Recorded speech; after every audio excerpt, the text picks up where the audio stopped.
Very dark this morning. Welcome to Hello. Nice.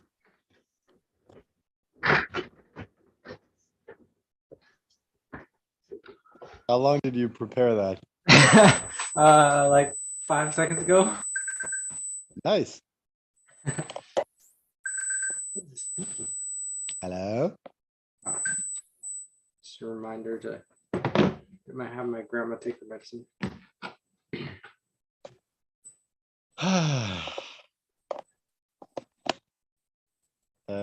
Wait, what's the new thing? Sup, Satan?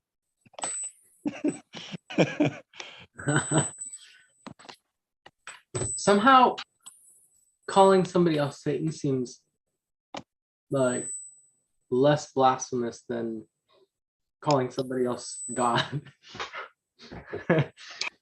From like a religious standpoint, it's funny that that's like, Yeah. But I don't know why. I don't know.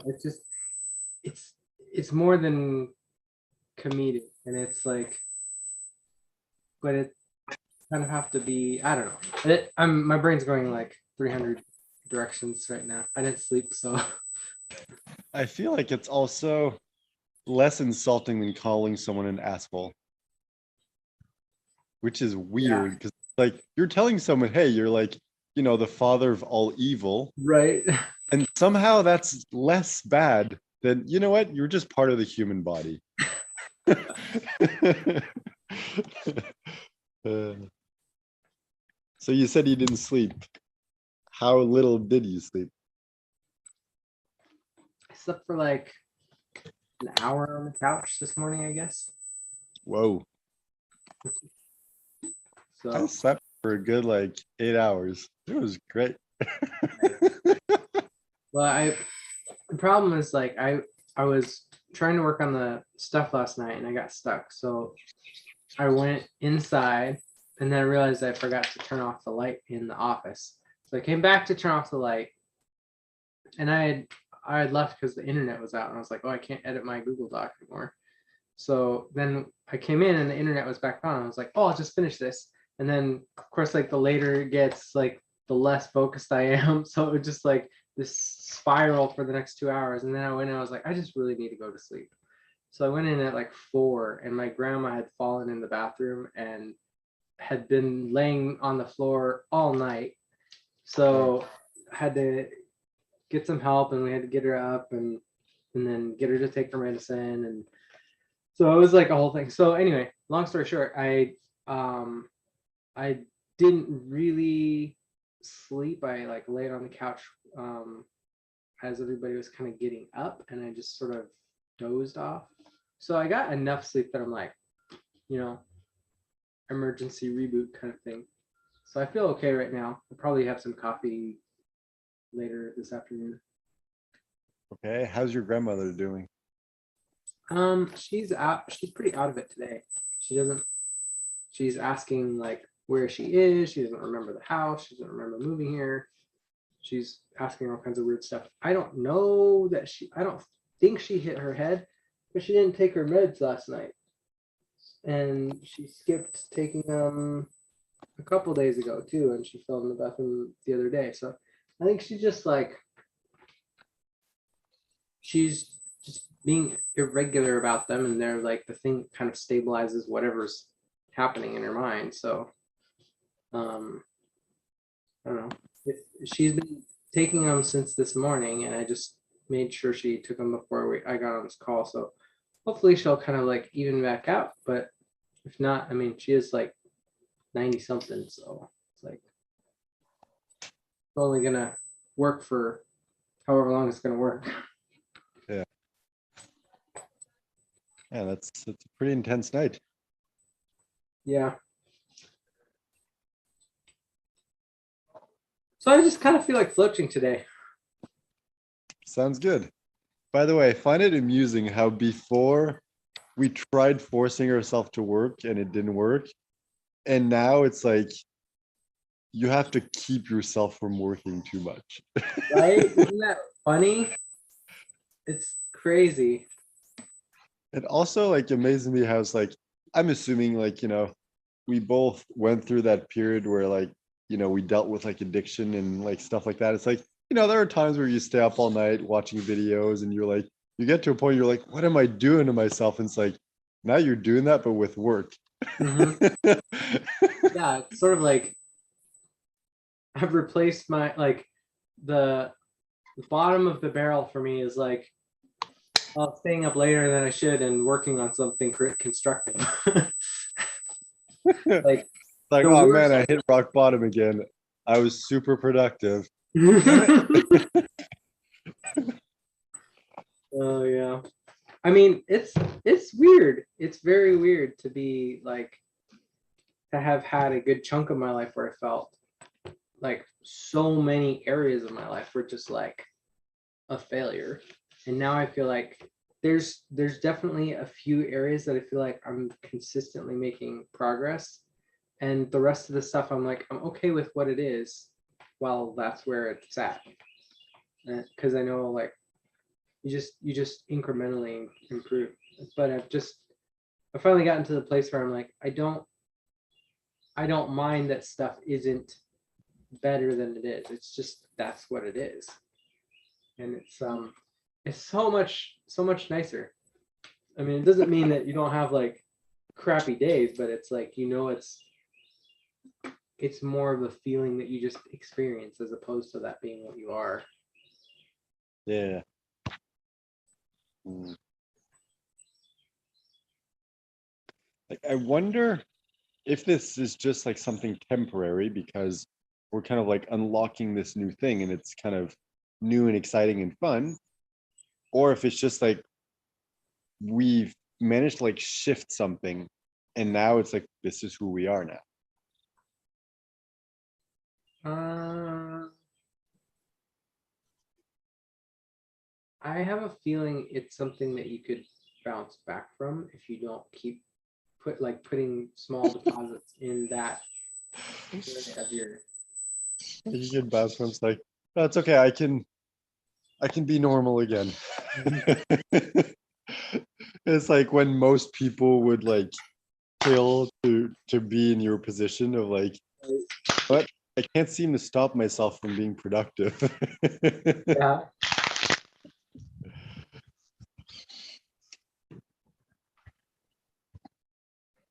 I was reading an article last night instead of working that was what are they called? Tachyons. Um they're But I'm theoretic familiar, forget what it is. they're like theoretical particles that supposedly can travel faster than light. And the way that they work, it's sort of like they require like the more that they decelerate, the nearer to infinite energy they require to slow down. It's kind of like a weird concept. I don't understand much about the math, but what I did take away from it was like it's kind of interesting how in a way like artists and kind of like the scattered ADD types tend to have like more stuff kind of like crushing them in order for them to really get focused enough to start like moving forward. And for me, it's sort of like the more things that like I'm juggling, the more intensely I focus. And it's sort of like to other people, it kind of seems like that's messed up or broken. But I think that's kind of why so many entrepreneurs have like they just have like this almost insatiable curiosity about stuff and they always are juggling with multiple things. And I think the successful ones have just stuck with it long enough to figure out like where are my limits of what do I need to focus and stick with and where are the areas that I can kind of let organically like develop as I'm exploring. But it was kind of interesting like envisioning this idea that like it's actually more work to slow down and do less when you're really excited about something. And that's kind of what I felt like is it's like the times when I've been working on stuff that I'm really passionate about, it's hard to get me to stop. Like if I feel like when I'm in that creative zone, I just want to stay there. I don't want anybody to like come into my bubble and like change my routine or environment, because I'm like, I need to be here. Because if I get off the wagon, it's like it takes so much work to get like going again. It's like it's easier for me to just stay in the stream. Actually, okay, two things came up. First of all, is I completely understand what you mean, and I feel the same way. And because of like the process, like you kind of like need to do your work before I can start doing my work. And I'm just feeling like restless of like, can I start already? Mm-hmm.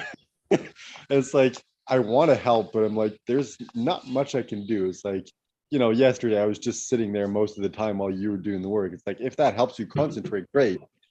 But I'm just feeling like I just like want to sit down and build a funnel, Uh-huh. And other thing that came up is what you were describing about ADD makes perfect sense, because I guess I'm kind of the opposite of ADD. I guess I'm DDA. Where it's like I need to wipe the slate completely clean and have one single thing that I focus on. Mm-hmm. Otherwise I get distracted, my attention is split, and I keep like wasting my time. Whereas it's like you need to fill everything around you. And that's what like blocks out everything. And you're then free to concentrate on that one thing. Yeah.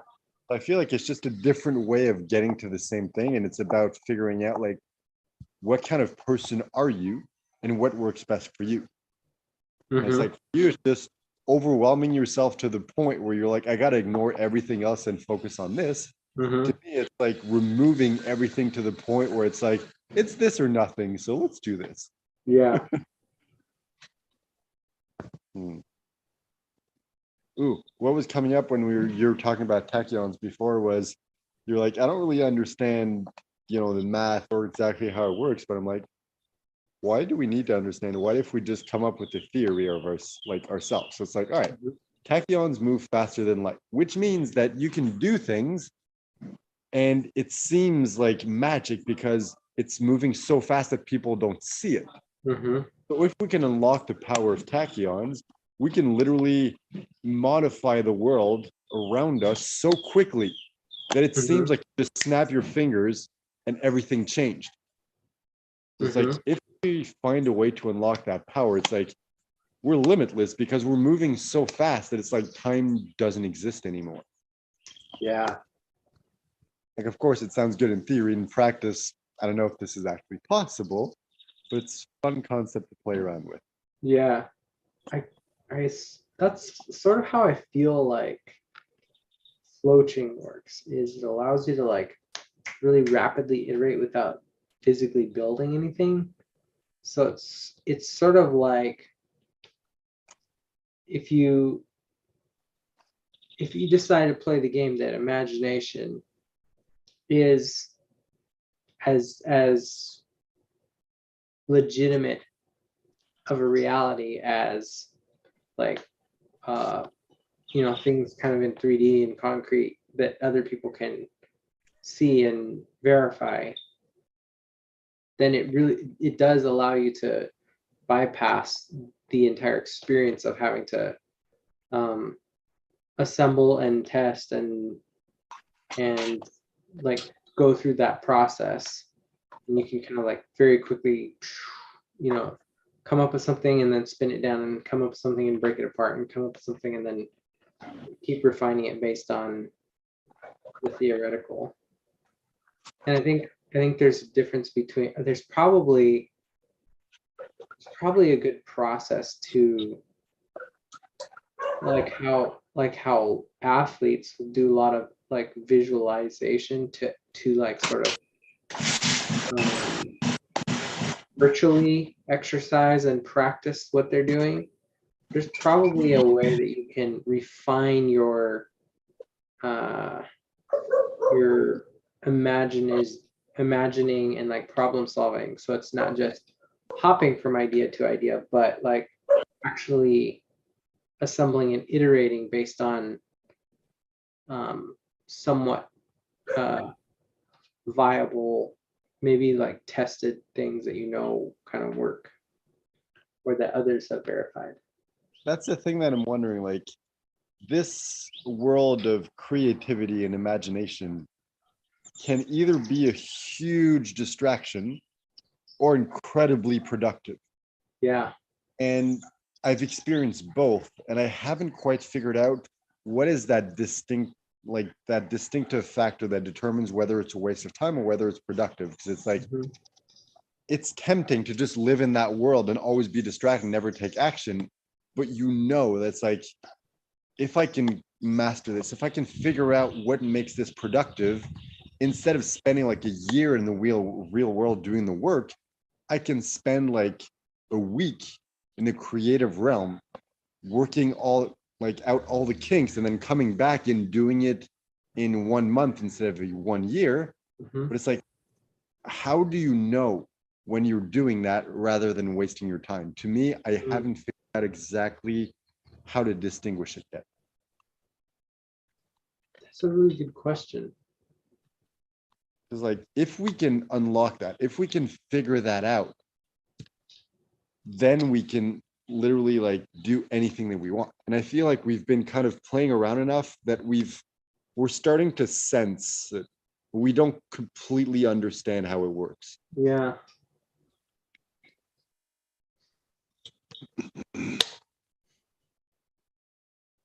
And maybe that's enough. Maybe we don't need to understand it. Maybe we just need to go with what it tells us inside. Yeah, I think that's a good enough approximation that it gets you there most of the time.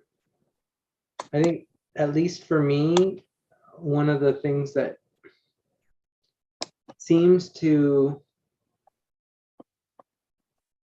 be a good guideline is like when I can feel myself avoiding picking up the vulture, it's like, okay, then it's a problem. I It's like forgot I'm about that. doing this as a self-soothing thing as opposed to like in pursuit of something productive.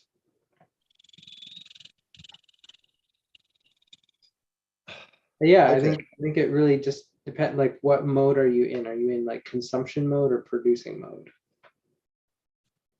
It's like I'm generating something that eventually is going to be something that will give or create, or am I just going here to like take and and even that, it's like if I'm doing that on purpose to refuel because like I can't switch into producing mode, it's like I need to just like if that's the thing that refuels you, that is being creative and just like stepping away from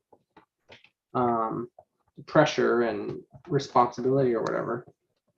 But I think it just depends on like um, how focused and intentional is it when you step out like several stories to look at. All right. Let's use a real world example. Me. Let's use a go ahead. No, go ahead. Well, do your thing and then I'll do my thing. Okay. Um, so I've been here for pretty much a month, and I was debating whether I should stay or leave just because I'm like, hey, I like this place. It's quiet and it's a good place to work and be focused. Mhm. I don't really have any reason to go anywhere else, but I'm like, the whole point is to travel. And Nicaragua is like the country next door. I can just take a bus there. It's very Mhm. simple. So I'm like, all right, let's just do that.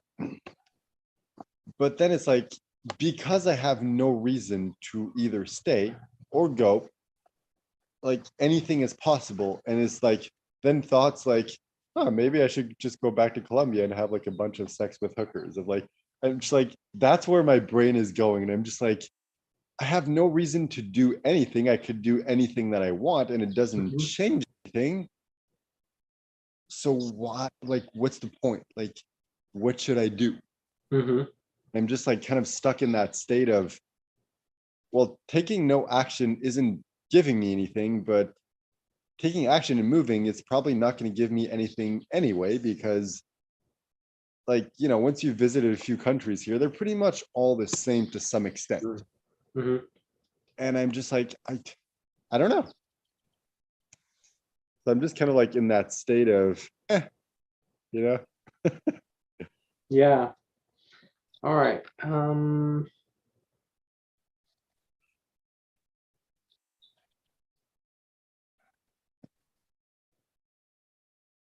So let's try this. Let's imagine that. Well, let's do this to spin up the story machine. Let's so what we know so far is you're an author who wanted to have adventures. You wrote adventure stories, and then you somehow made the leap from thinking about it and feeling it and wanting to do it to I'm gonna fucking do it. And I'm like, you made that decision. So you kind of closed every other option you had when you sold everything and um, got somebody in your apartment. So now it's like, all I have left to do is go somewhere.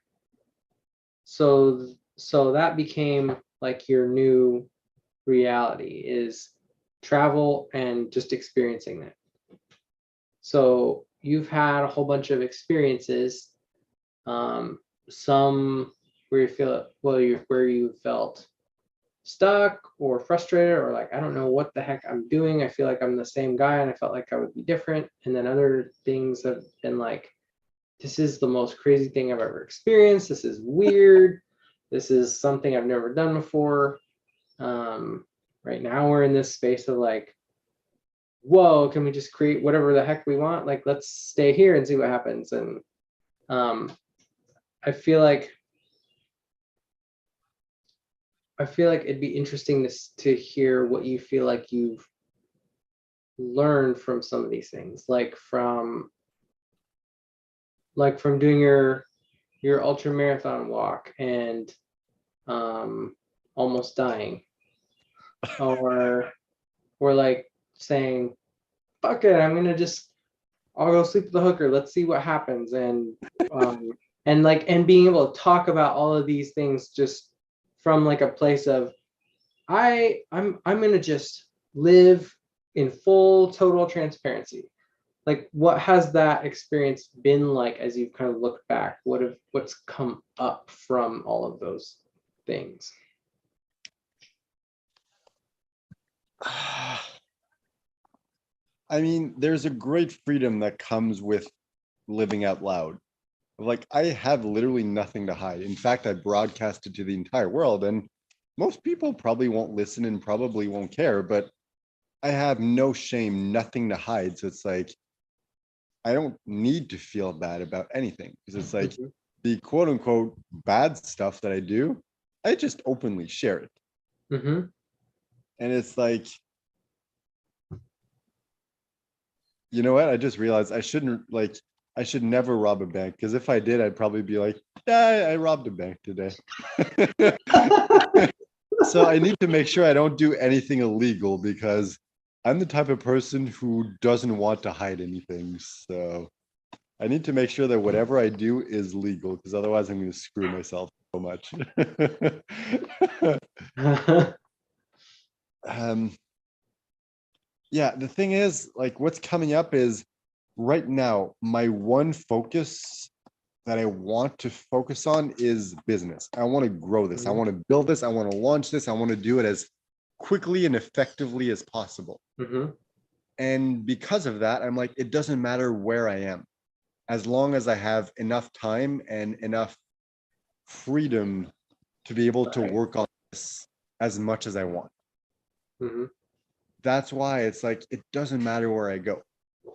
And Mm. it's like, there's certain upsides. It's like, okay, there's an upside to staying here because I'm familiar with the place. It's calm. I can go to the beach and chill when I want. And it's Mhm. like, all right, this would be a good place to do it. Then again, I could go to another country where it's cheaper, so it would cost less money, and I could probably find a place that's also quiet. But I have to go through the trouble of doing the research and traveling there and everything. And then another part of me is like, I really enjoyed my time in Colombia just because, a lot of meeting new people and fair a lot of sex and stuff like that. So it's like, part of me is like, I just want to go back to that and like kind of like enjoy that while I'm building my business. Like that feels kind of like going backwards. So it's like going forwards, it feels like work of like, oh, I need to figure out like, how do I travel there? I need to pay the expenses of traveling there. I need to figure out where am I going to stay and stuff like that. Going back feels easy, but it feels like going backwards, and staying here feels like, well, I'm just being lazy and not doing anything. So it feels like no matter what I do, it's not like a perfect solution, which is why I guess I'm so indecisive, because it's like all of them have an advantage and a disadvantage.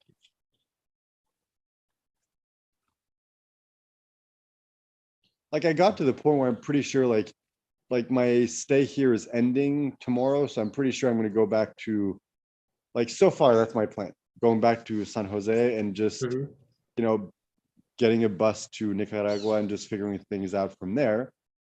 But it's like I could not do that and be like, yeah, okay, that's cool. So that's kind of like my default plan, because I'm at the point where it's like I need to do something, and that's kind of like seems like the most logical thing, but there's no real reason why I'm doing that.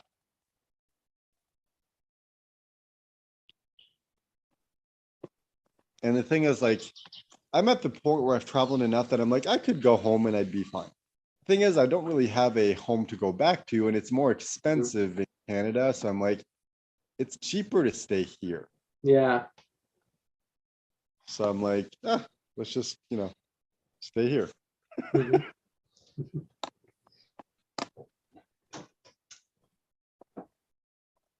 So if this is like a side quest for Will, and this was like,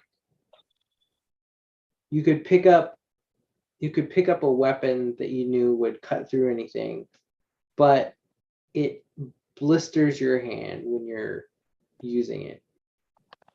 Or no, they're almost gone. Never mind. Really see them anymore. Sorry, go ahead. Or you could get like a vehicle or an animal that gives you a lot of speed, but you're unprotected. And then the last option would be like, you could go on foot and have have a disguise, and you'd be able to move undetected, but it would be really slow and you wouldn't be able to fight. You just always have to run. Two things came up. The first one was, who gives a fuck? Like, they all lead to the same thing anyway. From a storytelling perspective. And then I was like, all right, then what would be the most interesting version of that?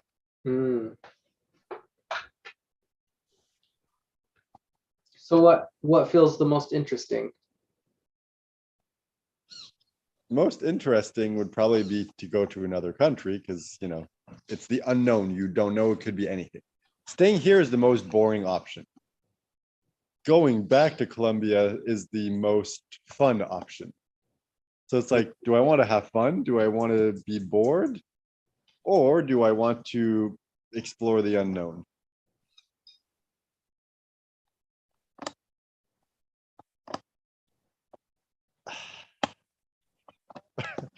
Even with that new perspective, I'm like, that seems like it should help me, but I still like, yeah, it still all leads to the same thing anyway. Because because that's the thing, like my number one focus right now is business. Like I can sense that is what I need to focus on. So everything else is inconsequential. Mm-hmm. Doesn't change anything at all.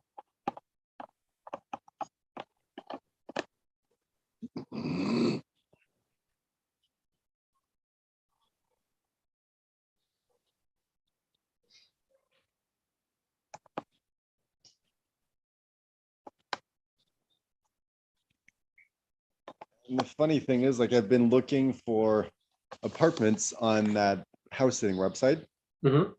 apartments or houses. And unfortunately, there's very, very few of them in, Central and South America. Mm. There's a crap ton in the US, a bunch in Canada, like a lot in Europe, Mm-hmm. and some really cool ones in Asia. But I'm like, all right, a lot of those countries are expensive to live in. So even if the rent is free, like the cost of living and food and transportation and everything is expensive. So Mm-hmm. it's not really that advantageous. The Right. cheap place would be Asia. And it's like, it's beautiful, it's warm, and I've been wanting to go anyway. The only thing is the flights to go there are freaking expensive. So it's like, Mm. even if I can get an apartment for free for like 2 months and it costs me like 1,000 or 2,000 to go, it's like, it's not really worth it. Mm. And part of me is like, I want to stay here until like I've mastered Spanish enough that I'm like, okay, I can speak Spanish. I'm not going to forget it. Mm. It's like part of me is like, I don't want to leave because I haven't accomplished what I wanted to accomplish. Gotcha. And I think So, that's one of the reasons also, like, that's one of the underlying reasons where I'm like, I kind of want to go back to Colombia because that's where like I was dating a lot and that allowed me to practice Spanish a lot. Like I learned mm-hmm. a lot when I was doing that. Mm-hmm. And it's like, yeah, I could do that anywhere. I mean, okay, not here because it's in the middle of nowhere, but it's like I could easily go back to like San Jose and stay there for like a Mm-hmm. month and pretty much do the same thing. But I'm like, it's expensive there. Mm-hmm. Like, it doesn't make sense for me to rent an apartment there for a month. So yeah, a lot of different options and a lot of indecision. And at the end of the day, it doesn't matter or change anything. Which is why it's like it's not important enough that I need to make a decision. So I'm just not making a decision.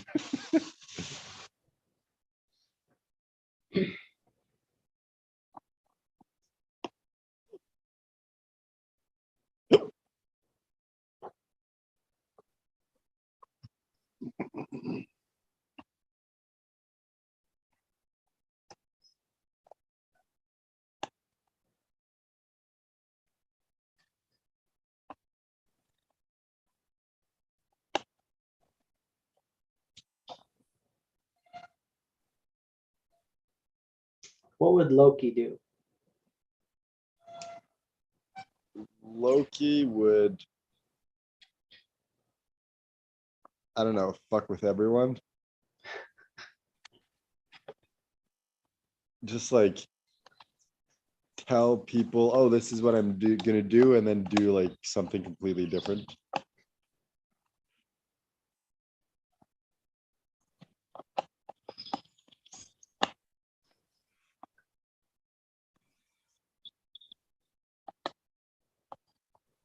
That's the thing though, because like I'm currently existing in this world where nothing matters except me. And what I mean is like I have no one dependent on me. My Mm-hmm. actions don't really influence anyone around me aside from you in business. Like Mm-hmm. aside from that, I can do anything at any moment and it's not going to change anything for anyone else. Mm-hmm. So it's like the only person I can trick right now is myself. It's like, how do I trick myself? Like that's very difficult to do. Mm.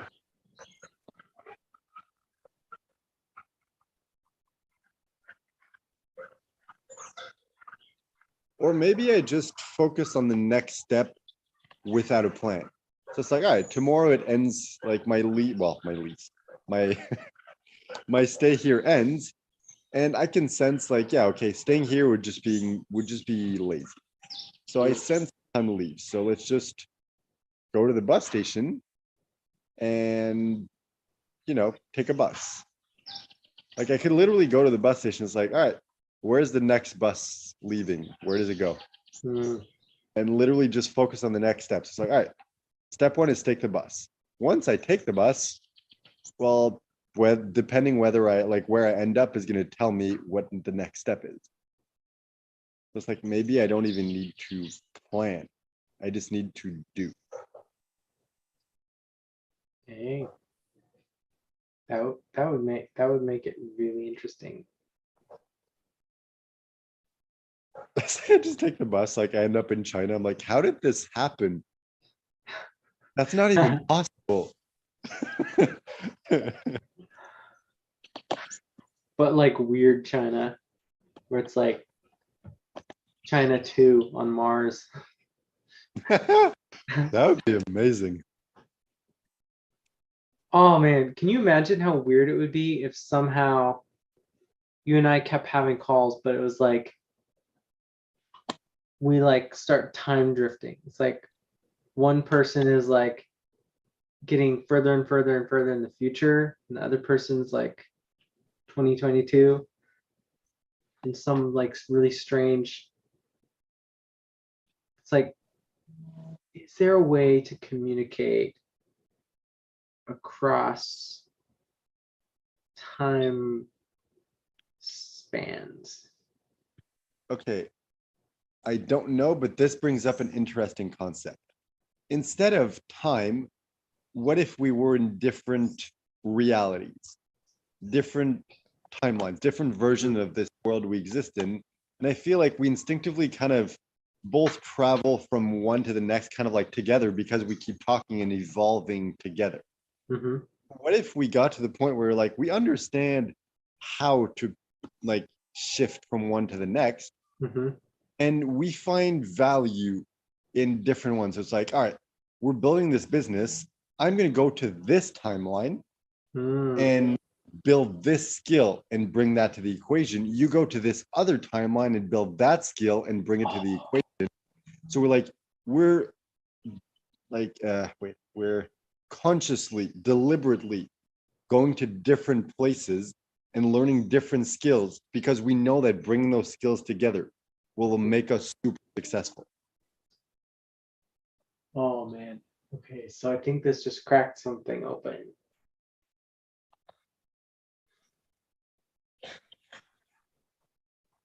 Because what we're doing right now is essentially we'll do some floaching, and like we get an idea and we just keep like turning it over and over and over until it becomes a little bit more realized. And we're like, oh, that's what we should do.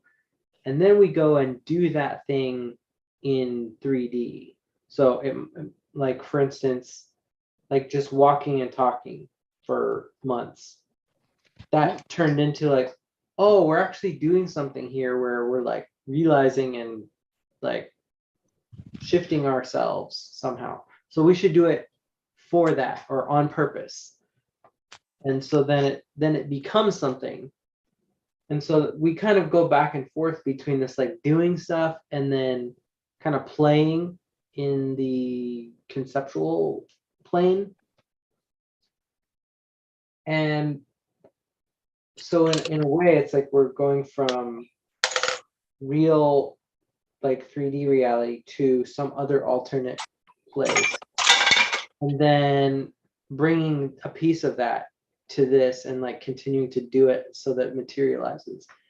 So in this process of like building the business, we came up with this idea, and then we've been working on it together in tandem to kind of make it become more concrete and realized. And I think we're really close to seeing like other people join us in that reality. It's like we almost have enough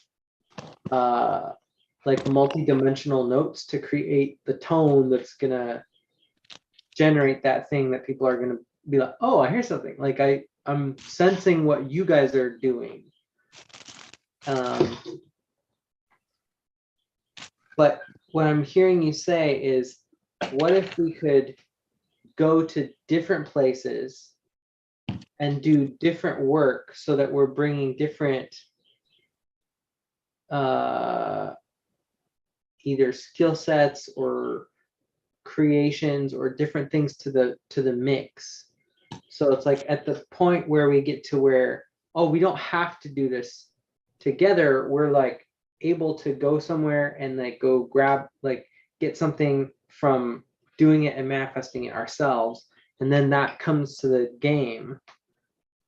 So sort of like how I'm like, I'm building out the course, you're planning to build out the funnel.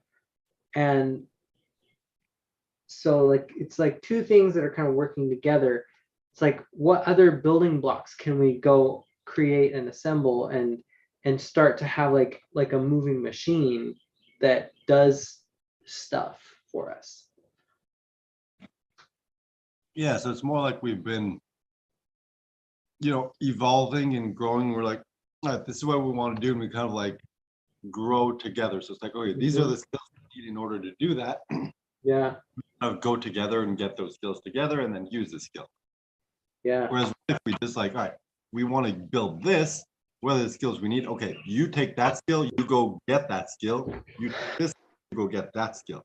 And it's like, I feel like it's going to allow us to move even faster because we're splitting the task rather than just both doing it at the same time.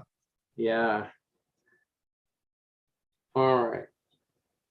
So I had an idea that was sort of a vague thing earlier, and I'm wondering if it's worth fleshing out. Remember yesterday, well, and this is kind of a theme of like, how can we take more things away? I was like, okay, so if the right, if, and I think it's like anything is theoretically possible as long as you just keep iterating it and turning the object in 3D until it works. So could we like narrow down, essentially niche down the what we're doing and what we're building to literally two things. It's like, we'll build you, we will hold your hand and craft until we don't have to do it like with people. We'll just build a really awesome template. But it's like, we'll create the right onboarding video, the one strong piece of content that really accurately describes your business and how you help people, and onboards people the way that they need to be onboarded coming into your community, so that the expectations are set. They know how you want them to show up. They know what you offer them. So like, we're doing kind of like a multi-dimensional message with a video, and then we help them build out their content calendar, their engagement calendar, and that's it. Just those two things.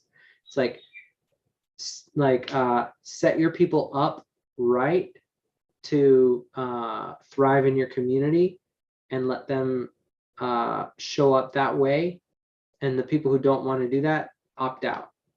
And then you create the engagement calendar or prompts that will facilitate reminding them this is who you're trying to be in this community, and this is how you can connect to each other and connect to my offer. It's like, other than those two things, like all the other stuff, like trying to build out stuff for VAs and teams and all that stuff, it's like, strip it way down. It's like, you get like a video, which I'm an expert at, and you and I are both really good storytellers, so we can craft something that creates a ton of and integrity and connection and personality. And what was the ad I just saw? I just swiped an ad on Facebook. This guy was, the word he used was credibility. It's like instant credibility when you get on camera and you say, this is what I do in my business, and this is why I'm really good at it. And this community is built to help you get that. So hang around and you'll get that outcome. But if we really just focus down to like, we need to get your calendar of content that helps your community run and that video. It's like those are the two things. Like I feel like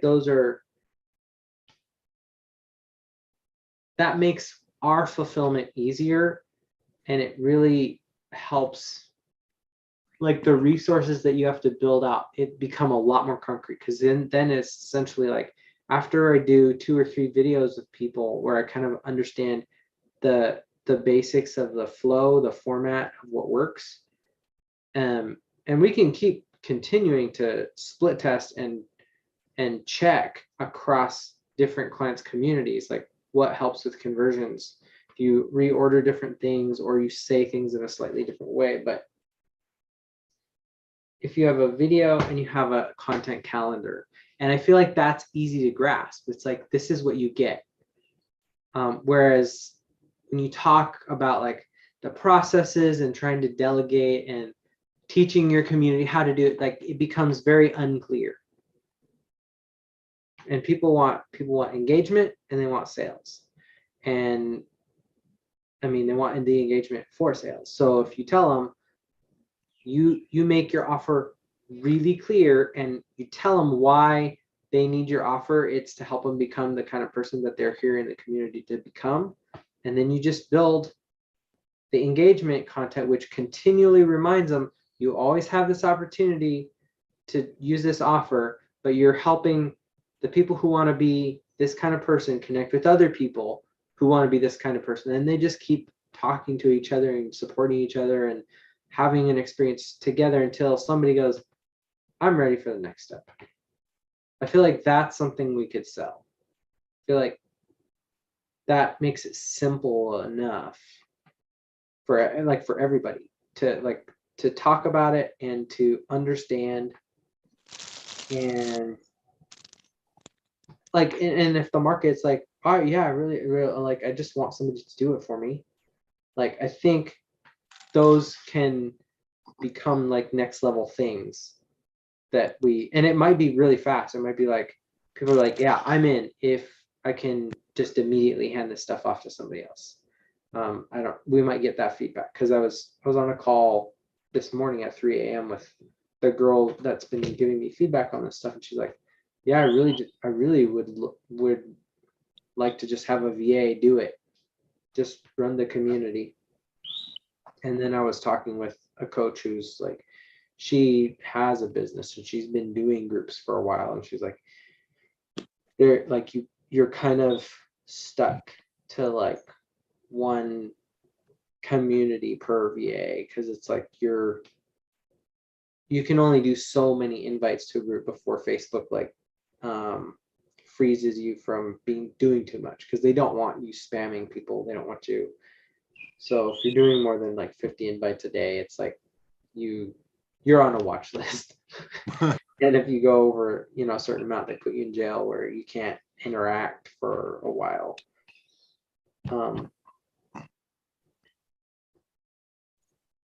I like what you were saying. It makes sense in the sense of like narrowing down, because we keep focusing on let's narrow down the audience, but we also narrow down the offer.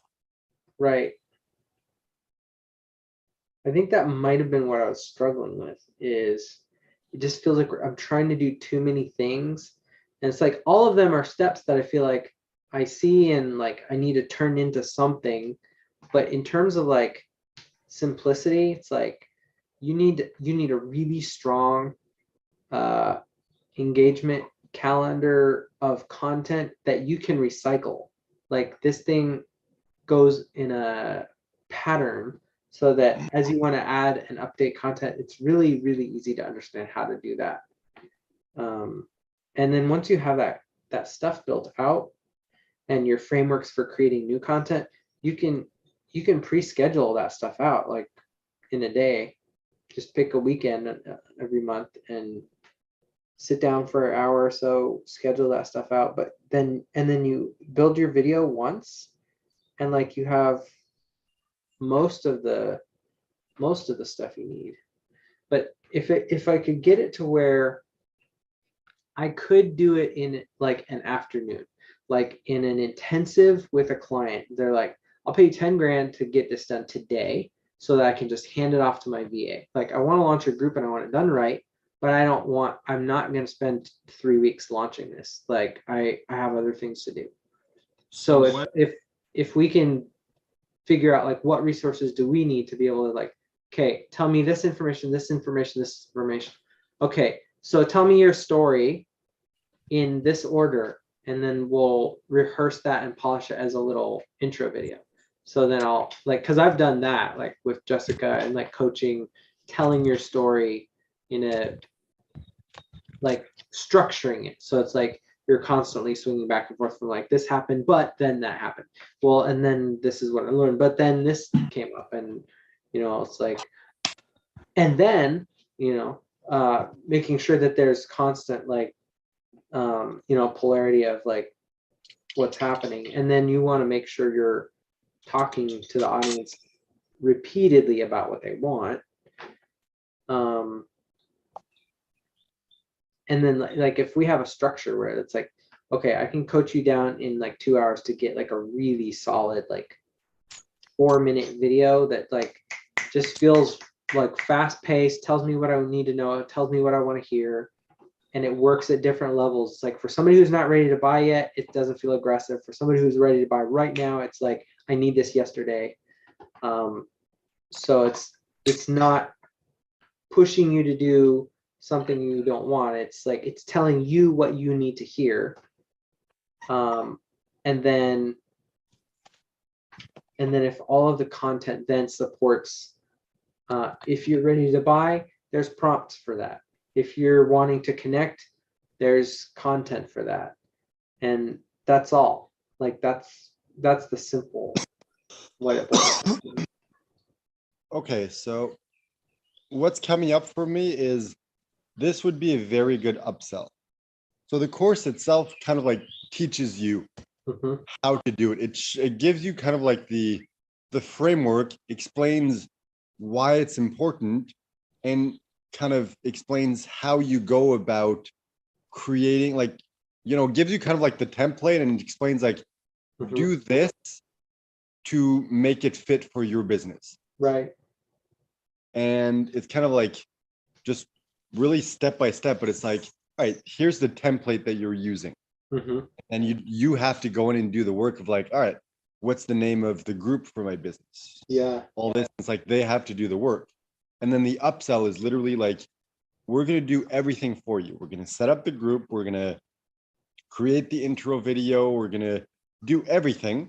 We're going to have the content calendar planned out, and not just like a content calendar of like this day post this type of thing of like, no, we actually write out the post. So it's like, we're setting up your group, launching your group, running your group for 3 months, and creating all the content for you. And that's like $5,000 or 10,000 or whatever. Like that level of, if you don't want to do any of the work, just pay us and we'll do it for you.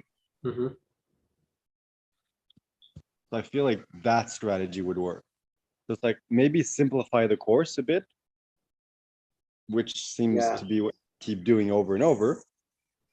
But it's like the course is just like, hey, this is the principle, this is the strategy, here's the framework, here's the template, just use it and fill in the blanks. But you got to do the work. If you don't want to do any of the work, then just pay us a crap ton of money and we'll do it for you. Yeah.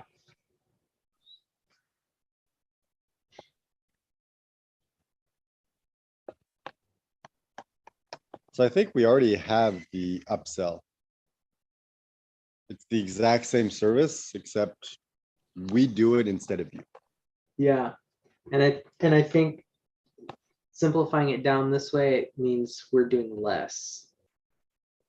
Because then we're not worried too much about building processes and follow-up stuff. It's sort of like, we'll create your content.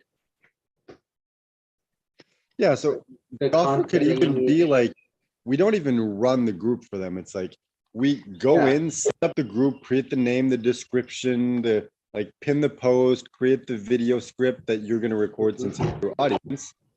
But it's like, we do 99% of the work and like write out the content for the next, let's say, 3 months. and then we hand you the business. So it's like we give you all the material, everything you need, clear instructions. Day one, do this. Yeah. Day two, do this. Day three, do this. But we Mhm. don't actually do it. We just set everything up for you, hand it Yeah. over, and then you do it, which is just copy and paste, or Yeah. you get someone on your team to do it for you. Mhm.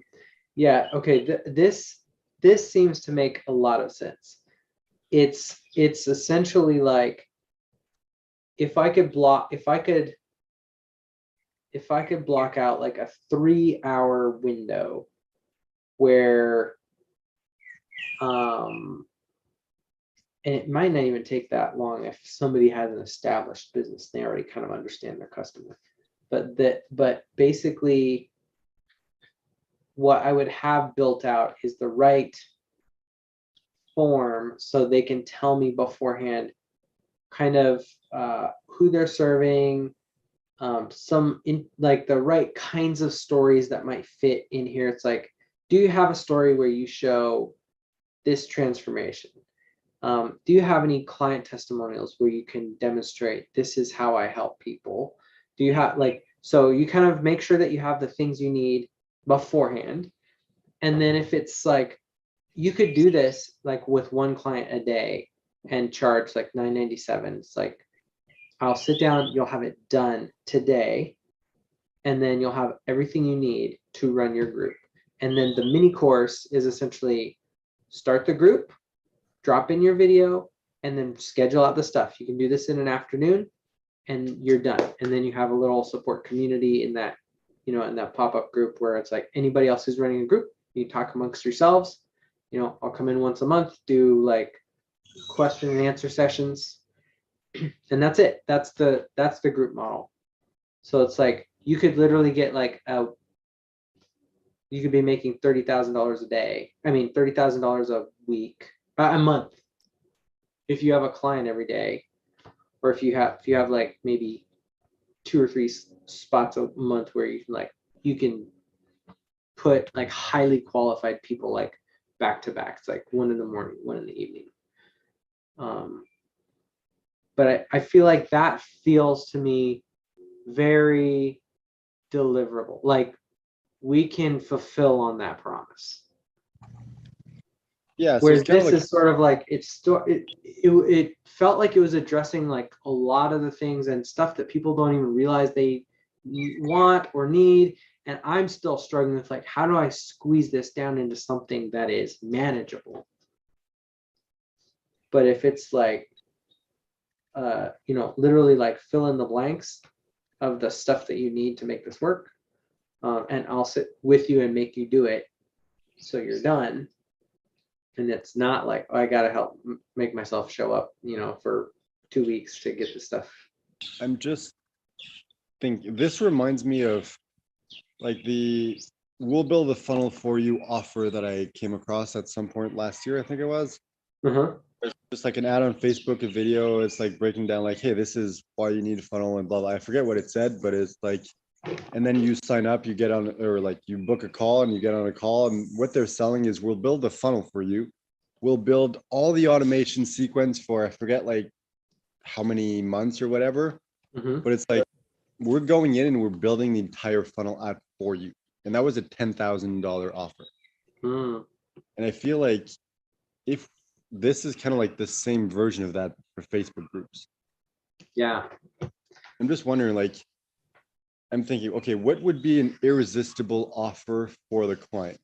It's like, all right, we're going to go in, we're going to set up the group, we're going to write and pre-create all your content for a year. That is an irresistible offer. It's like, we're going to set you up for complete success. Like, Mm-hmm. literally have a calendar day by day where it's like either you or someone on your team just has to go through and do the steps. And it's like copy and paste like this post Mm-hmm. into your group and post it and respond to the comments. Or like, hey, take this post and go post it in another group that Mm-hmm. has your ideal customer in it to attract them to your group. And Yeah. it's like you can find a way to create content for a year that is invaluable. I don't know how deliverable that is, but I'm just trying to think like what would be an irresistible offer for the person. It's like, hey, we're gonna do all this for you, and like we want to get them to the point of like, yeah, okay, this is valuable. Like I'm willing to pay $10,000 for this. Mhm. Yeah, okay. So then what the product essentially is we'll build you a client, like we'll build you a group that gets you sales that you don't have to run. It's like we're doing lead gen for them basically. We don't say it that way because the product that we're delivering is a Facebook group, but it's basically we'll create the space where you just invite people in and you don't have to do anything. So like if you're already adding friends on your Facebook list, you're gonna benefit from this offer. Yeah, so it's kind of like it's really the same principle of building a funnel. It's like even when they go in and build a funnel and build, the automation for the emails on the back end, you still need to generate traffic to that funnel. Yeah. So like you pay $10,000 and all you get is just the funnel. So it's like, and I like there was dozens and dozens and dozens of review on their page. It's like they sold a lot of that. And it's just like, all right, maybe most people are overcomplicating things.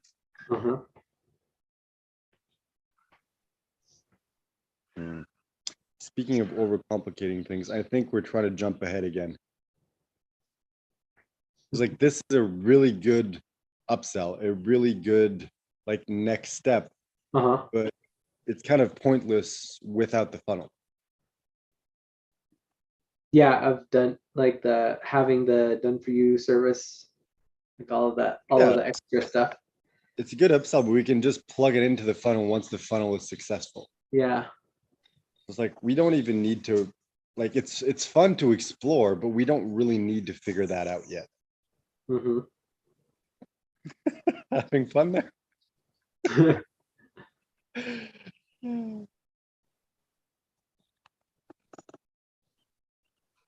Because like, we keep coming back to let's simplify.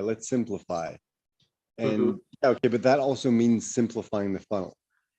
What is the simplest version of the funnel? Free offer to warm them up, sign up to the webinar, pitch them on the webinar, sell the course. That is the simplest version of the funnel.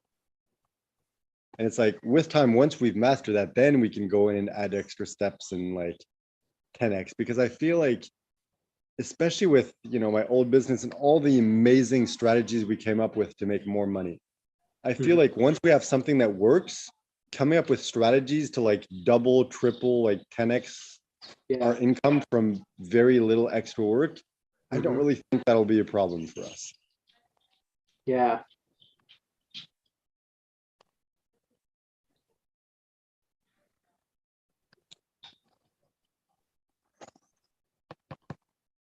So what would be the simplest version of the course?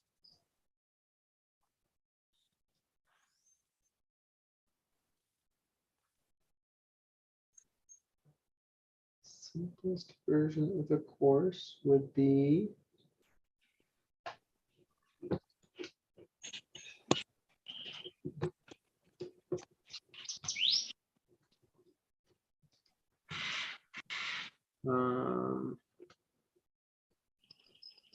to record the video to members, and then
okay, random thought.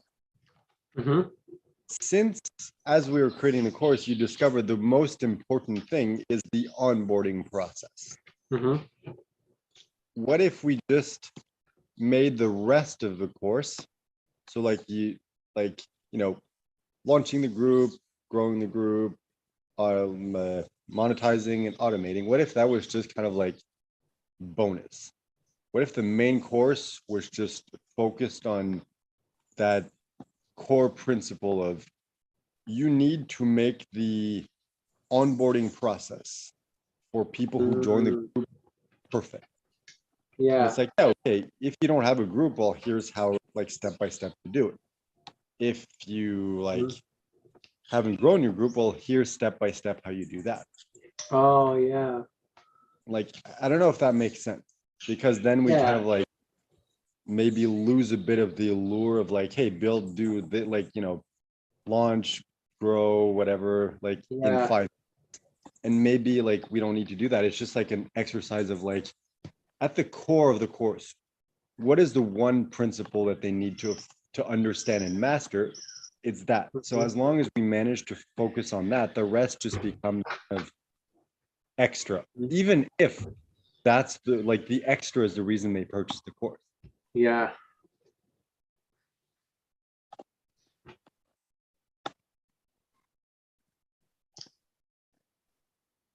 Yeah. So essentially taking the stuff that's like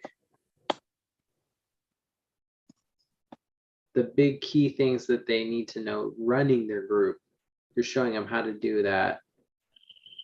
And those can become bonuses. Like, I don't know if we need to structure it as bonuses, because if we do that, then it kind of like loses its value.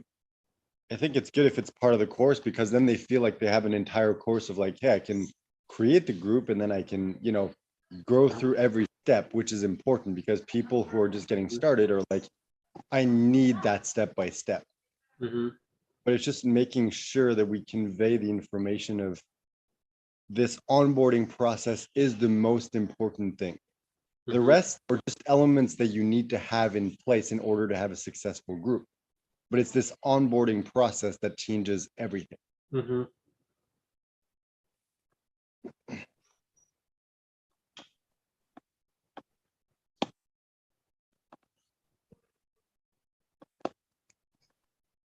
Okay, it feels to me like this is kind of what I think I'm seeing is like we should test what works better is like a free webinar or a low ticket product. Feels to me like what people are asking for is how do I create engagement? Like that's what people want. They know how to ask for that, and that's what people have paid me for. So if we did the content calendar, it's like, here's the content that you must create to create engagement. And once you've built it, you can recycle content, you can quickly create new content. It's like you sell them the thing that they want, and that can be like a low ticket offer. It's like 47 bucks, 37 bucks. We're going to sit down for an hour and build out your content calendar that will get your people engaged. And so they can use that on their timeline, they could use it in a group, but then the entire workshop is the webinar, and it's designed to teach them. If you have a group, it nurtures itself. This is a smart list, and it's a quantum funnel that addresses people's needs where they're at, that if you set it up right, you don't have to run it. And the way that you set it up is by having the right kind of onboarding video. And so then the offer is like, we have a course that shows you how to build the best video. And that's the one piece of content that everybody takes for granted, that if you do it right, you don't have to do all the other stuff. And then we tell the story of like, we were sitting down and building this course and realized like everything can be done with one piece of content. It is setting up your culture and telling people about your offer, helping them get excited about being a part of your participating member of your community. You can do that with the right video. And we have a course that shows you how to run a group as well as creating that perfect video so that the rest of running your group is really simple. So are you talking about like breaking away that portion and creating a course based on that? Or are you just kind of like breaking away that concept and selling the course using that concept as a hook? Yeah, so it would be like the content calendar would essentially be your lead gen. It's like people are asking for, how do I engage people? I don't know what to post. So it's like we'll help you fill up your timeline or your group with engaging stuff. So here's a workshop designed to help you like have stuff that will get your people raising their hands and talking. And so then like, because that's what they want, then you can educate them in that workshop about what they need for the next thing. Okay, so it's kind of like give them what they think they need. And while you're giving them that, teach them why they need something different. Yeah, it's like this is the first step. But you're going to be on the content treadmill. If all you're doing is just posting this stuff to your page and then you run out of content. What you want to do is create a holding place where people are generating the content for you because they're posting questions and other people are answering it. People are talking about their offers and how their lives are different, and you have a space where you're the main authority figure in that group just because you invited them to it. And if you have the one piece of content that is built right, what did I say? Did I write that down? I feel like I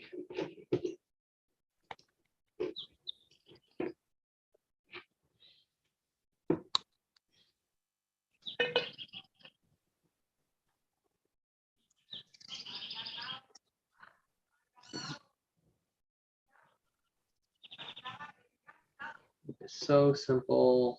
A 5-year-old could do it.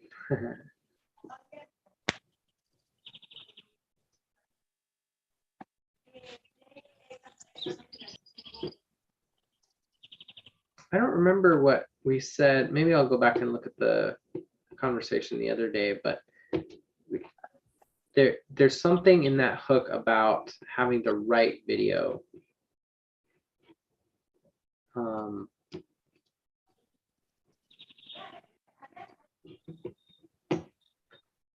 Like culture building content.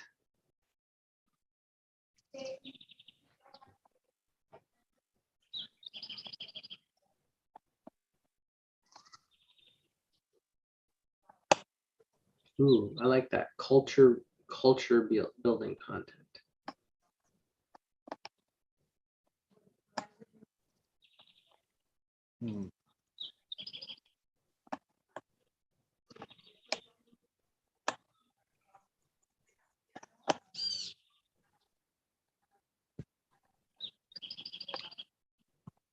Something is coming up, and it may be repeating what we already discussed. But what if it's like we use like the secret strategy, but with engagement? It's like we've figured out this secret that unlocks your ability to get your group to engage and convert. Like that secret is the intro video and the onboarding process. And in the webinar, you explain that, and it's like, you tell a story of we're creating the course as we realized that was the most important thing. And it's like we rework the course to have that principle at the very core of it. And we we can teach you exactly how to do that. So it's like, it's the same kind of like webinar, but it's from that engagement perspective rather than the build your Facebook group in 5 minutes perspective. Right. And I guess the thing is, like, it's hard to know which is going to convert best. Mhm. I feel like we're probably, if we're able to kind of create a more generic version of the webinar, we can then create like a more specific intro of like, hey, this is the secret to engagement, or, you know, how to build your Facebook group in 5 minutes. And either one, no matter how they enter, the webinar still makes sense. Mhm. So then we can go ahead and the split 5 test it. minutes a day still, the 5 minutes a day still applies, because it's like, if you know this one secret, this core piece of your smart list or funnel.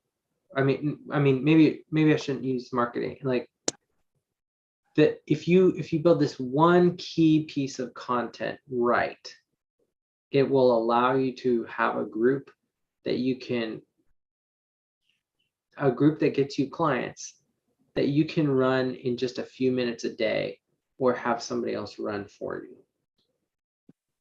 So it's like you're telling them, do this one thing right, and then everything else is, you know, basically easy.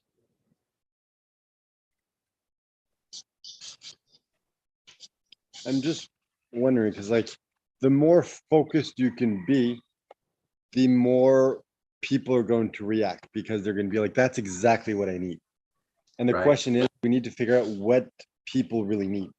Do they need to build, grow, automate, or sorry, build, grow, monetize, and automate their group in 5 minutes per day?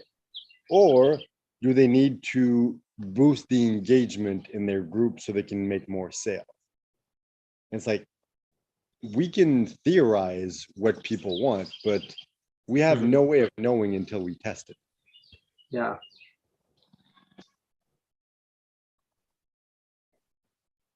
People who have a group will say, I need engagement. People who don't have a group, their most common problem is that they don't have a good offer. So the right, the right kind of person, I think, is somebody who has a business and has a group, but they don't have a lot of engagement. So then having the right kind of content they can pre-schedule out, and a better video will help with that. And if all you're promising is engagement as opposed to more clients, I mean, as soon as somebody gets clients from using your process, you can promise that. So what if we just split test it? So it's like there's 4 basic steps. And depending on how far along the journey they are, their needs are going to be different. So if they're new and they don't have a group, what's going to draw them in is launch your Facebook group in 5 minutes per day. If they already have a group, it's grow your group in 5 minutes. If they already have a group and it's relatively big, it's like, all right, how do I monetize my group in 5 minutes per day? If they're already making money, it's like, okay, but how do I like automate this? How do I step away from this and have it run itself? And it's like, we can catch people at every phase that they're on in the journey and funnel them into it, because it doesn't matter where they go in. It's like, hey, whether you have to launch your group, whether you want to grow your group or monetize it or automate it, we've created a course that walks you through step by step every single thing that you need to create that entire journey. And at the center of it, it's this one principle that we discovered while creating the course.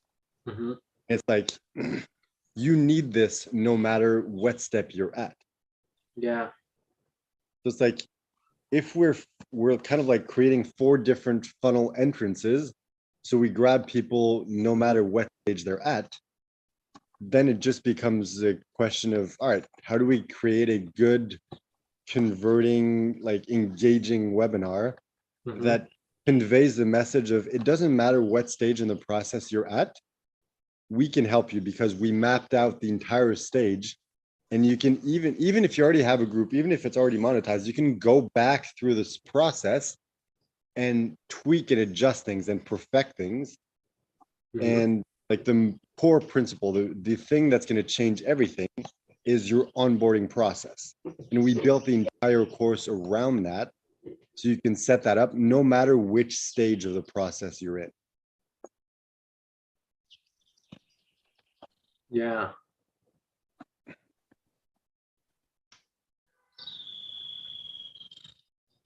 Because I feel like, because we look at, because I'm thinking, I'm just like, all right, if we want to narrow down even more, we'd be like, all right, let's not talk about launching the group. Let's not talk about monetizing. Let's not talk about automating. Let's just talk about growing the group. The Mhm. entire course focuses on that as an example, or it can be any of those 4 steps. But it's like, I feel like we lose a lot of people by doing that. Mhm.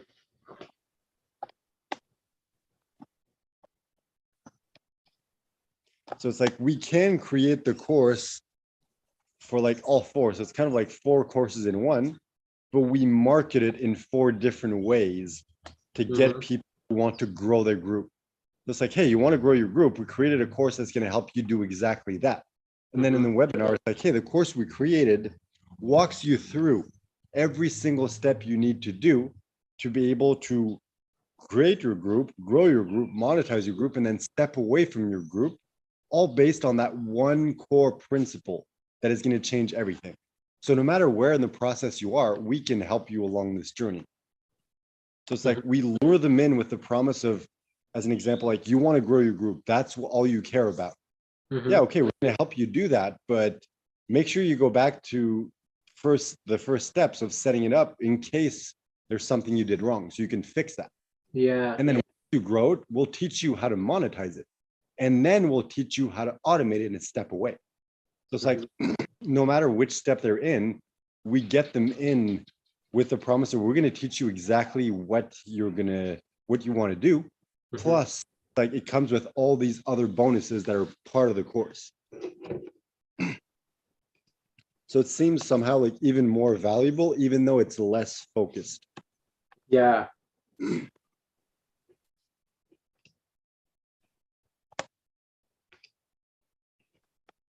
I think that's the thing. It's not about niching down the course.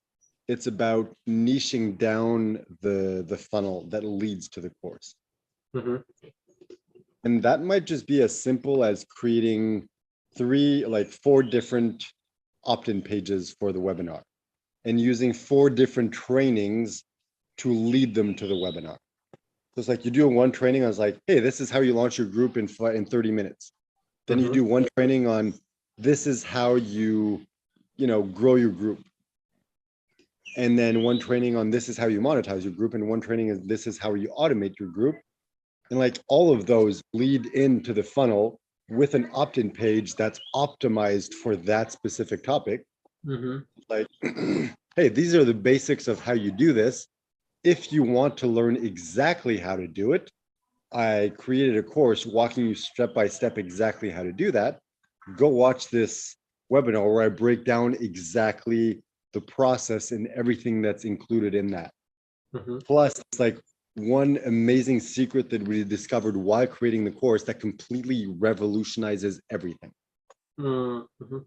Like, I think then we have like 4 different entry points, and depending on where the person is, we get them in no matter what. Whereas if we focus in, it's like, yeah, okay, it's more focused, but we're like missing 75% of our potential clients.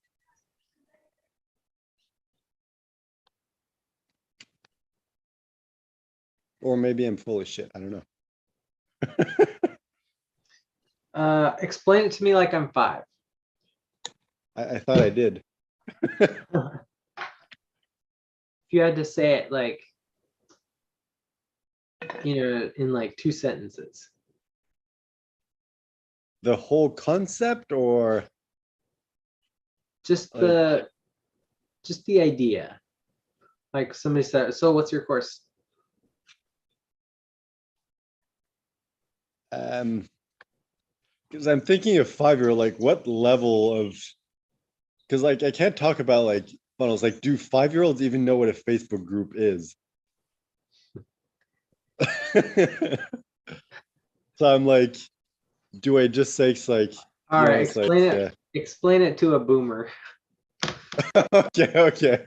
Like So basically, you're to my, okay, got it. All right. So like a um guy's like, I'm a real yeah, estate agent. What do you do for a living?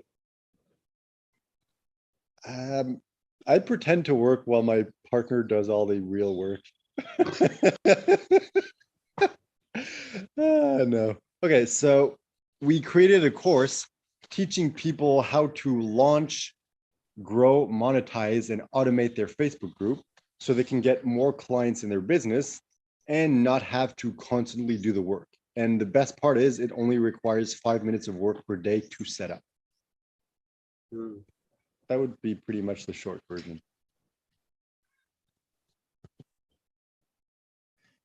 So we help people get more clients from Facebook groups that we help them automate and monetize in just a few minutes a day.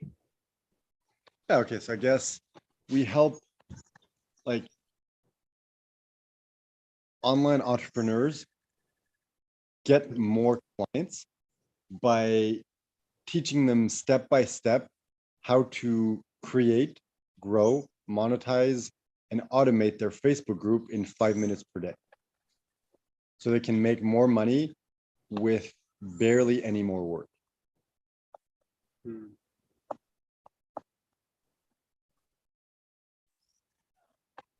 Like it.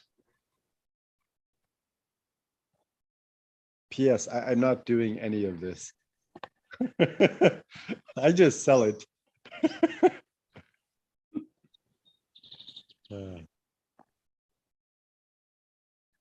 yeah, I think the strategy would work because then we can go in on the front end and test any strategy of like, hey, do you want more engagement in your group? Do you want this? Do you want that? And we just like split test and see what works best. But the back end never changes. The webinar is always the same. The course is always the same. Everything we deliver is always the same. It's just the free content that draws them in and the opt-in page Mhm. that draws them in is going to be targeted to that one thing. And we just keep like iterating and trying different versions and seeing whatever converts best.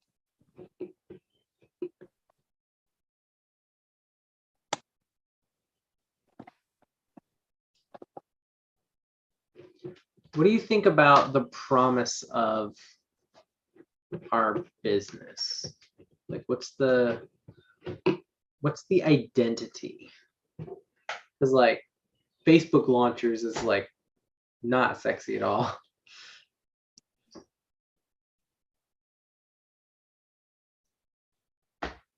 Um,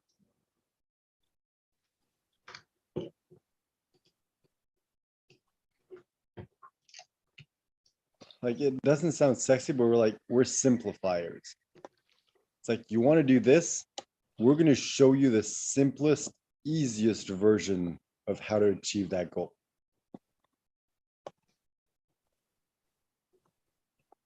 So it's kind of like that principle can apply to anything. It's like you want to make $1 million. All right, here's the simplest, easiest step-by-step version to get to that point. Pay us the amount that we're asking for, and we're going to show you step by step how to do it. That is the basic promise, and we can apply that same principle to anything, which is why I think like once we set this up and we're successful, we can then replicate this with pretty much anything that we want. Because that's the thing, like this concept of like, do this specific thing in 5 minutes per day in a step-by-step format, it just makes it so easy. So people, it's like, oh, it's not going to be overwhelming. I don't need to think because they're going to walk me through it step by step. I don't need to like learn anything. It's mhm. literally just like do what they tell you. So it's almost like, I don't know, I'm trying to think of a profession because I'm like, coach, no, coach is like they ask questions and they reflect and like all that, no offense to anyone, bullshit. And it's like, I guess it's more like a fitness coach. Of like they come up with like a workout plan and meal plan, and they're like, just do it. And they're there with you. They're like, all right, you just did this, go to the next step. Okay, you know, keep pushing, you can do it. Yeah, okay, next step. Yeah, you can do it, go. Yeah, that's how you do it. Okay, next step. Like we're, you know what? We're glorified accountability coaches in course form.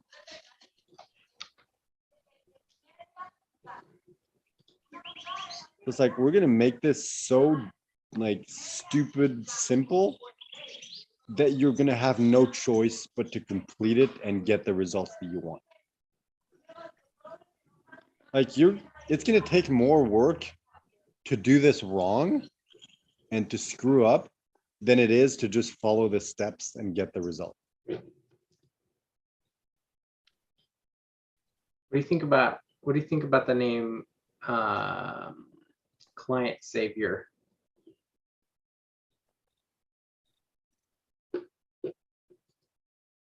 I like it, but it's confusing to me. What does that mean?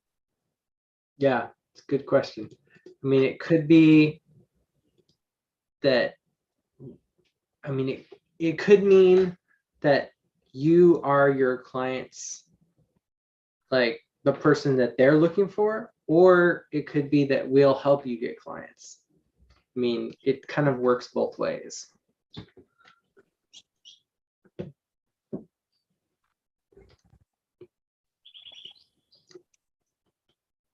Okay, you know what? Our course is basically Facebook group for dummies. That's pretty much what it is. Of like, that's that level of simplicity.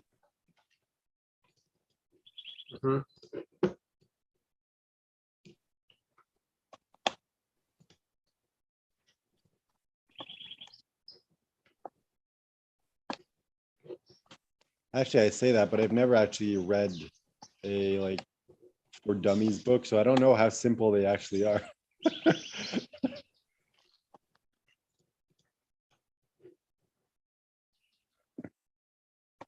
What? Dang. Clients.com is available. What? It's $1.5 million, but Oh. So it's not available, it's for sale. Okay, got it.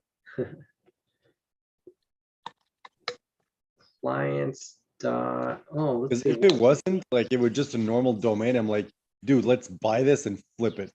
Right? That would have been so funny. It's like, we're planning to create this like epic like course and funnel and everything. It's like, how do you make your first million? Oh, bought a domain and resold it. Dang.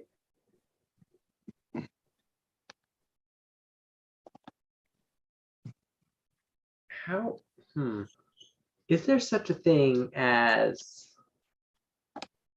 URL heists?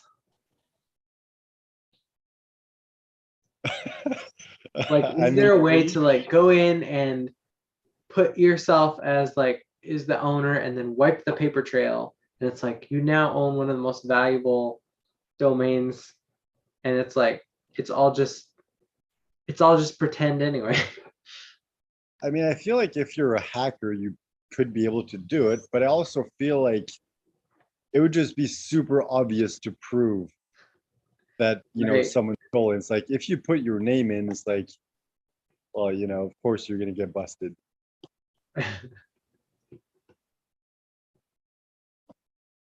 I guess the trick would be do that with like a fake name and do it long enough just to resell the domain to someone else.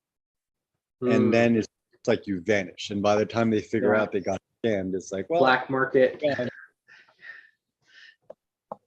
So instead of like identity theft, it's like domain theft. That would be the illegal thing we should never do. Yeah, if I do it, I'm gonna like share the story. Like, guys, I committed a crime. I stole a thing that doesn't exist, but people are mad. That reminds Clients me. dot dentist could target dentists who need more clients. Clients dot codes. The client .com. The It's funny client 'cause pros. I'm realizing like this is a complete waste of time. Like trying to come up with like, a brand like identity or name or whatever. It's like it's gonna come by itself as we're building this out. Like we don't need to do Yeah. Yeah, it. I mean, it'll it's a fun process that we can just play around with, but we don't really need to do that. yeah.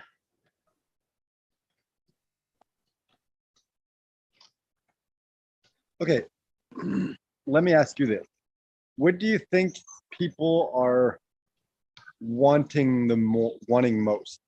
Like launching the group, like help launching the group, help monetizing or sorry, growing the group, monetizing the group, or automating the group? I feel like it would either be growing or monetizing. What do I feel like? What? What do you feel like the most people probably would like need the most help with? Growing their group probably.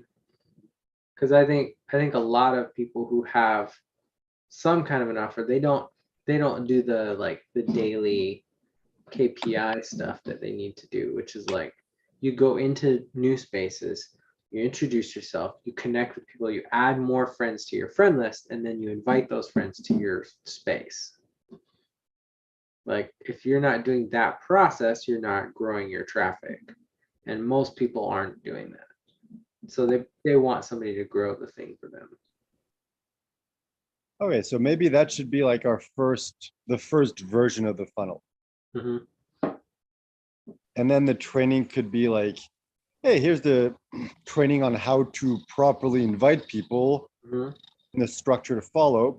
But even if you invite a ton of people and you grow your group, like it's pointless unless you have the group set up properly Mm-hmm. in order to be able to onboard them properly and create that engagement in the community and be able to convert them and monetize them. Yeah. And that's why I created a course walking you through step by step exactly everything on how to do. And you can go like check the webinar here where I break down everything and I teach you like, hey, these are like the 4 steps you need plus this secret that we discovered that completely changes everything.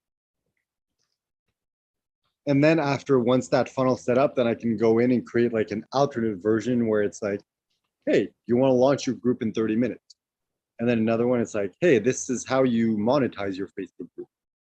And like, hey, this is how you automate. And then we can just like split this to different ones.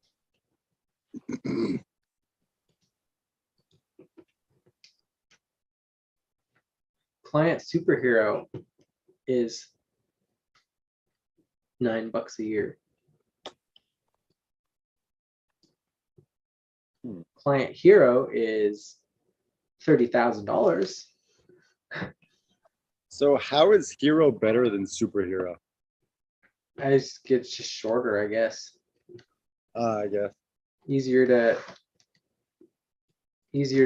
like type and read. Client, let's see. Hero synonym.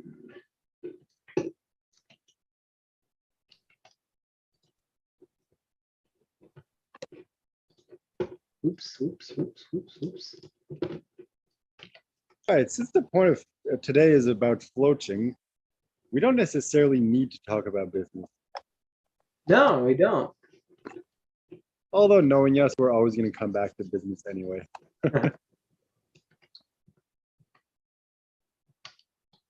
Have you ever seen a papaya tree? Clientwinners.com. Have I seen a papaya tree? No. Do you want to see a papaya tree? No. No? Or duh? No. No, okay, cool. It's just because I was looking at one right there, so I'm like, oh, that's a papaya tree. I was kind of hoping you were gonna let. Too bad. That would have been funny. Nope, too late. You missed your chance.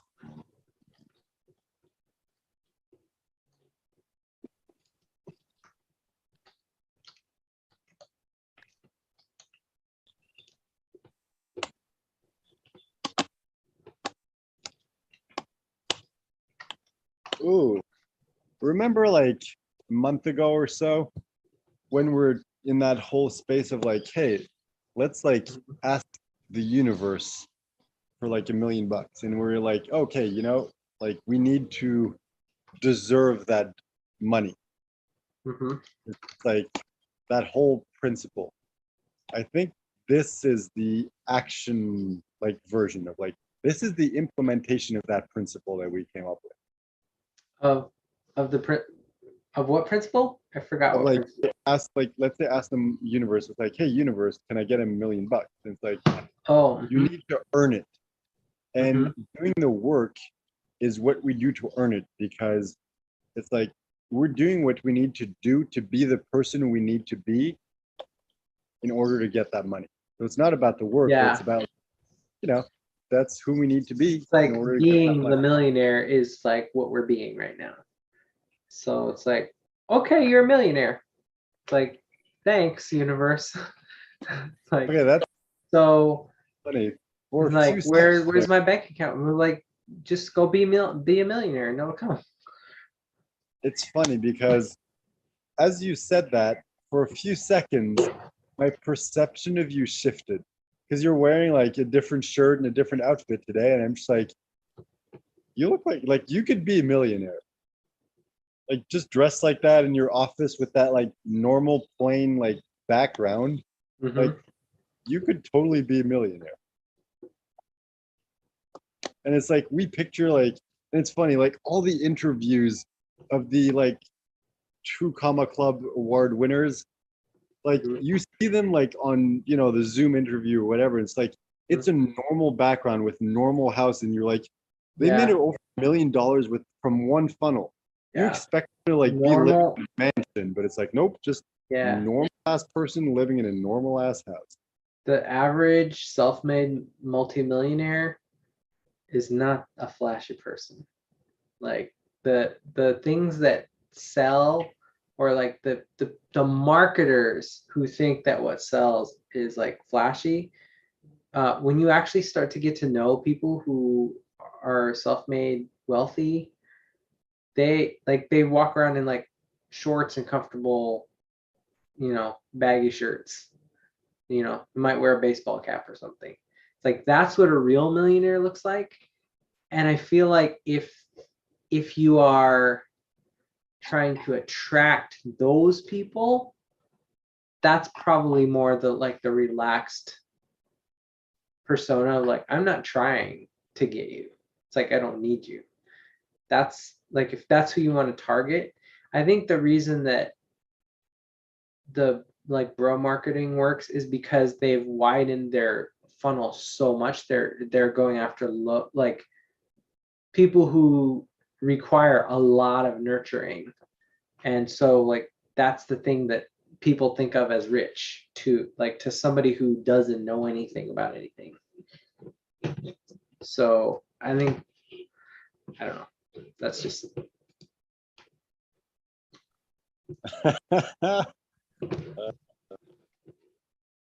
I just had an interesting idea.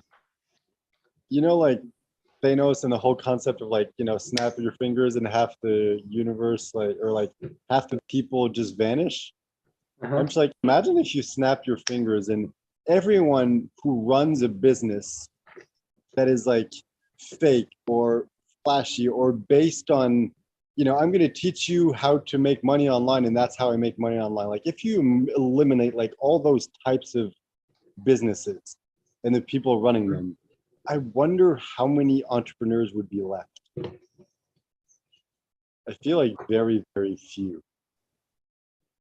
It's like if you just snap your fingers and all like that bullshit, like part of the industry just kind of like magically vanishes, I wonder what would be left. That's interesting.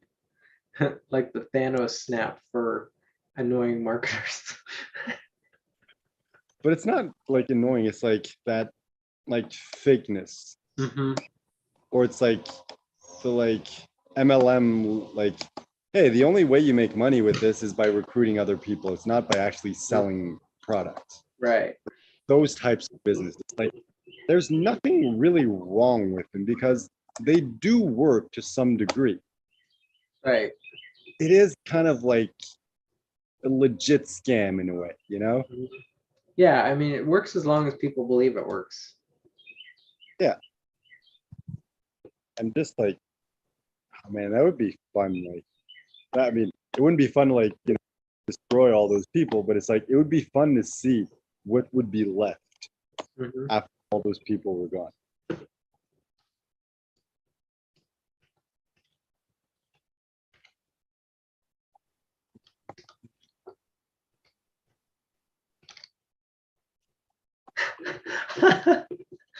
Client hookers is available. You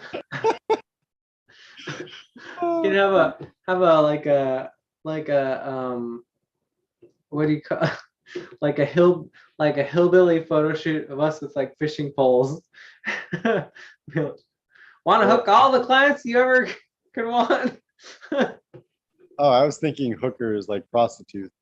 Yeah, I was that's thinking what's like, funny. we're going to be like business pimps. Oh no, we could be the like in like the business dress, that is like clearly supposed to just be like a flat figure flattering thing, but like it's businessy. It's like the guys that dress in drag and like some sort of like we'll hook your clients for you. That would make a hilarious ad. That would be like the best like free thing for our floaching. If we ever build something around floaching, it's like this is how not serious we are. Actually, that could be a cool bit like YouTube channel of like ridiculous ads for a business. Oh man, I no seriously, my sister and I thought it would be amazing to have an ad agency where like all of your like portfolio is fake, like non-serious ads. So it's like these are ironic and like we're not going to show you a real client ad. It's like if you want to work with us, this is the kind of people we are.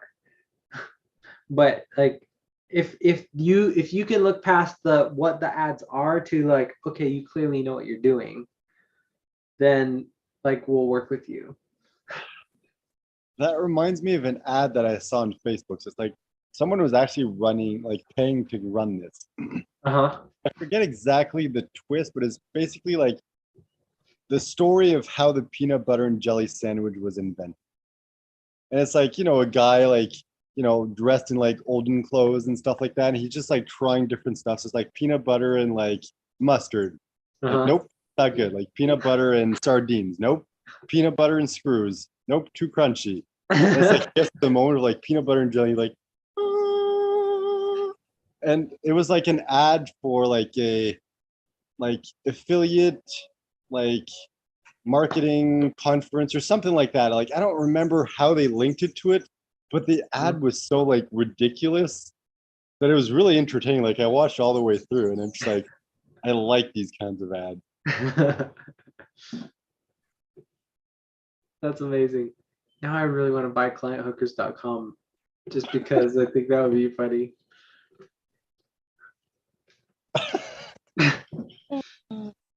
Go ahead. It's like, but yeah, I've bought multiple domains in the past that I never ended up using.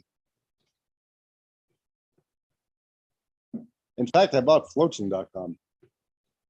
That's right. I forgot I about that. forget if I let it expire or not. You want to check if it's available?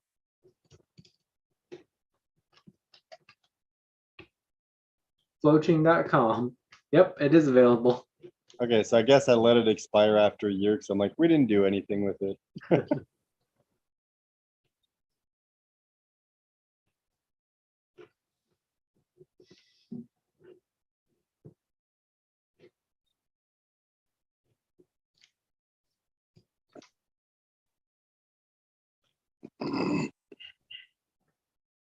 Floach.com is available too.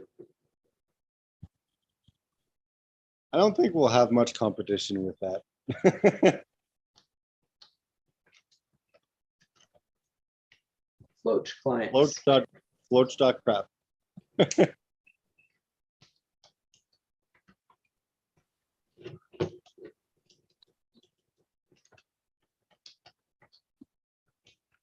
Crappyclients.com is already taken. What? Really? Yep. Crapclients.com is available.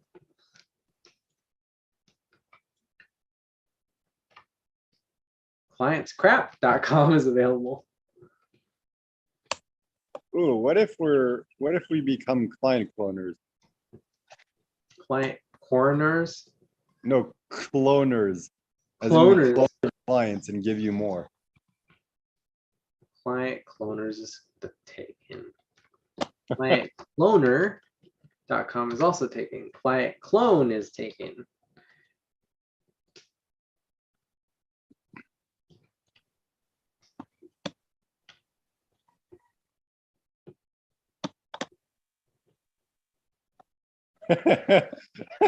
I was just thinking for funnels for some reason. I was thinking what sounds catchy? Oh, funnel fuckers. I don't really know what kind of business that would be, but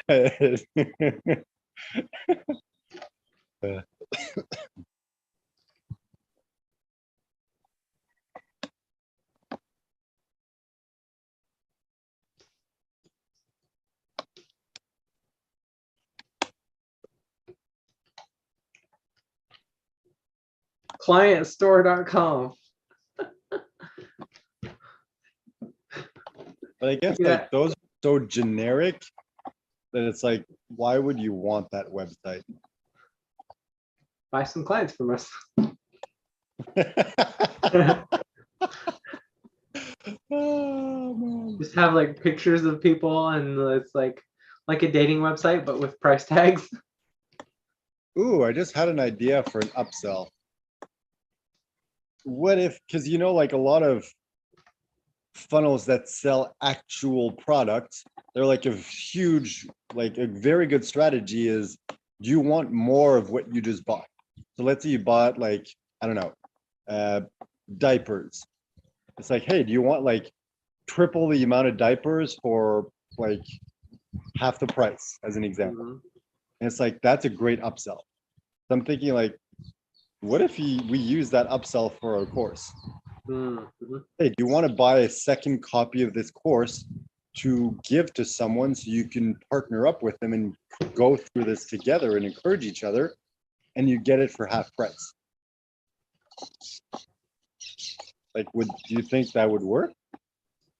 Like, get someone to buy 2 copies of the course, like for a discount, obviously.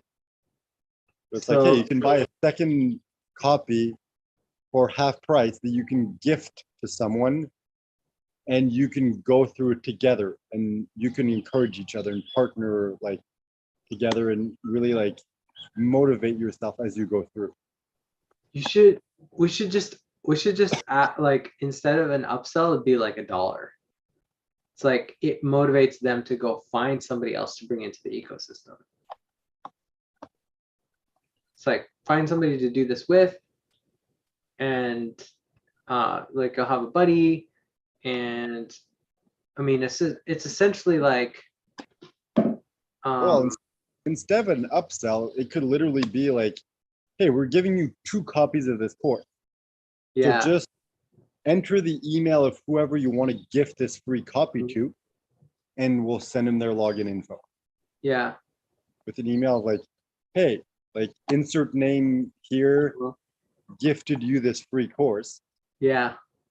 like access it now or whatever. Yeah. It would be like if instead of it being free, I think if you charge them for it, but charge them way, so it's like an easy yes, but then it'd be like such and such person just bought our whatever they paid for it, like our $1,000 course, and they paid for you to take it with them. We'd love for you to join us. So it's That could be a bump sale of like, hey, do you want to add a second copy of this course for $97 that you can gift to a friend or your partner so they can go through this with you and motivate you and encourage you. Yeah.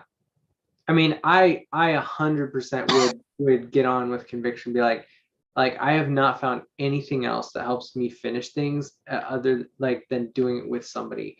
We want you to do this with somebody else so that you both finish and succeed. We're willing to give you, like, this is a one-time offer. If you can think of somebody right now that would like to do this, you'd like to do this with them, we'll give you a chance to buy another copy that you can gift them, and they can do this with you. Actually, yeah, I think that would work really well as an upsell. So it's like you just bought the course, and then the next page is like, hey, we want to make sure that you get the most out of this and you actually do the work. The best way we found to do that is to do it with someone else. Do you want to buy a second copy for $97 and give it to your friend or your spouse, and they can help keep you accountable? Just enter their contact information below and we'll email them login information. That's so good, because then it automatically buddies them up with somebody that they already know. Like, we don't have to do the work of connecting them to somebody else to buddy up with. It's like the take on that is going to be like any kind of conversion. It probably will be low, but like the handful of people who do it are going to be so much more excited and likely to do it. And like you've just improved their friendships. Like, I just bought this high ticket course and I paid for you to do it with me too. It's like you have your own access to it. I don't know. I wonder, like, I'm sure there's a way to do this, but what if we're like, we do that, but then underneath it's like, hey, do you want to add a second friend? Because the more people you have, the more higher odds of completing it. So it's like you can add another friend for like $97 and you can add as many friends as you want. Yeah. It's like, hey, if you want to create an entire group and have like 10 of your friends take it with you, it's another $1,000. Yeah. It's like, I feel like we have nothing to lose because we already have the upsell. So it's like, just put a check mark. It's like, you want to add another friend? Yes, check mark, add their information here, and it just updates the price of like $294 or $194 instead of $97. Dude, that is genius. It's like it's turning them into a free affiliate. Instead of offering them money, you're offering them, you're going to complete this and like make $1 million with your business. I mean, like, whatever they're imagining their dream outcome is. It's like, this is going to make it easier for you to do this if you do it with some other people. Ooh. What if?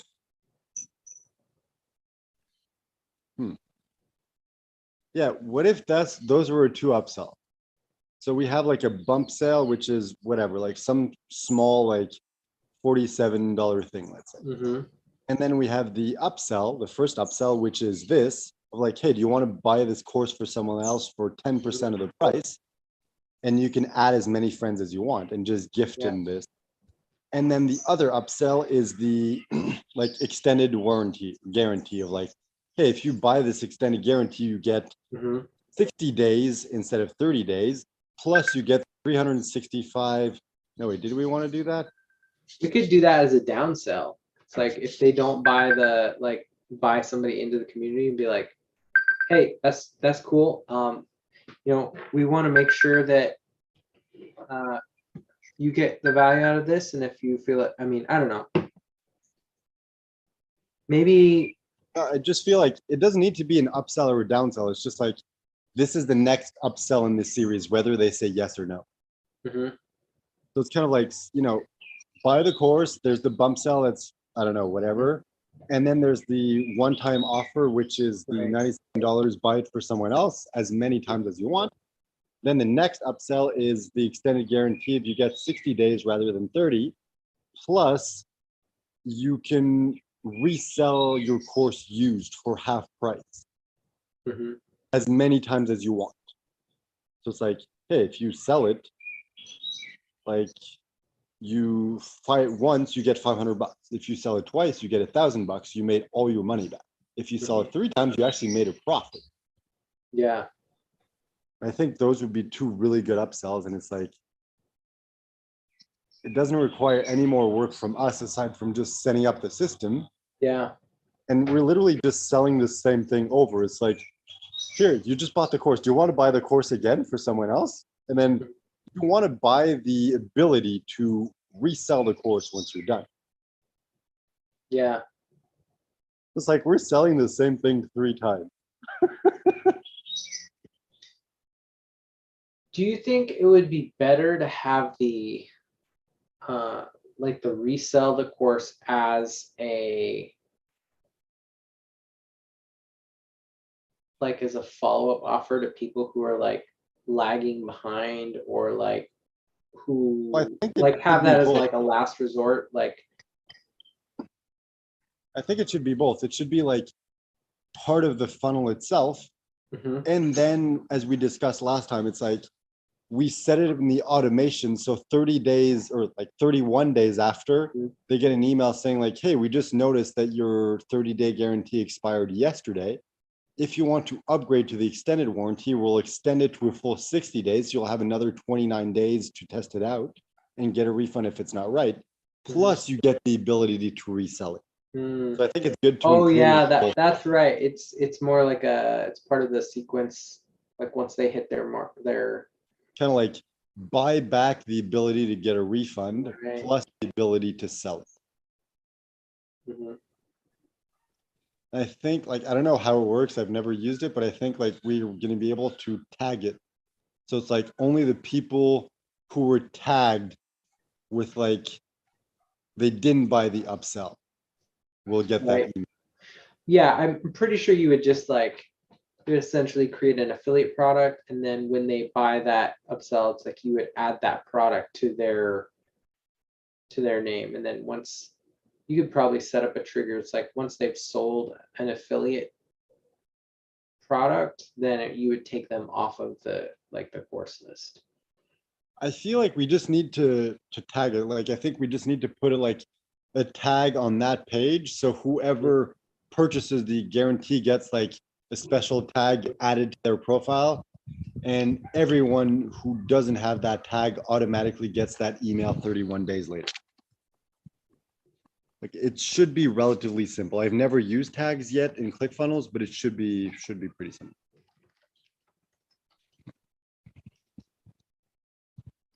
It's like we literally have 2 upsells without actually having an upsell. Like we're just selling the same thing again. Getbetterclients.com is available.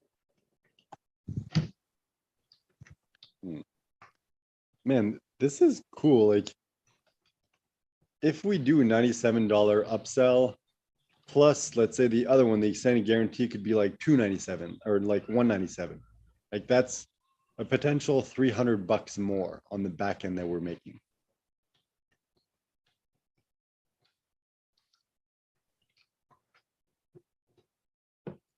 Or could even be like $297 for the extended guarantee.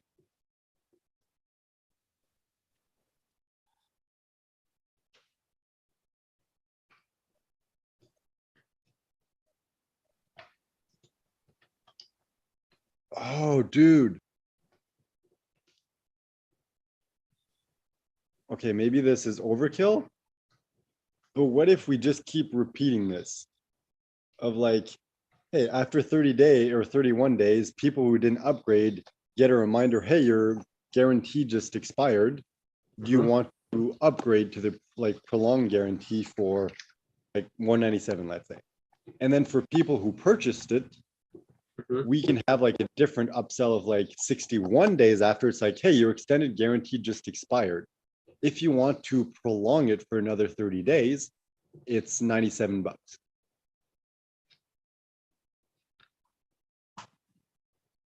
Like, I don't know if it's just like overkill, but I'm Yeah. like, hey, like, what if a couple people buy it? Well, it's a couple $100 more. Maybe it's not worth the trouble of like setting up all the tags and setting up the automation and everything. But I'm just like, how many times could we do this? Like, would there be people who would buy the prolonged, like the extended guarantee just because they're like, I haven't gone through the course yet, but I just want to make sure that I can get a refund in case I want it. Mhm. So they just like keep extending. Maybe.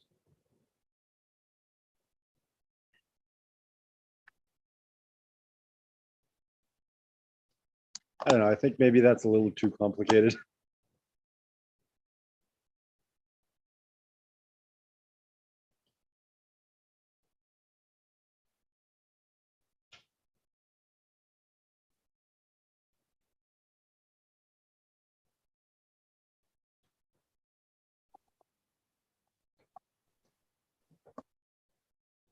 But man, if we have those two upsells on the back end, it's like, all right, everyone who like purchases the extended guarantee and then has the ability to resell the course after, if Mhm. they resell it for $500, it's like we don't make any money off that sale. But we made $200 on the front end when they purchased that guarantee. Mhm. Plus, we have that $100 upsell and that $200 upsell on the back end. So it's like Yeah. if someone buys the extended guarantee, we make $200. If whoever they resell it to buys the upsell and the guarantee, that's another $300. So overall, we made $500. Right. So that seems pretty decent. Yeah. It's like, oh, and the other thing too is if you set up your affiliate stuff well, like the products that do really well on ClickBank have like these big affiliate processes. Like they'll give you funnels, they'll give you like pre-built copy pages and stuff that's really copy and paste. But if you educate them, it's like, hey, on our used course portal, like we'll create a page for your course that you're that's used. And what we found is like if you tell somebody that you actually know, it's like, here's what I liked about this. Um, share the part that you actually found useful. You're actually getting a client testimonial from them in the process of them handing it off to somebody else who can better use it. So you're getting social proof, you're getting a new name added to your list, and potentially uh, squeezing a little bit more money out of that course if the person buys into the like upsells and stuff.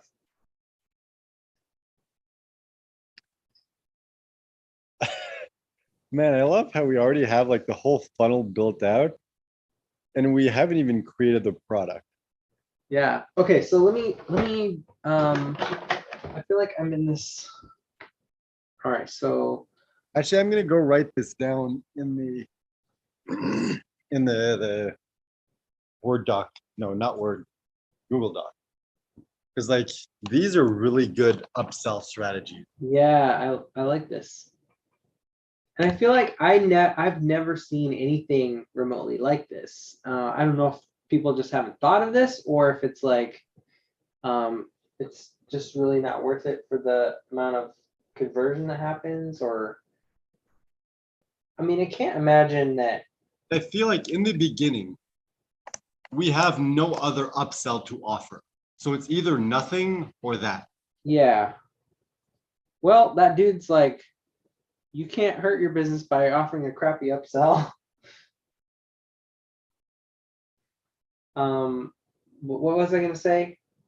You know, the other thing too is context is so important. It's like somebody may have come up with something like this or this exact thing, but depending on their business and the context in which they're receiving an offer, it's like it might have been a misalignment of something. Where it's like anything can work if you just keep like testing it. I mean, you can, I mean, it might not work great if the market demand isn't there, but you can make anything happen. It's just whether or not it's worth it. Okay, so I'm gonna do.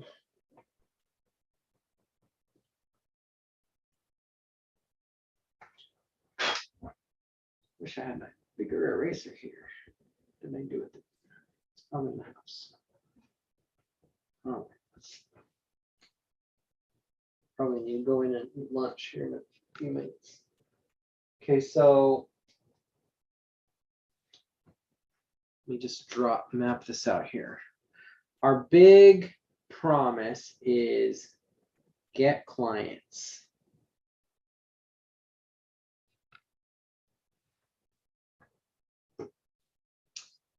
The mechanism that we use is a warming group.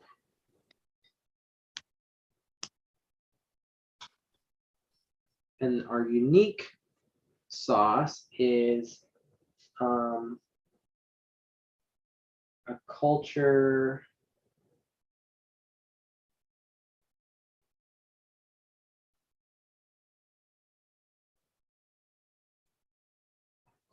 craft.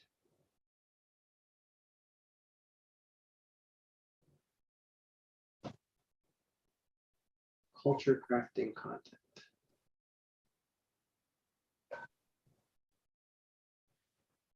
So when you do our program, you're going to get an onboarding video.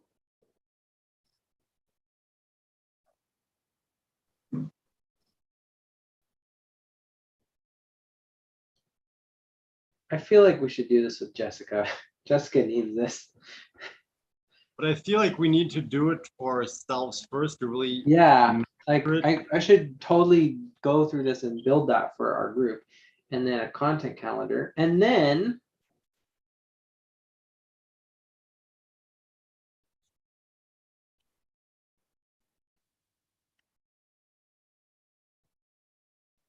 we get to use the age old, want to use the exact method that we use in our business.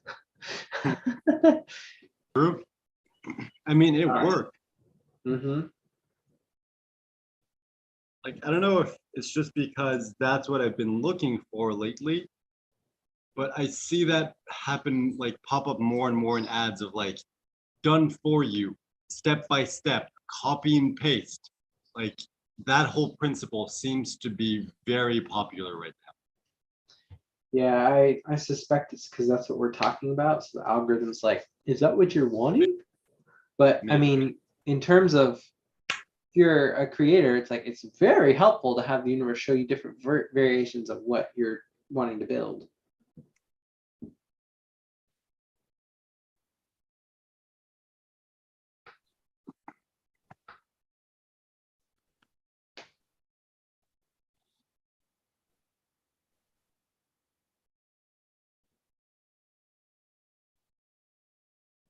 All right, what should, just for fun, do you have any ideas for the one-click bump sale?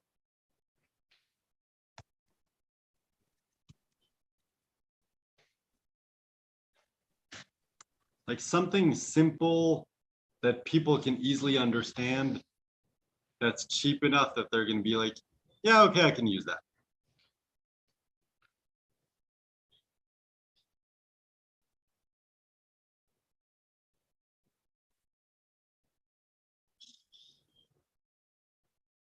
like maybe it could be that like list of questions that you had, and it's like 30 days of like pre-written posts so you can hit the ground running.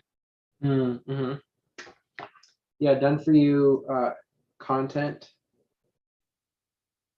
Yeah, so it's like generic. So it's like, Yeah. hey, you can go in and tweak it if you want, or you can literally copy and paste. So it's like we create generic enough like question posts or things like that of like, hey, why did you join the group? Or like whatever, stuff like that. Or it's like they can just copy and paste and insert it into the course, and it's like it's Yeah. valuable enough that they're like, okay, I see the value in this. It's only $47. This is worth it. Mm-hmm. Or it could be 27. So it's like, hey, 30 days of pre-written posts. So it's less than $1 a post. And you don't have to worry about creating your own posts for the first month.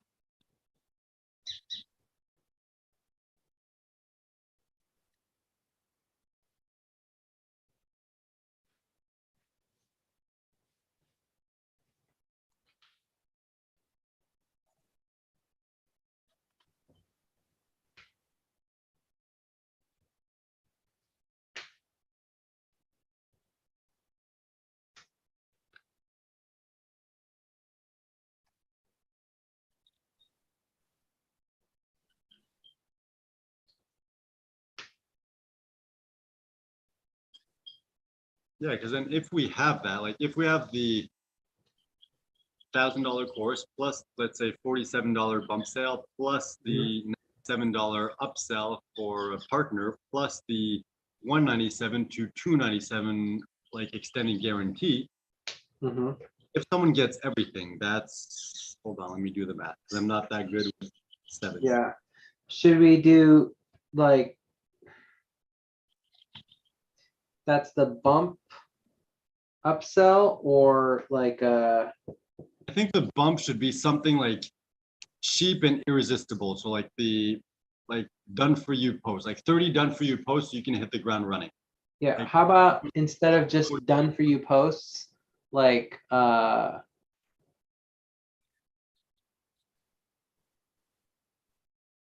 like pre-launch warming posts. So it's like if you're getting ready to launch an offer, it's like this will get them ready to buy. What would you call that? Like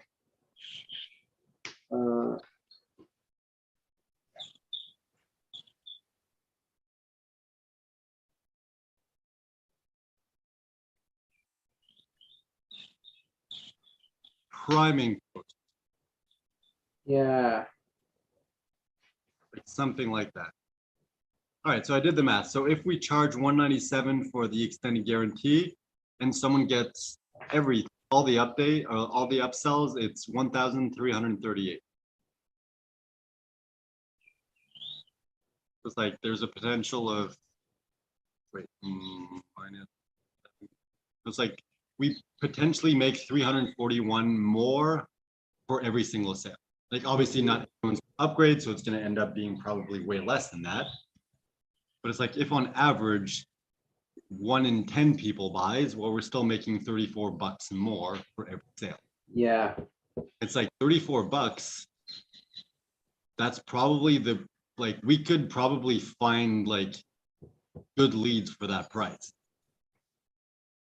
So it's like just the upsells could cover the cost of the lead acquisition. Yeah.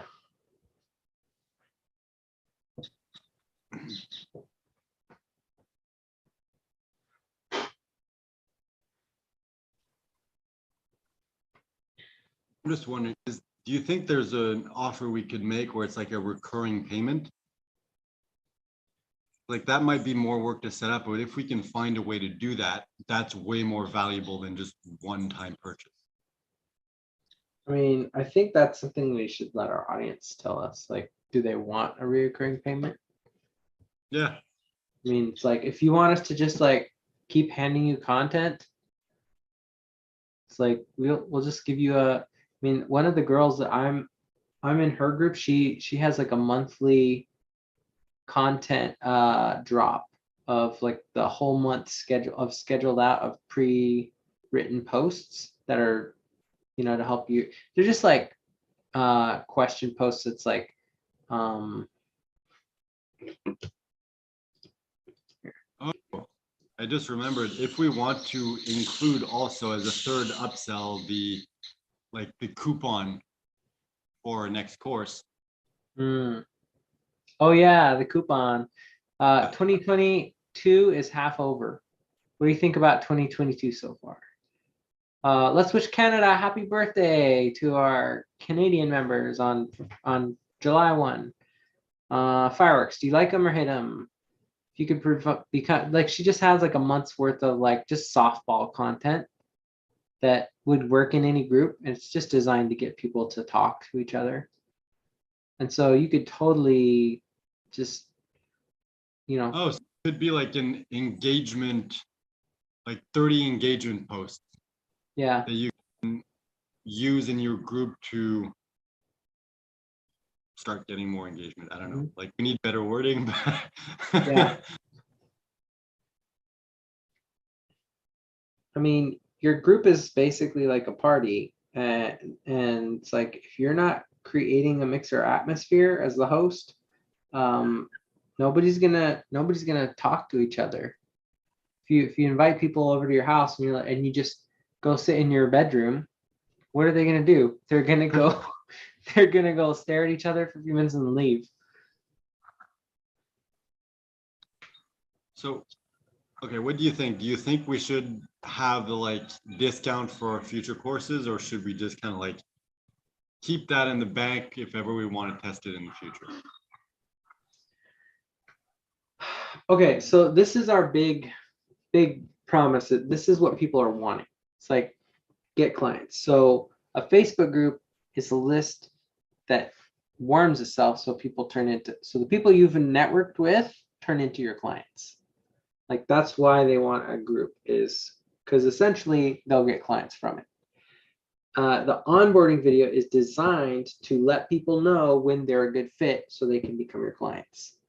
And if they aren't ready, it tells them how they need to act to be in the group.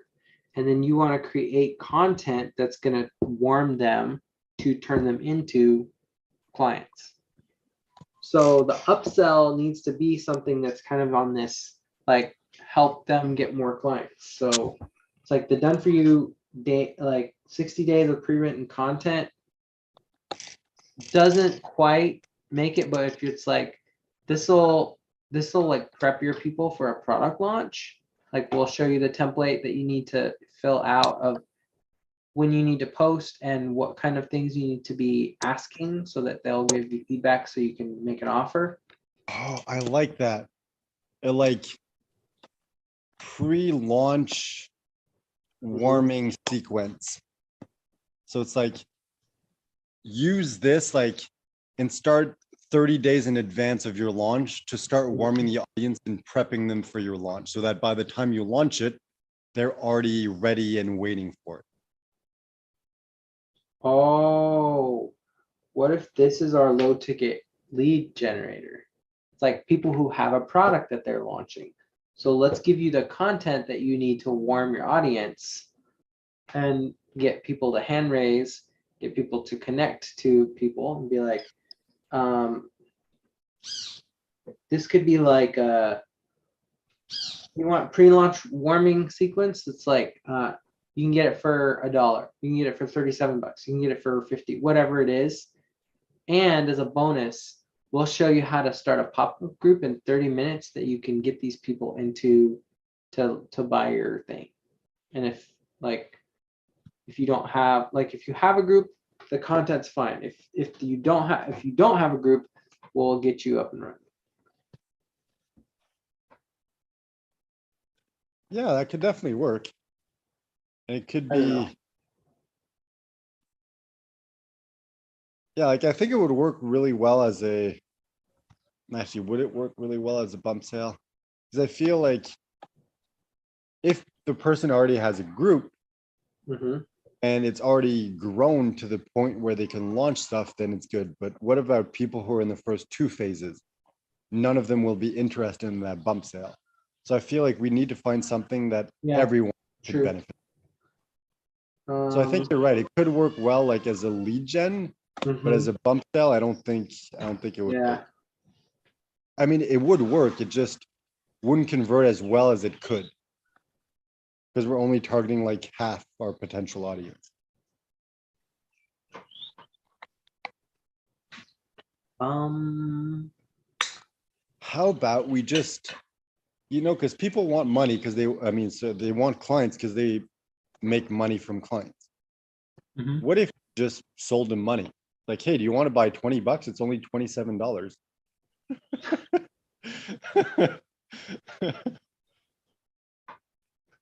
That would be really funny to see how many people like. I feel like that Oh, would. what if it's like a random thing of like, hey, buy like a ticket for a chance to win a cash prize anywhere between $1 and $100, and it's like $27.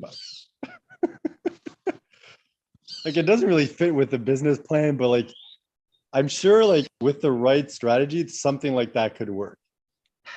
Of like buy a chance to win something. So it's like you win something no matter what, but the value could be less, equal, or way more than what you're paying. Yeah.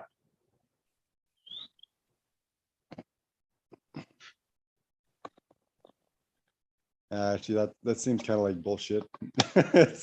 It was a cool idea, but I don't think it would work. I think it's too complicated.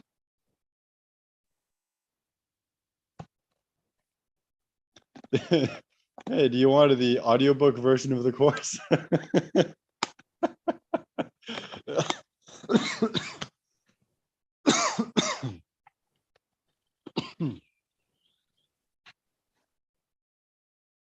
But what would be that version? Because like when it's a book, it's like bump sale is the ebook version or the audiobook version. What would be the equivalent of that for the course?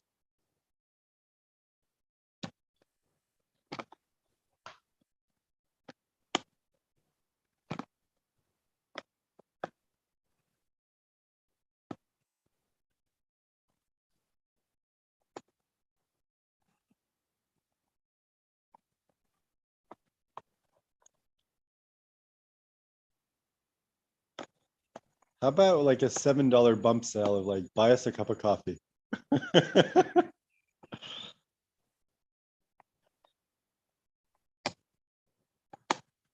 Yeah, maybe we're overthinking this. It's probably just going to come by itself, and at some point we're going to be like, "Yep, this is it."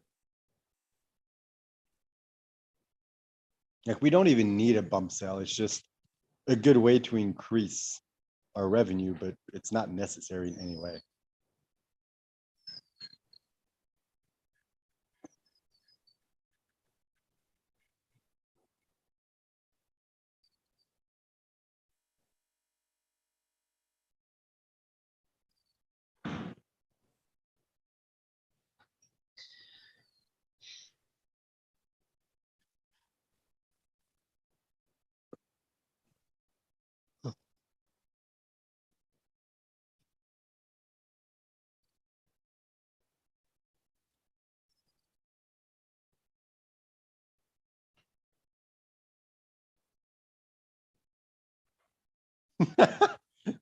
Uh, for $97, buy a fist bump from us. We'll fly to wherever you live and give you a fist bump.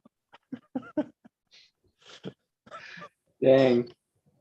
That's Like like it a doesn't make sense monetarily, but that would be such a hilarious like upsell. especially if you just ring the doorbell and like fist bump them and then run away. Oh man. And it's like they're shorter than we were expecting, so we end up punching him in the face. 97 bucks. You can punch us in the face.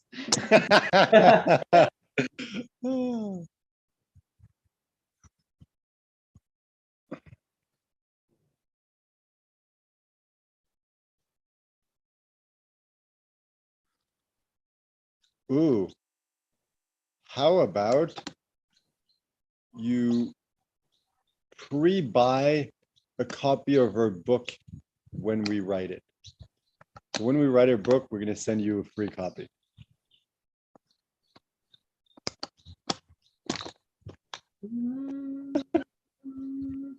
Maybe. The thing is, if we never write it, we never need to deliver on it.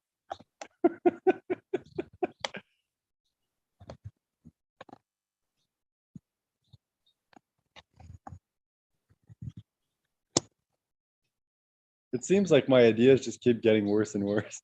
You can buy over 70 hours worth of our ideas, including the idea that turned into this business.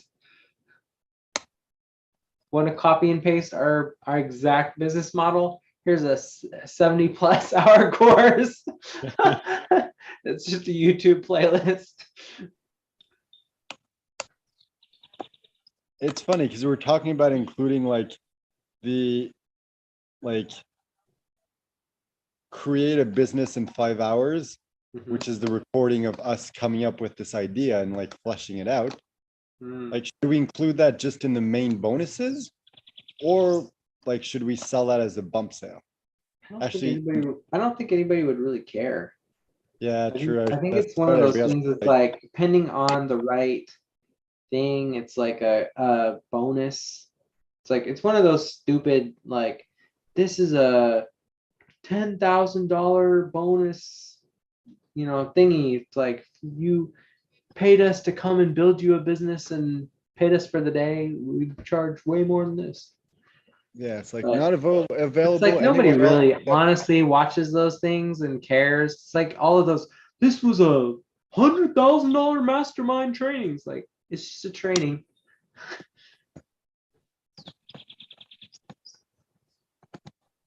But like, if we sell in the right way, it's like not available anywhere else except on YouTube for free. Yeah.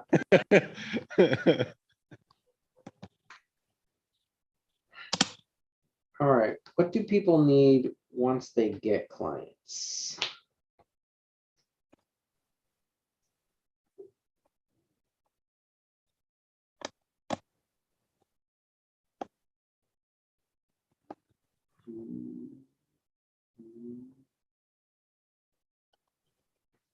What about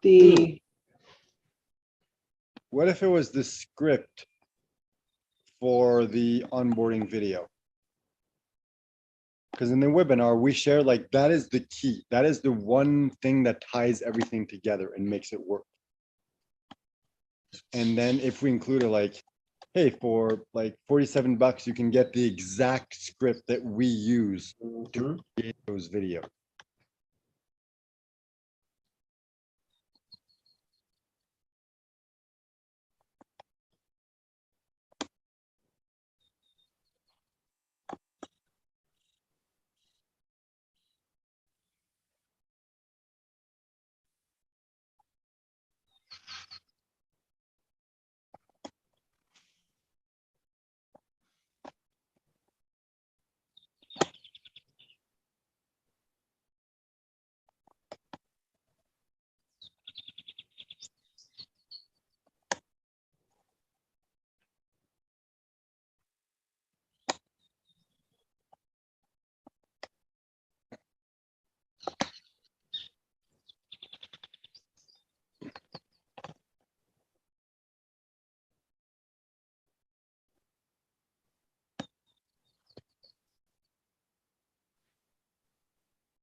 script for the onboarding video?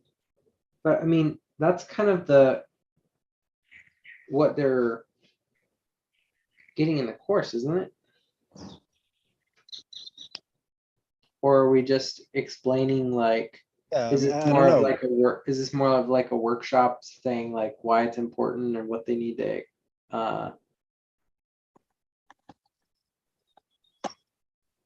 I don't know. That's just like an idea. I don't know how you want to structure it.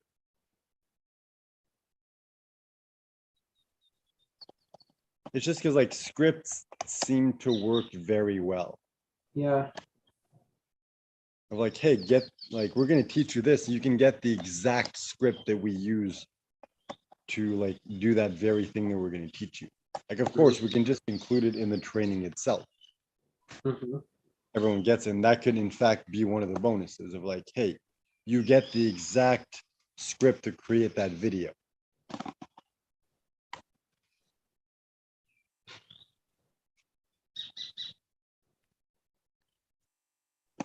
For $47, we'll send you a guinea pig through the mail.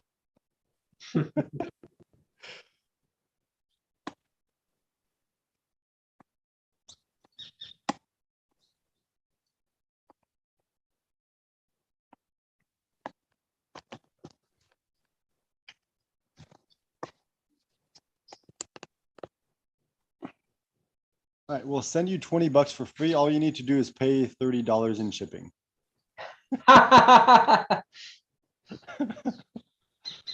Oh man.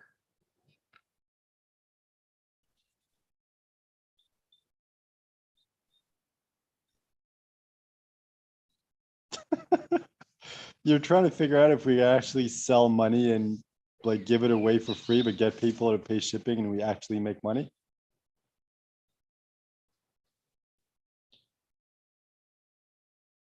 Like people are used to the like, get this free thing, all you need to do is pay shipping, but it's like, if it's money, they can do the math. Like if I'm paying 30 bucks for shipping and I'm getting 20 bucks, it's costing me 10 bucks. So yeah, this is dumb.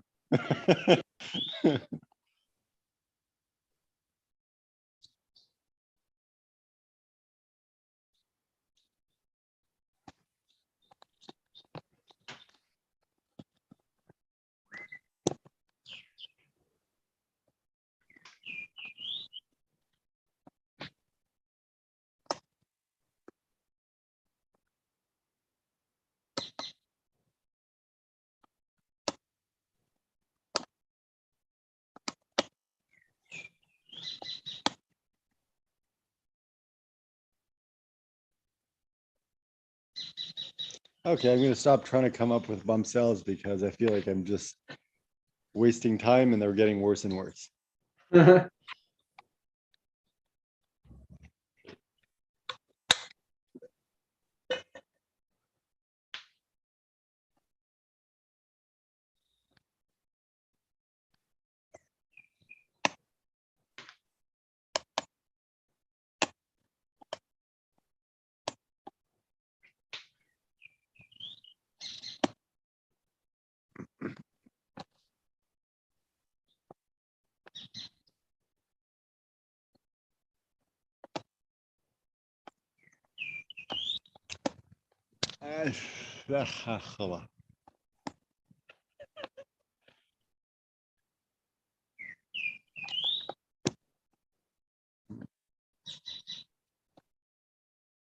I'm still trying, damn it.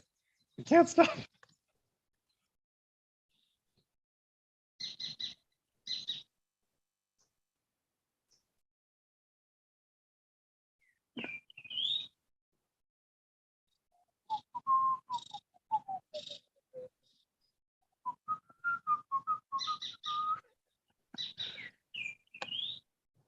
You seem to be working very hard for someone who just wanted to float. That's true. Uh,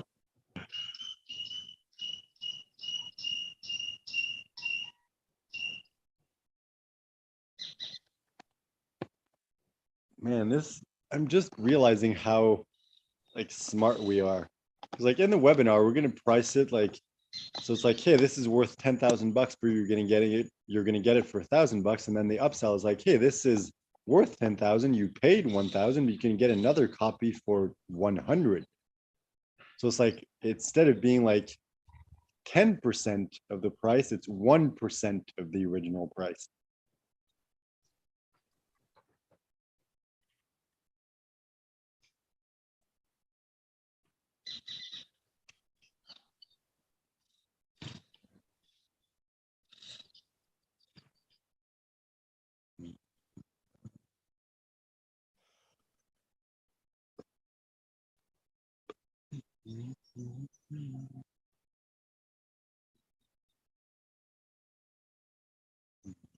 Oh,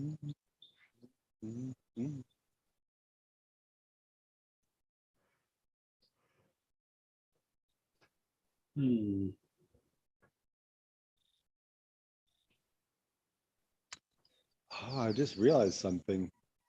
All this is in USD, so once I actually get paid, I'm going to be making more. Nice. What about a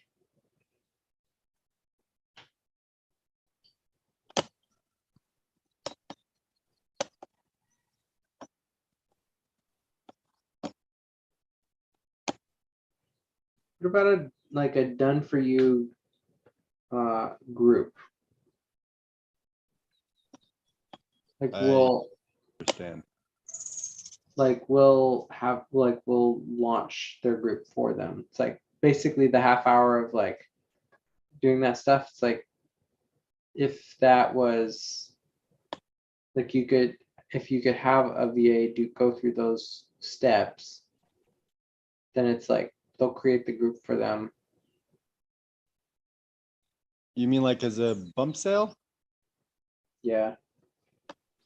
I mean, once again, it limits because like it's only people who don't already have a group who would be interested. Yeah. It's like people who have a group, they're like, I don't need that. So like only people who are at step one needing to launch a group will benefit from that. Yeah. So Plus, I feel like the point of a bump sale is to create something that's simple and easy to deliver. Instead, you're creating work for yourself for very little money. Yeah. Oh, I know what we could offer.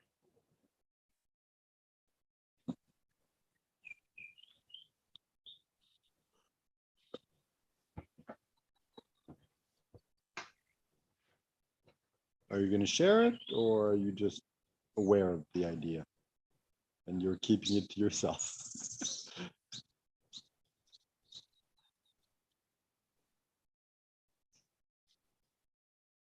Like, I know what we could do. Are you going to tell me? Nah.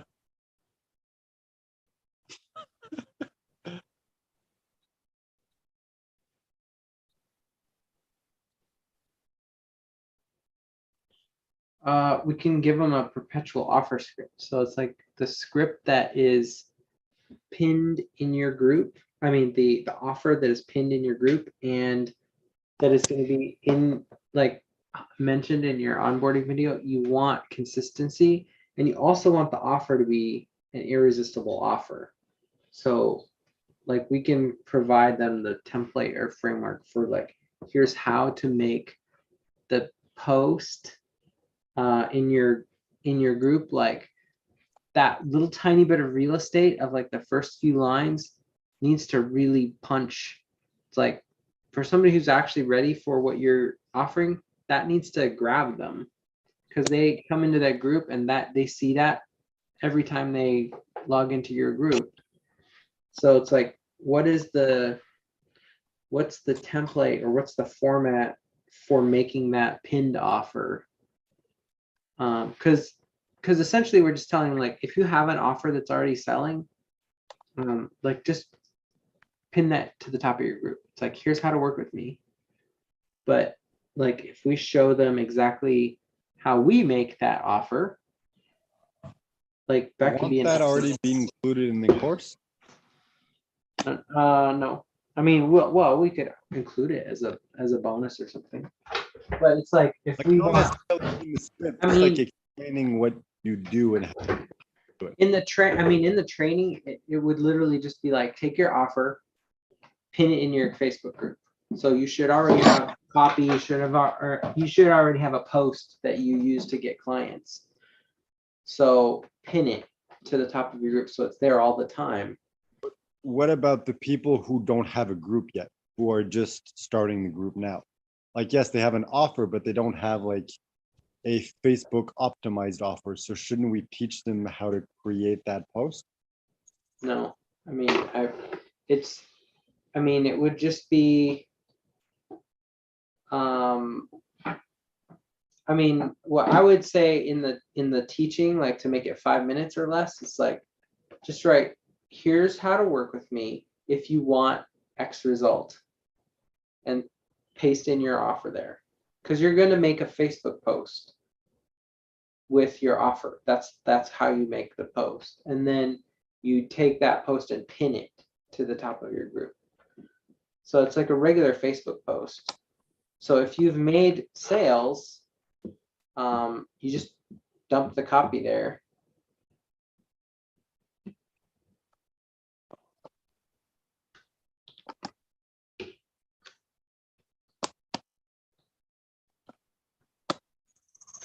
Okay, maybe this is useless, but what if it was just a like printable PDF with like, hey, every day these are your tasks, just like check mark whenever you do it. So you keep track of everything. It's kind of like, it seems worthless, but the guy who is selling like a book for 400 and then an upsell book for 1,000 was selling a 1-page, like basically summary of the book for 97 bucks that you can just print and put up on your wall, so it's always there and it's always reminding you. It's What? like he would sell that for 90. Dang. It's like maybe we're overthinking this. Okay.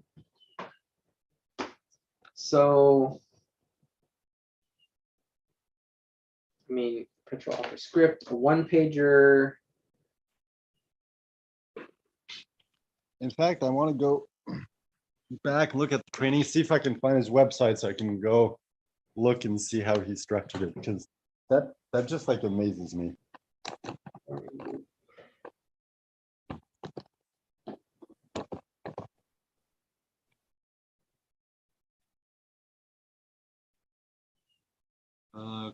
What does mine? What else has mine? It's fun speaking improperly.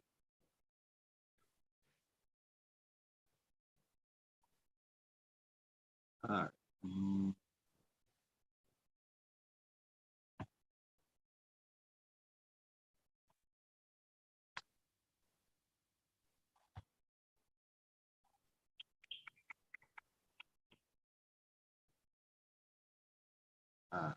Dana Derrick.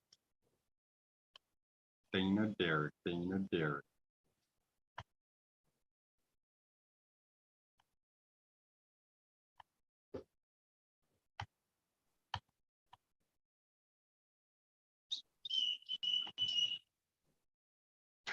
Dana Derrick. Dana Derrick.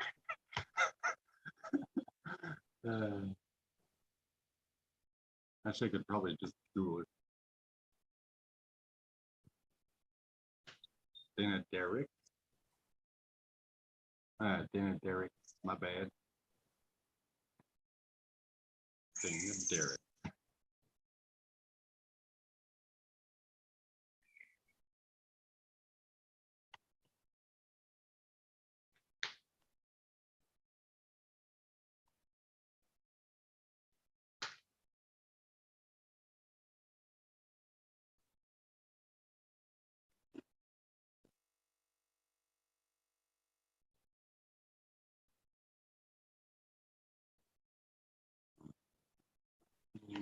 On his website, he now has like a free book. Okay.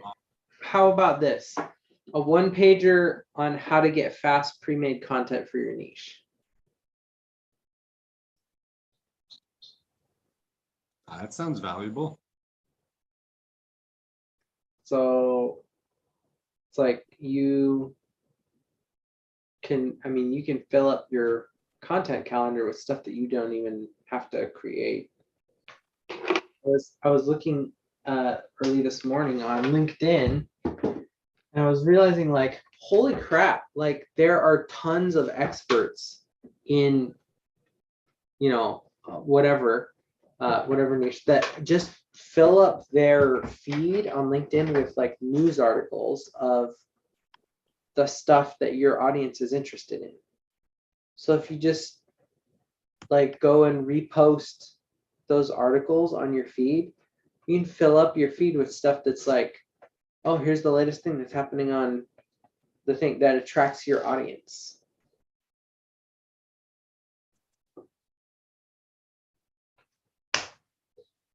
Yeah. Honestly, I think we should just, instead of trying to figure out what the course is, like we should just build out the stuff that we need. It's like whatever we're building, like we'll just write it down. Yeah, but I want to see here what the bumps are. Yeah, okay. Okay, so as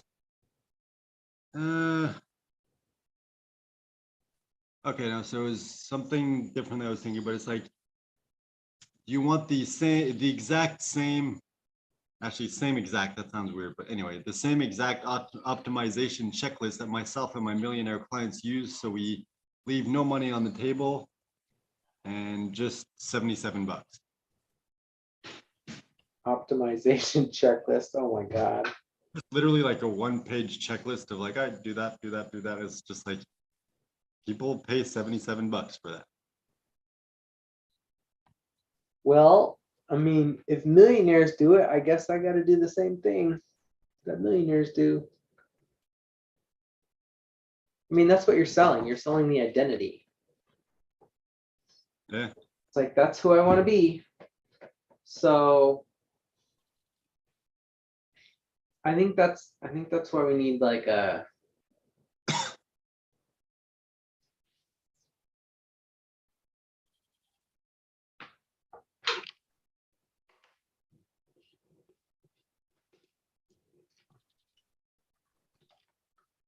Still blows my mind that he sold like a book for 400 and another one for 1,000. Like in his funnel, he's selling, he's basically making more in his funnel with 2 books and 1-page PDF than the whole funnel we've set up with like an entire course and a suite of bonuses. It's insane. I mean, the 5-minute idea is a pretty sexy idea. Yeah. I just looked up 5-minute 5-minute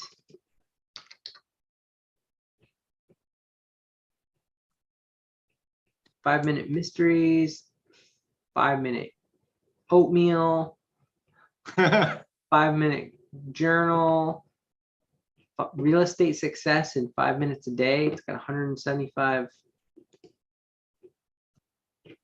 What is it? What is that? Part of 3 5-minute success books. Consult to sell. Success in 5 minutes a day. If you invest in 5 minutes a day to achieve a higher level of success, you truly only have to invest 5 minutes a day to achieve amazing results. 5 minutes a day. So what does that 5 minutes do? Why do I need a whole book?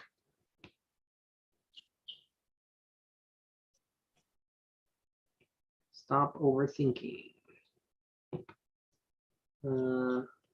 So for somebody who can get lots of clients, what is the identity of that person? It's like become a free business owner, authority, competent.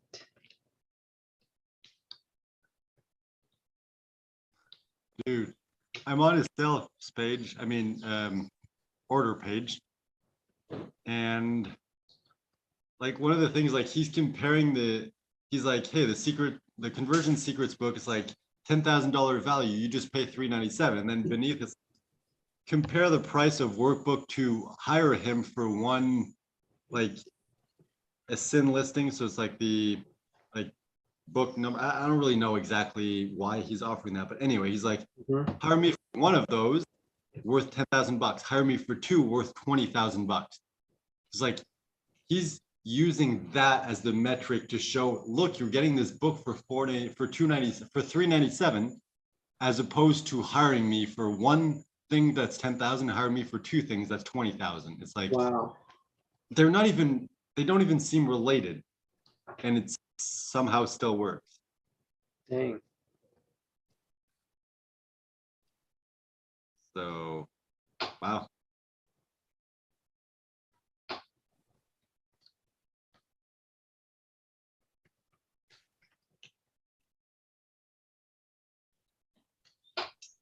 I'm just wondering.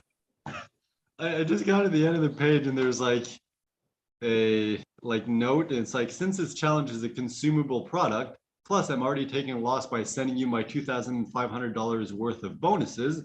And because a few goat hating jerks ruined it for the rest of us, there's unfortunately no refunds. I'm just like, what? That doesn't make any sense. Yet it's somehow hilarious. Dude, he's selling a $400 book and there's no refund. Dang. That means like it could completely suck and people just can't get their money back. Like, I doubt that it sucks. Like, I don't think he'd be able to sell that well if it sucked, but you know, wow.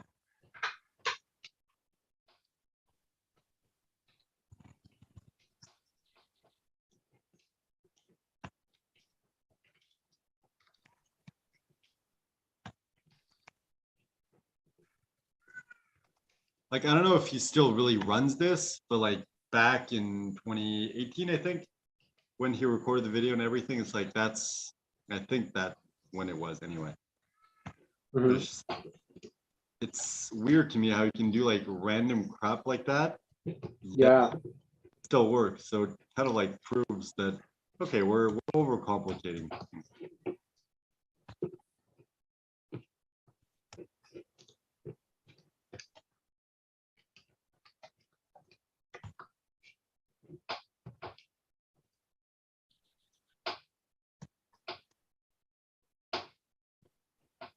Clientverter.com. I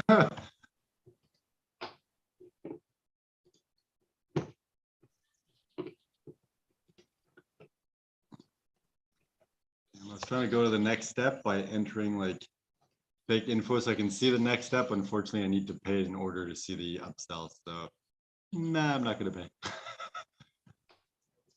Clientconversion.com. Clientconverter.com is taken. Client converters. Client conversion. Client converts.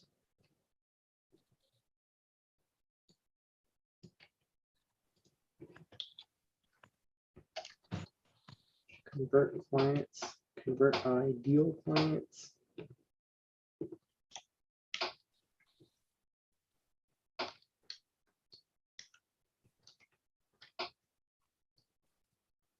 Convertyourclients.com.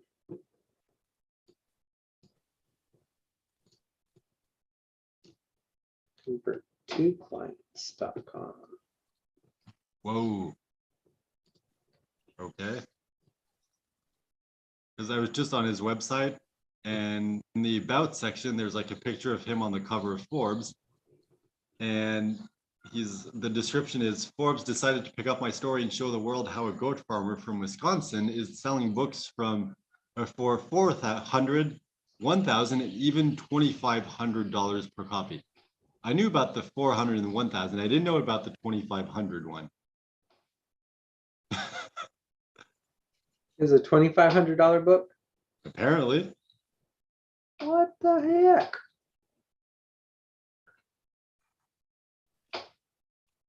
We're selling books wrong, buddy. Whoa. Yep. I mean, this article is old, but his latest work, the Dream 100 book, comes out in December and has sold 9 copies at $2,000 a copy.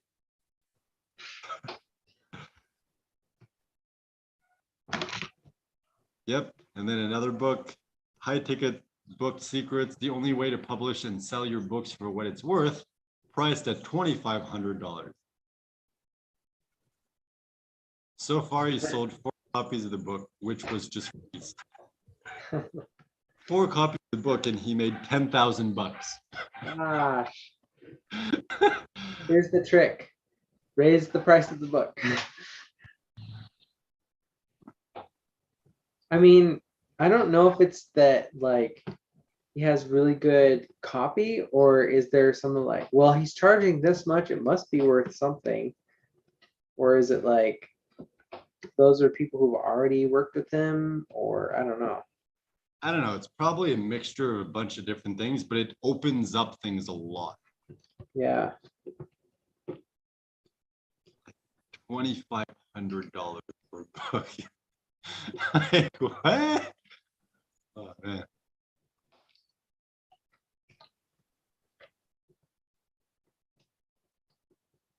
Ooh, okay, let's just for a fun exercise. What if we use this principle of things that people usually don't pay a lot of money for, and how can we charge a crap ton for it? Just like, all right, he's done it with books. Can we do it with anything else? And it's like this, other woman who literally, like, I don't know the full story on that, but she needed money, so she started like an online business and cut up her shed in the back of her house and sold pieces of the shed. So she sold pieces of wood. Like, I'm not sure, she must have done something to it to make them seem more valuable, but like, there's a strategy for just about anything. Yeah.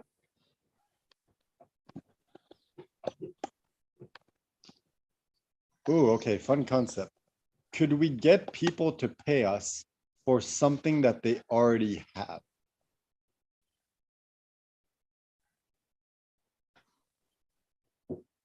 So like, we don't even need to deliver it. We're just like, hey, you paid us.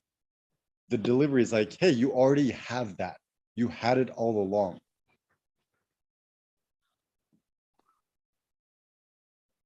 So it's kind of like they pay us for the result. And the way we deliver the result is by showing them that you already have that. Mm.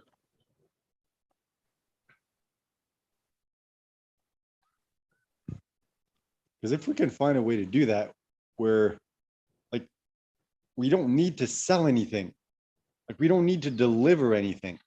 Mm-hmm.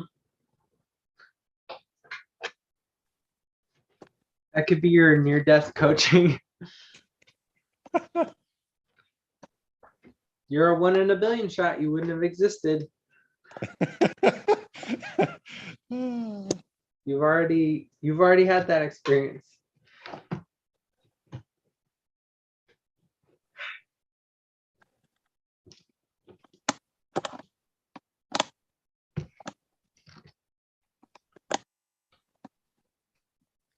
I think it comes down to shifting the person's perspective. Like, if you shift the perspective and present what you're selling in the right light, you can sell it for just about anything. It's like, how do you raise the perceived value of something to the point where selling it for like 100 times the normal price is okay? Maybe not 100 times. No, let's say like 100 times just for fun. It's like that becomes a steal. It's like, all right, you want to sell a book for $1,000 rather than, $20. Mm-hmm. All right, how do you make what could be sold for $20 seem like it's worth $1,000? No, like $10,000, so that by selling it at $1,000, it seems like an incredible deal.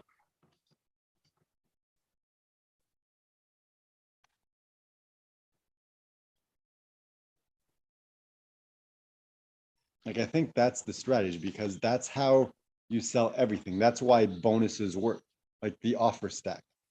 Like, hey, this is worth that much, but you're getting this that's worth that much, and this that's worth that much, and this that's worth that much. The total is this, and you're only getting it for this price. It's like at that end, it's like, as long as they're getting more than they're paying, it doesn't matter what the price is. And I think that's the strategy that he used to sell his book for, like, 400, 1,000, 2,500 bucks. Mm-hmm. Like, all right, how do you increase the value of something to the point where you can charge literally anything that you want and people are still willing to pay for it?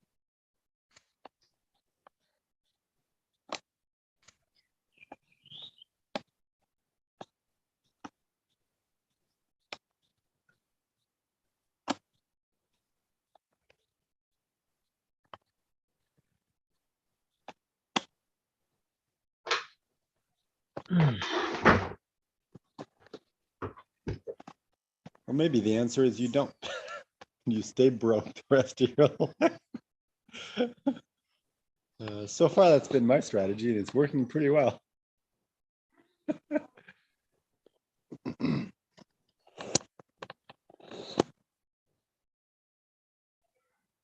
Hmm.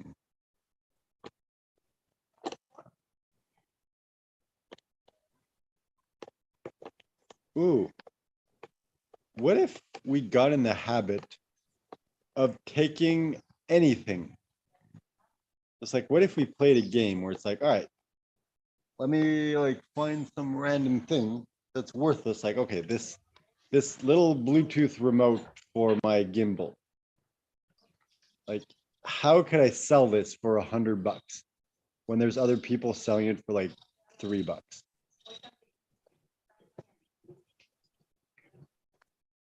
And it's like, if we get in the habit of not inflating the value, but it's like presenting something in a way that it's so valuable that the person is willing to pay $100, Yeah. like that becomes kind of like our way of thinking. Then it's going to be super easy for us to come up with irresistible offers.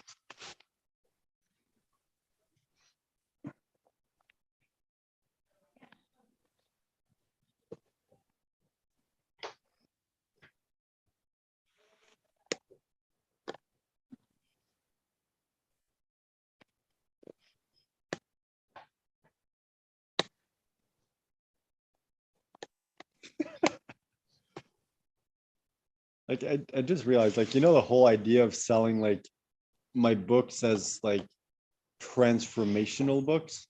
Hmm. It's like with that, you could sell like the series of 11 books for like $1,000. Or I'm like, could we get to the point where we build this up and we perfect the funnel and we prove the system to the extent where we can charge like $10,000 for like 11 books? Would that be possible? Transformational.com is available. Huh.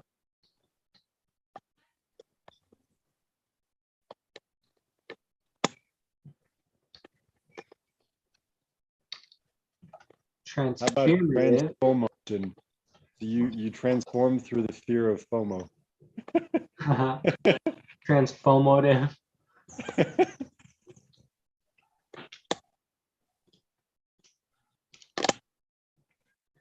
Transformative.com is available. Transform. Transform. List. Transformer list.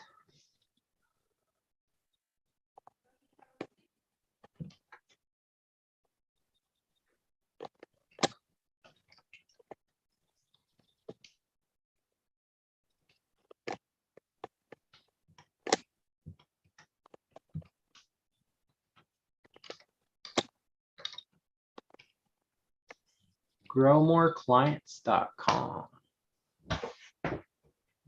Ooh, client farming. A client farm.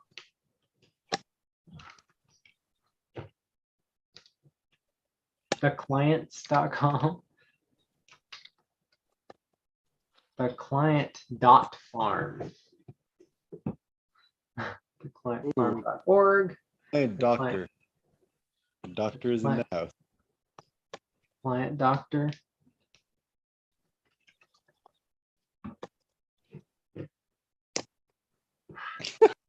I was thinking like, all right, what words are kind of like doctor, but that convey a like stronger emotions? I'm like, and for some reason, the first thing that popped in the head is like client gynecologist. No, wait, that's not right.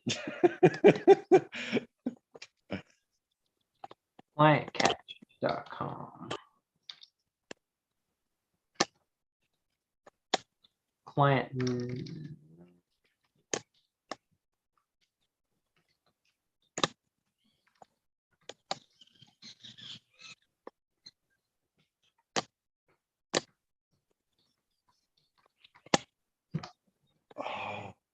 Okay, business idea. What if you create a business where your clients is everyone with the first name? So let's say it's like, all right, my business is like my ideal client is everyone named Aaron. It's like I create a business where as long as your first name is Aaron, you're going to want what I have to sell. What if that was your business? Like you target people based on their names. It's like, okay, my client, my audience is everyone with that first name. Where there would be a way to build a business like that, where you just target people on their first name.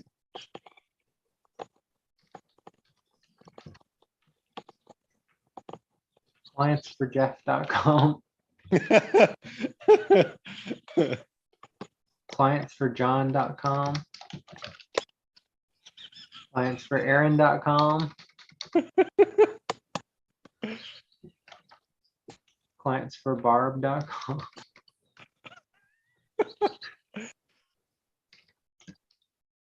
clients Like for your name is your name Frank. clientsforless.com. Do you want more clients? Just go to frankgetsmoreclients.com. Clientsforless.com. That's a good agency name. Is it taken? No. How about clientsformore.com? Clients. If you want more clients, but want to pay even more, we can help you. Clientsformore.com. Your way to get clients for way more money, for way more than they're worth.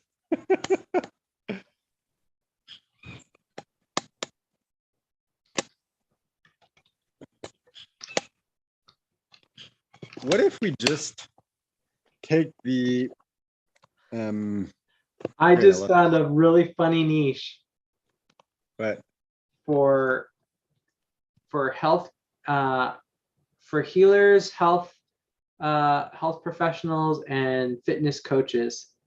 Fatclients.com. An agency specializing in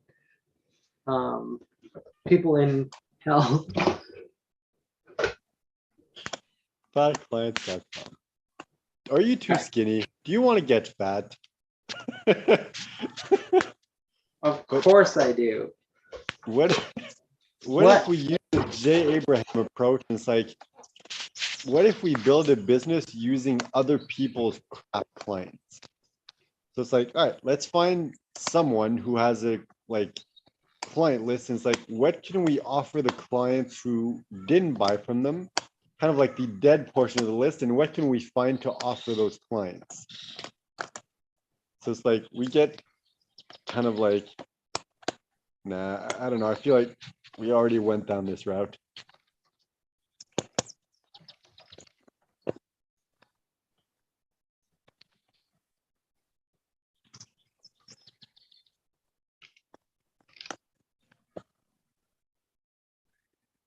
Clientcreation.com.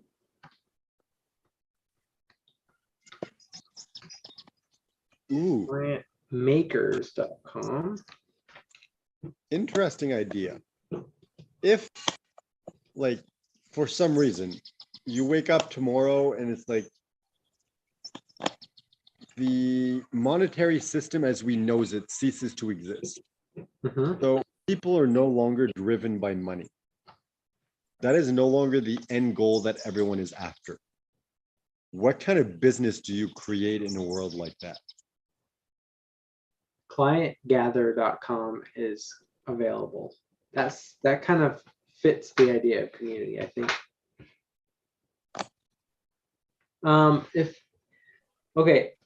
If people aren't driven by money, I mean, I would be building a storytelling community. I would be trying to build, like, do something with other creatives. I mean, literally what you and I are doing is like my dream business. I just want like more people doing this. It's like if I had like basically a writer's room where we had like a group of friends like us and we were creating stuff, and then somebody else would go and do the like manifest the product. I mean, like if money is not required, then like just the back and forth is good enough for me. Like I don't need it to be a show or something. But don't you like get value from seeing the thing created? It's like, yeah, it's fun brainstorming and come up with a concept, but it's like if you never see anything come from that, doesn't it kind of like Nah, lose feel I after a like while? I like enjoying the idea. I mean, and honestly, like half of the ideas I come up with aren't that original anyway, or I manifested them through somebody else doing it. It's like somebody further off on the mega timeline went and did it, and it's like, oh, I had an idea kind of like that. Like I'll watch it.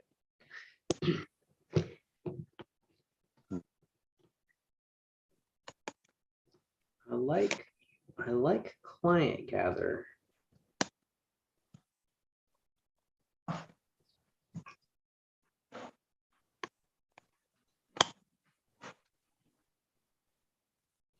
I do it. I just feel like it has kind of a like more spiritual like feel to it, you know? Mm-hmm. Oh, gatherer, like I don't know, it seems kind of like a more new agey term. Yeah, gatherclients.com is also available. Client getter.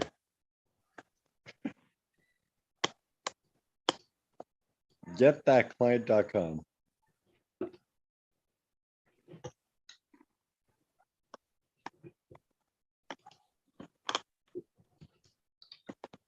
How about com.com? Calm.com. Oh, com. Like com.com. Com.com. It's That taken. has to be a thing, right? I wonder what website that is. Com.com. Is it like a communication company? Pompom.com. Is that like the bread? Or is the bread one palm? Or pump? I forget. Premium. The pompom.com. On the Pompom. pompom.com.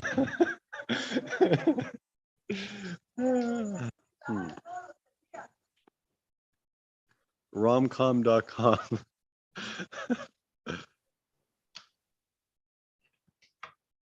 All right.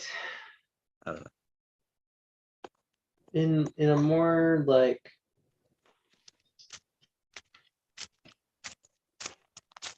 More ridiculous. Serious? Random. Norwegian? I don't know. In a more client shippers, clients, client savior.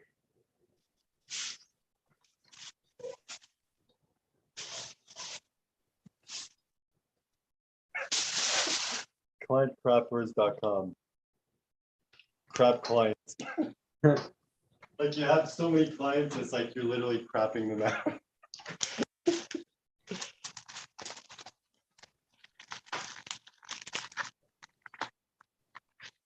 Clientwarm.com. Client hatching. Clienthatch.com.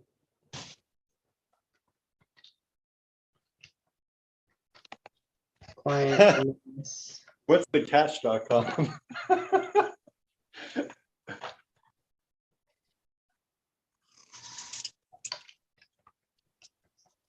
Catchclients.com.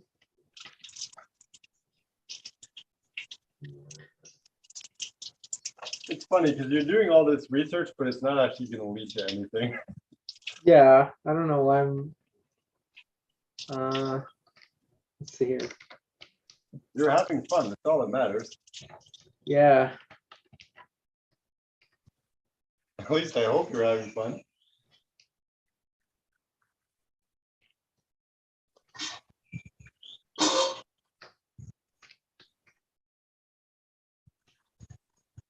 Bupo.com. Popo.com? Bupo. Poopo.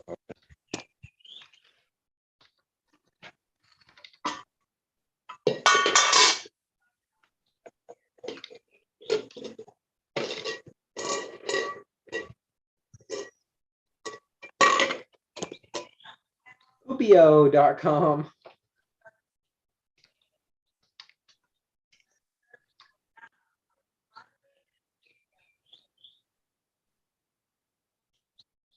Poop.com is a premium domain. Puzik.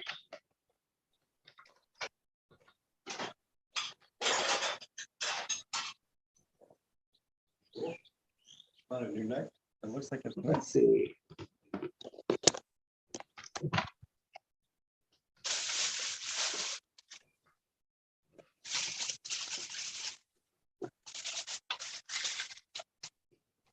Let's see.com.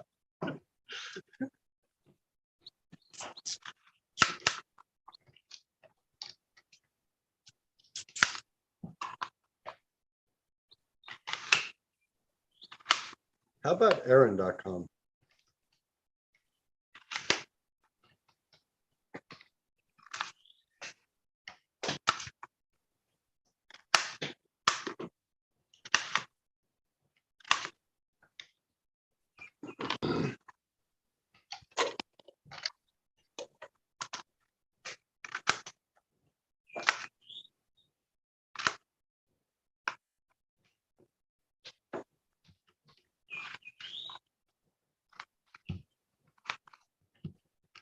Ooh, how about notawebsite.com?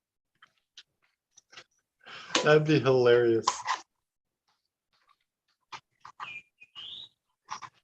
This is not a website.com.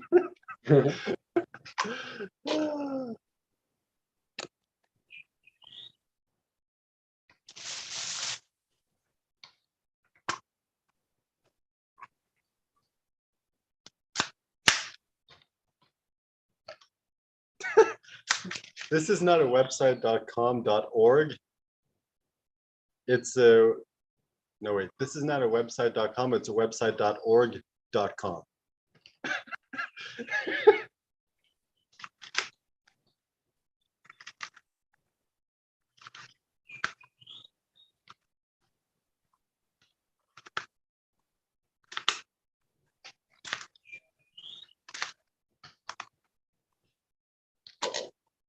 Client umbrella. Why do I care? Umbrella Corp, so bring your clients back to life. Zombify your clients, I like it. Resident Evil. Client cannon. Client killer.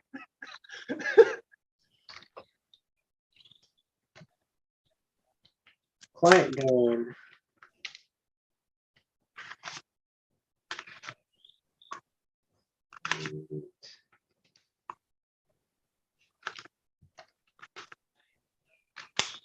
Client mouse. Man, you're going very deep down this. Well, I want to say rabbit hole, but I should probably say mouse hole. Client aid.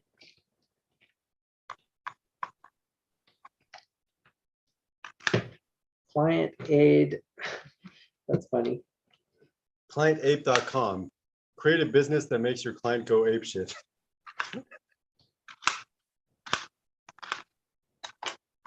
Client ape. Yeah. Client ape. Client monkey.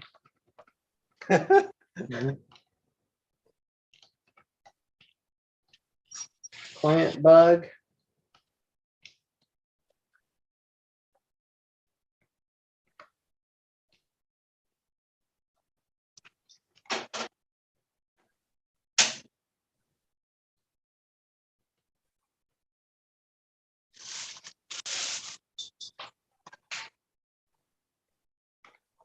Client seeder.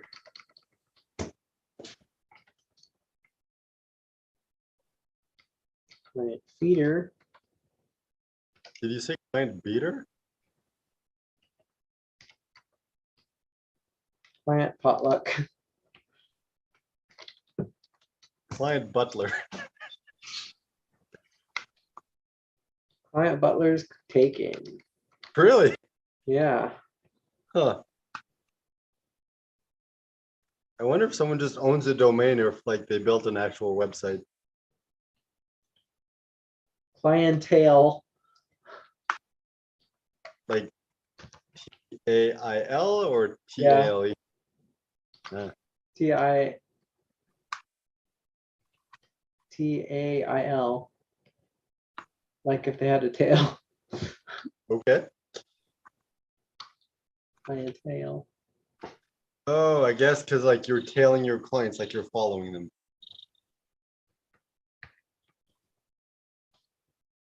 Clientele.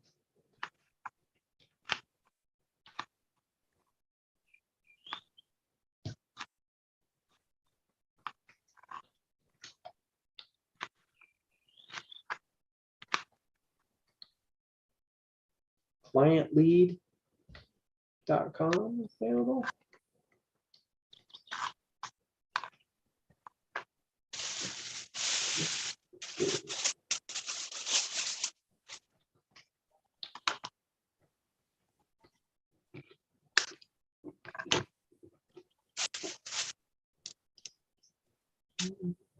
I'm curious, why are you doing this research?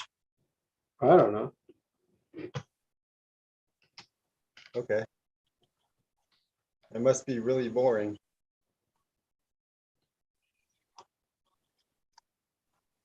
You're like, well, duh.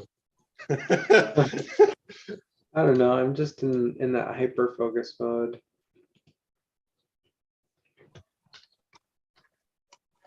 Clientinvent.com.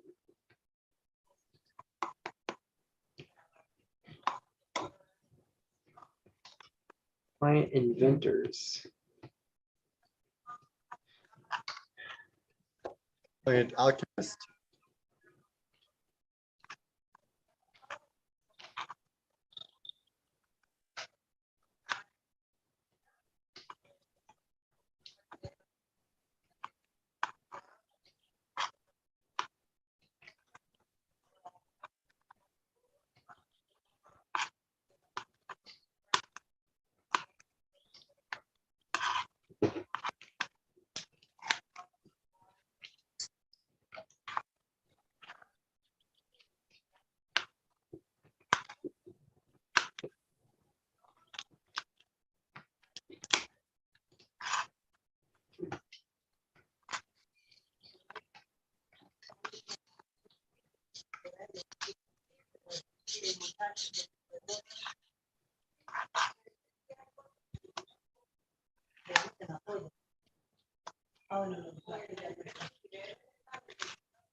Wow.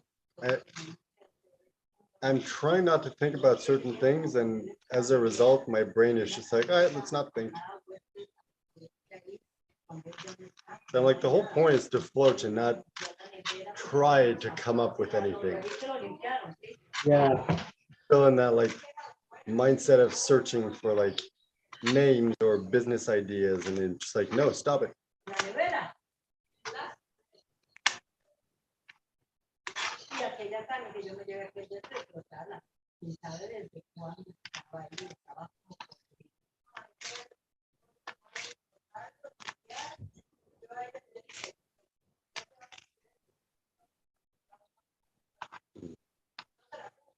Have we actually run out of things to say? That's a first. Allá arriba, pues búngalo para arriba. Ella vive en donde yo vivía en un cuartito. Por Yoga Maya para adentro está, usted entra, camino para Yoga Maya, se desvía para Yoga Maya y sigue hasta el final. Y yo vivía en una casita que está ahí y atrás habían hecho para atrás, yendo para una cabaña que tiene María Benito. Yo no la conozco. Ooh, okay. Interesting or not question. If you could pick anything as your name. So if you could choose your name, what would it be? I could choose my name. Yep. Y pues la nevera tenía mucho, mucho, mucho cantidad de bienes que dejan.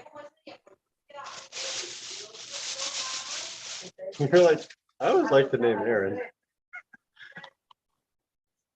Perfecto, sí, claro, genial. ¿Qué te va a decir?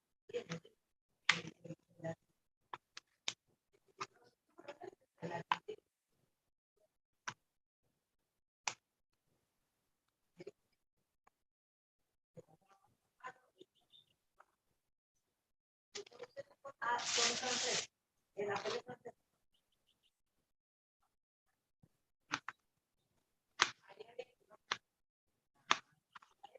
Ah, los dos se van mañana. Entonces ya, vamos a ver si te salen todos. No queda nadie aquí. Ajá. Y el moreno.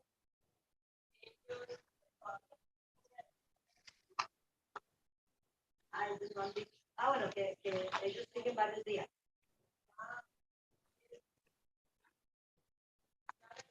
Y el otro cuarto. Are you thinking or did you fall asleep? I don't know. I can't think of any names that I prefer.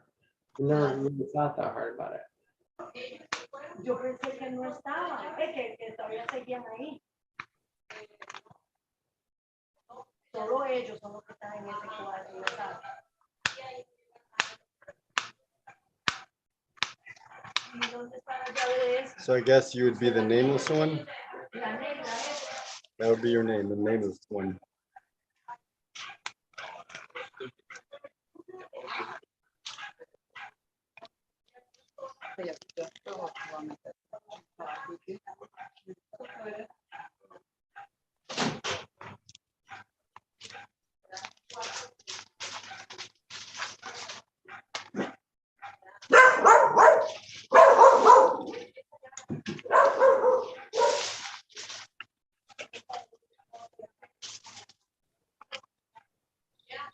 Maybe Matt. I don't know.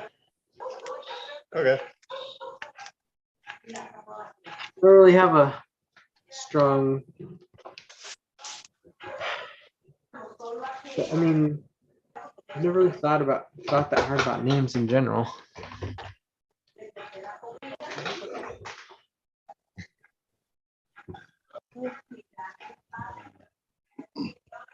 I think for me, I would just change my name every day. It's like, today, call me Bob. Like, I kind of feel like a Steve today.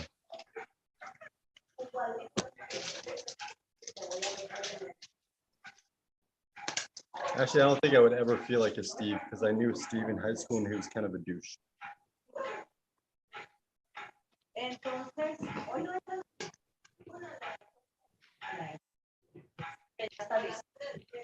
Ok.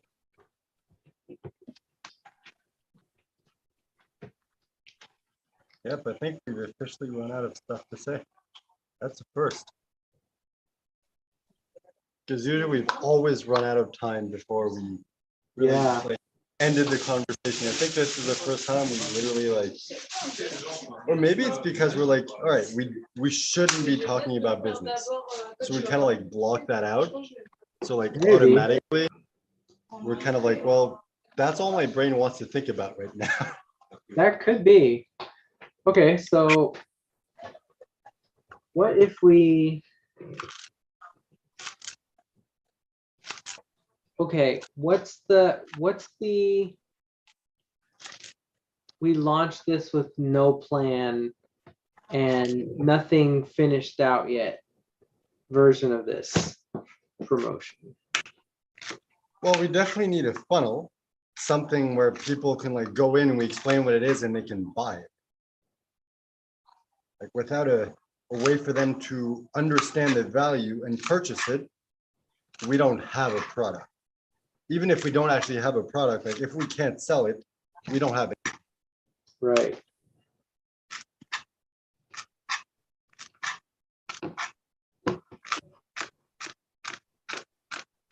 Hmm.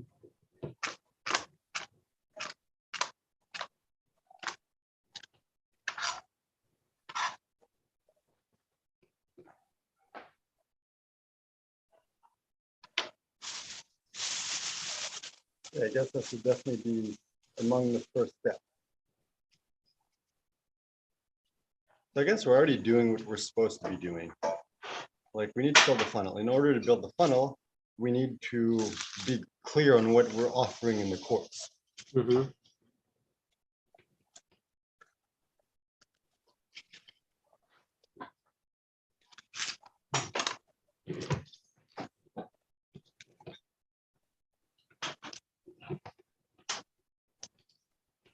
So I guess we're just getting kind of like restless, even though we're already doing what we're supposed to be doing. Yeah. It's like when we look at it, it's been what, like a week and a half since we decided let's do this. Yeah, I It's- feel like we've made a lot of progress. It just feels slow. Yeah, Uh, normal because this is like our first time, doing this seriously. So we're still like figuring everything out. And at the same time, it's good because if we tried to move faster, we would have done a lot of work only to realize like, okay, we need to tweak this. So we have to go back and redo the work. yeah.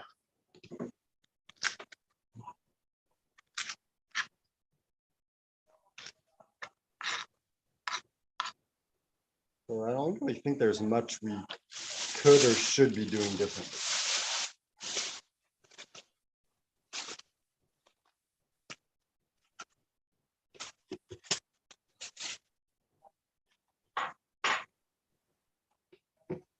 Actually, yeah, there's a ton of stuff we could be doing differently, but I don't think it would necessarily make that much of a difference.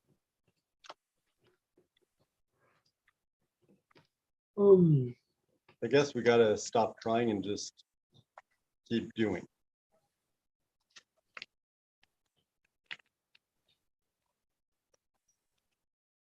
Mayo in a bag.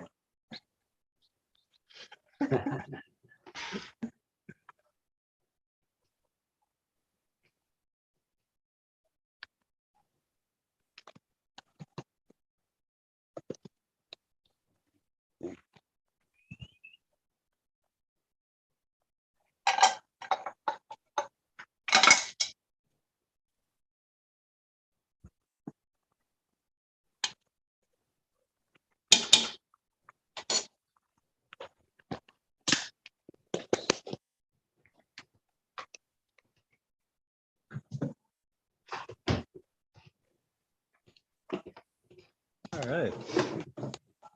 Time to wait for the potatoes to cook, and I'm against the sun, so this is horrible lighting.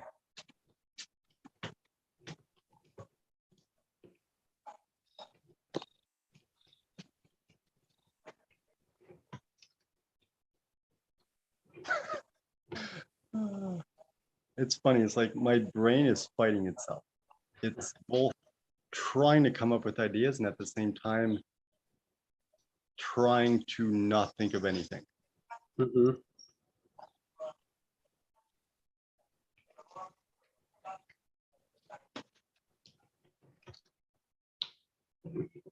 This is great lighting, isn't it?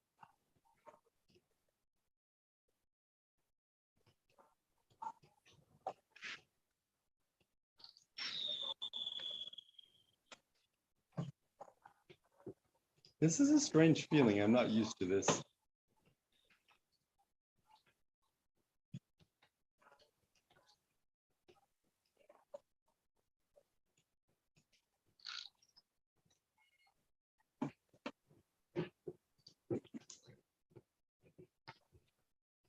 Just for fun, how would we simplify this? It's like we're already trying to do it as simple as we can, but over and over we get to the point where we're like, no, we're overcomplicating this. Mhm. We need to simplify. So what is like the simplest version of this? Simplest version of Just the business in general. business in general.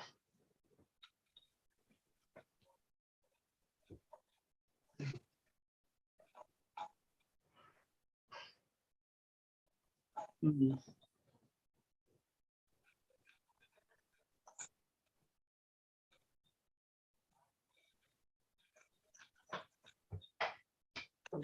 Or did you already get to the point where it is the simplest version that it can be? Okay.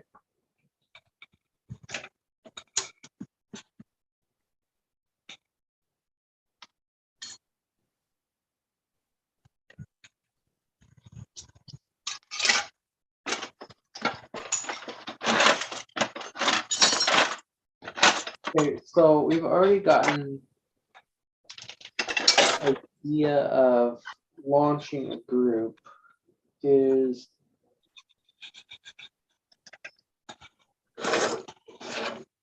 working.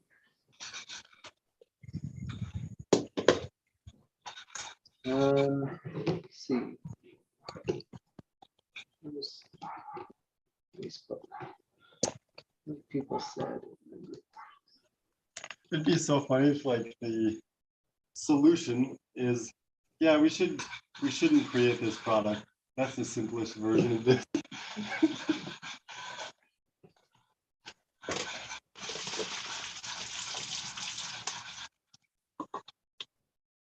Hmm.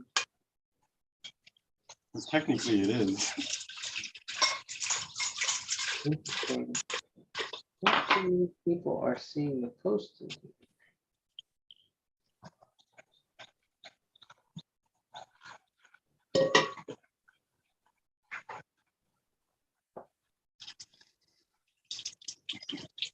What's the fastest way to launch a business? Don't launch it.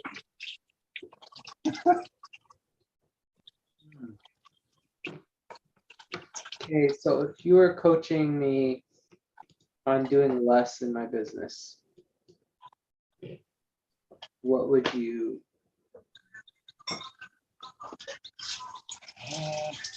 be asking? I guess it would be just taking faster action of like, take one day, sit down, flesh out the course. Use that, take one day, sit down, create the funnel.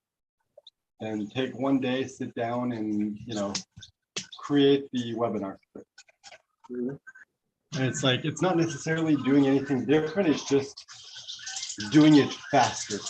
Yeah. Knowing that it's not going to be perfect and knowing you're going to come back in later and tweak it. Uh-huh. I don't know if that's necessarily more efficient, but that would definitely be the faster way of doing it. Let's see.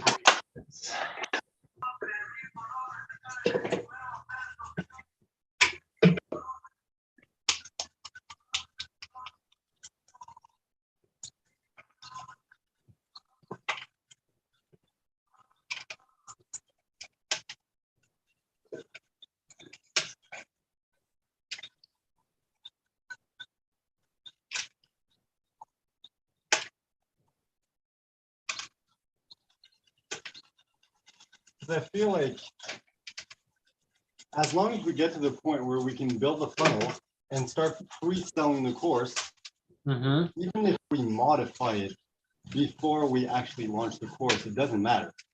People are already have bought in, and as long as we deliver something that's quality, in fact, updating it is going to be more valuable because it's like, hey, we were selling you this, but we actually came up with a better version of it. So you're actually getting a better version of what you bought. Yeah.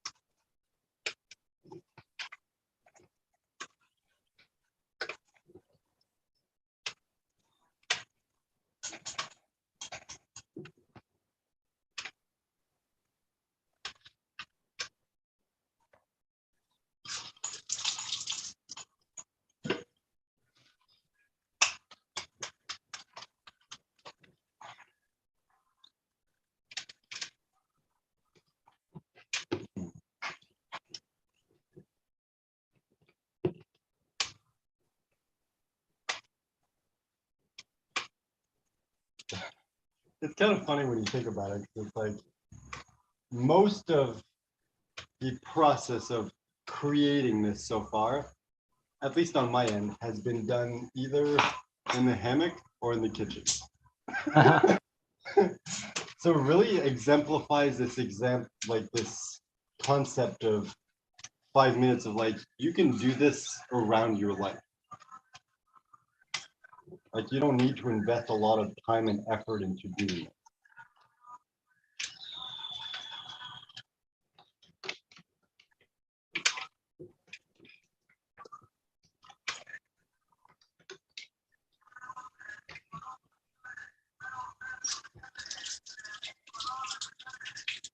How would you describe concept?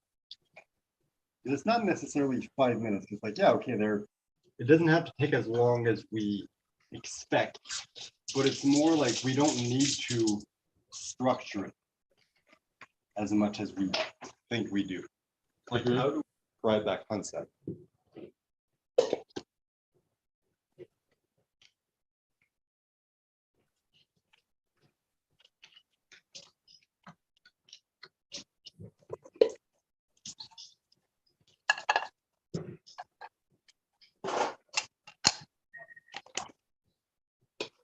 I guess it's the concept of like build a business around your lifestyle.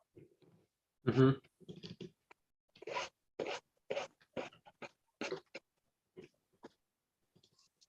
It's kind of like you don't need to build a separate business. It's just you build a business while living your life. Mm-hmm.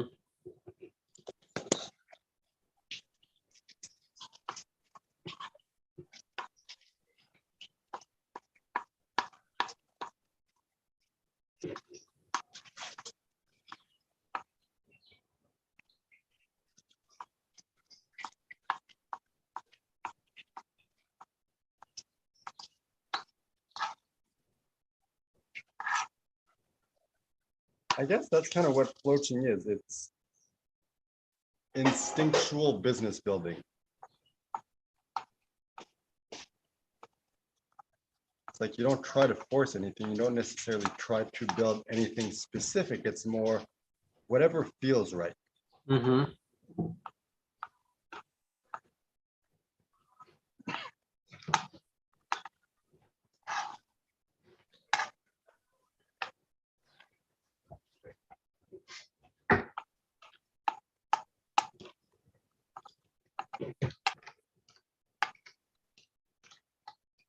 The only downside is sometimes you undercook the eggs.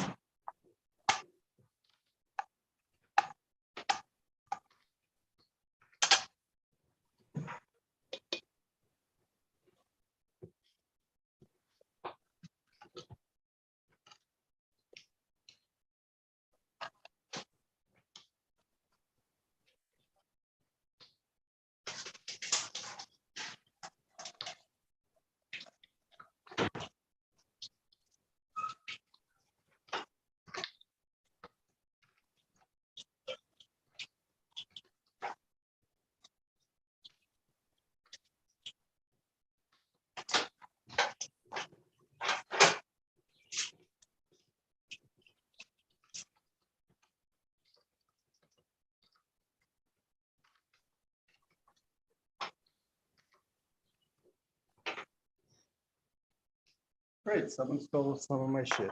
I'm assuming because they moved it. Oh, well, I'm leaving tomorrow. It doesn't matter. Except that they basically took what was left of my oil, so that's kind of annoying. I don't know who stole my oil, but fuck you.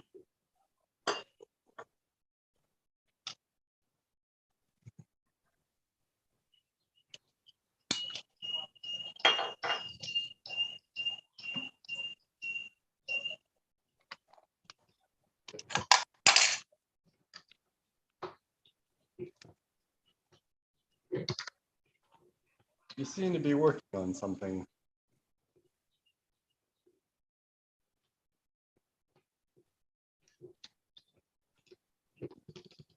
It's not.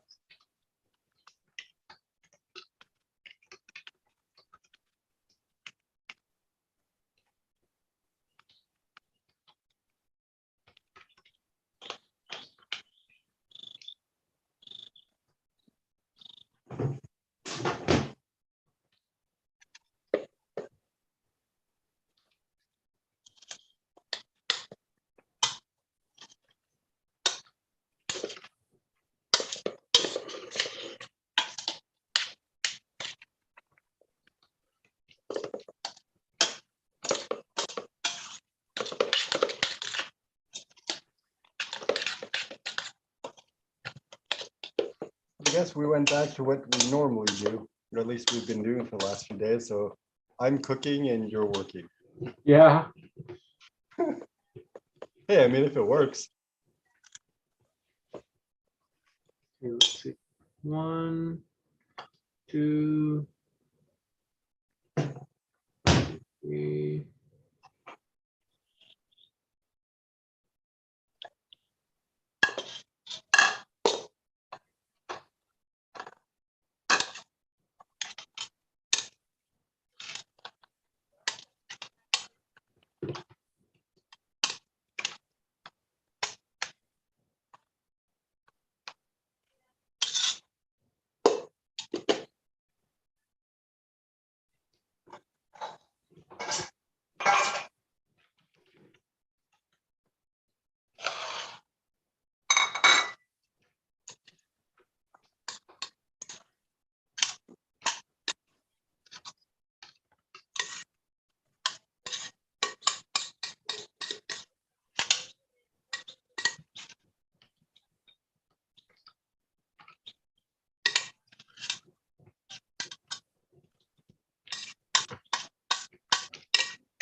Yeah, I'm thinking about it. I think that's what I'm going to do.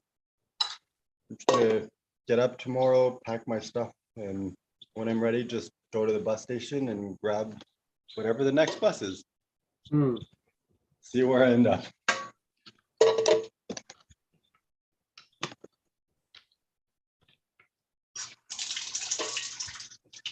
It'd be funny, like it goes back to San Jose, which is what I was planning on doing anyway.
Oh man, I must be really tired. I'm laughing because like comeere.com is available. Nice. COMEEERE. Wow, that is very specific spelling. Okay, on a completely unrelated topic, like maybe, I don't know, 2 weeks ago, I forget exactly when, but I matched with a girl on Tinder and she's like, I'm a hot wife. I'm like, I don't know what that is. She's like, Google it. So I Google it, and turns out it's basically a woman who's married, but whose husband's like, yeah, you can have sex with other guys. And I'm like, I was kind of tempted, but I'm like, nah, I'm here to relax. I'm not in that mindset. But it just feels weird to like having like given up an opportunity like that. It's strange. It's kind of like back when I was in Colombia, I met with a girl and she was like, hey, let's go out drinking. And I was like, nah, I'm already in bed. I don't feel like it. And like it got to the point where she's like, I can come over if you want. I'm like, nah, I should probably just rest. And I'm like, Okay, this is the first time that I've ever passed up sex. Wow. Like, wow, I'm growing, or I'm an idiot, one or the other.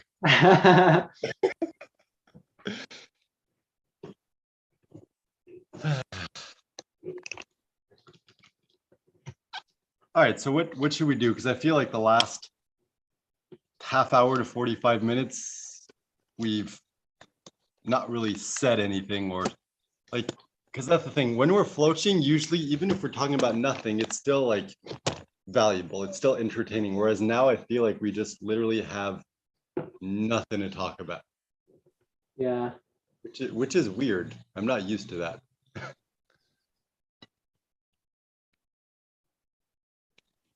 should go in and grab some lunch. I feel like I'm seeing you eat and I'm like, it's making me hungry. In that case, I'm not going to eat. I'm going to go lie in the hammock. We haven't just like talked about nothing well. So, ooh, okay. How about we, for fun, just like try to see like what we can share with the other that the other person doesn't know about it yet. Mm. Because I feel like we're both very open and it's not like we hold anything back, but I'm sure there's like some stuff that we just never mentioned because it just never came up. Yeah. Let's see. Let's see. I used to go downhill biking. We used to have a biking trail right behind our house, and now there's like houses there. They Wow. like raised over it and put in another subdivision. It was just like woods behind there, but Did you use to like create jumps and stuff? uh yeah. There was like ramps and all kinds of, like they had, logs buried in the trail to kind of create humps and stuff to but I didn't use it a lot. My brother was super into like trying to see how far he could jump or how fast he could go. And like I had a bike and I rode it back there a little bit, but I was like, okay, I did it.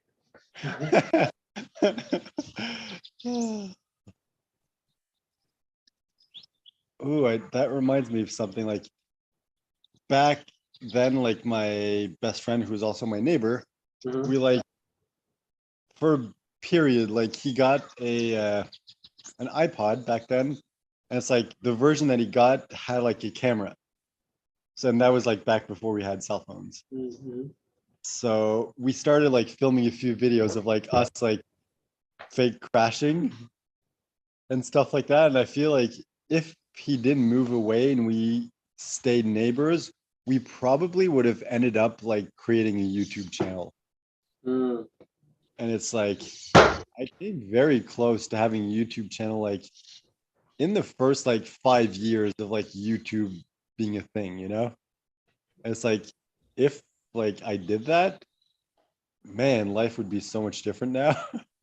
Mhm. Oh, I gotta go check my grandma took her medicine. Okay. Back.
Oh, are you back?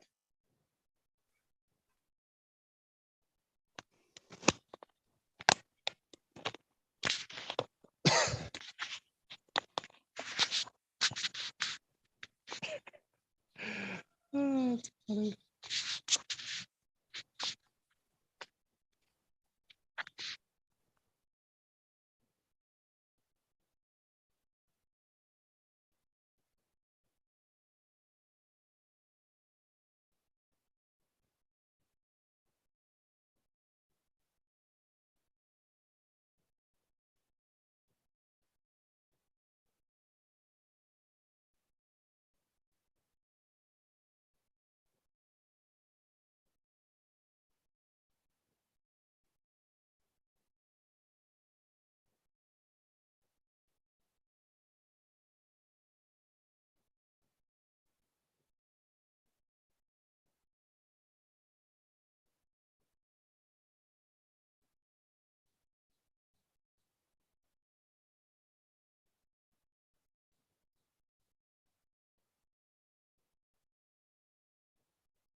Hey, sorry about that. I was like in another app while I was waiting.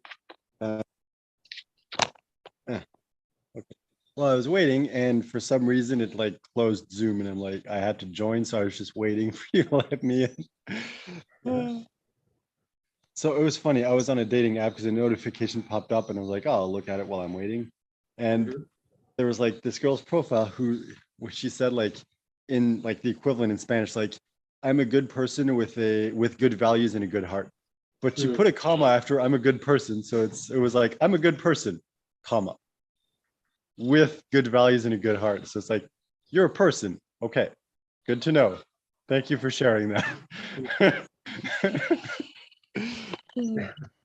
Because it's like sometimes like on sites like that there's like transsexuals, and it's like that's how they start the profile, like I'm a transsexual, but it's like I'm a person. I'm like, well, that's the first time I see that. I've never seen someone feel the need to mention that they're a person. It's kind of like it goes without saying. Uh,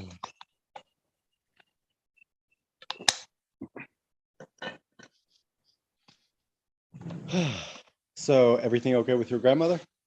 Yeah, Nice. she's up and about.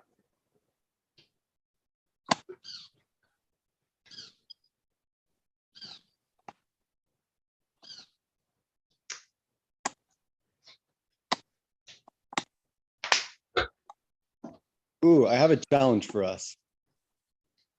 What if we challenge ourselves to finish and launch the business and start generating income by July 1st? How about that?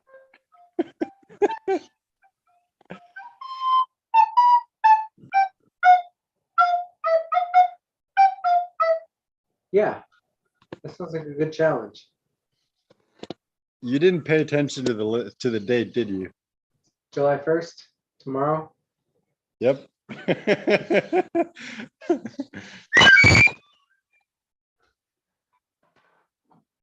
But I mean, all joking aside, it's funny because talking about your grandmother made me realize, like, all right, you're living like in a home. It's like your parents are there, your grandmother's there, your wife and kids. I'm like, and you've mentioned like you want to set up a business so you can, get your own place and, rebuild like that, Mhm. separate family unit, if you will. Yeah. So let's do it. Let's challenge ourselves. Like, what is the timeline we want to set for this so you can accomplish that goal?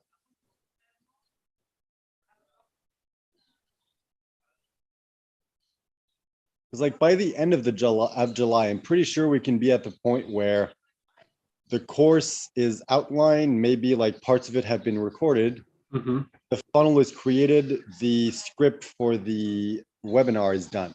Like Mhm. if we rush, we could do that in a week. So by the end of the month, Yeah. like guaranteed. So it's like at least by the end of the month, we should be in the process of let's start generating leads. Let's Yeah. start converting people. Let's start hosting webinars. Mm-hmm.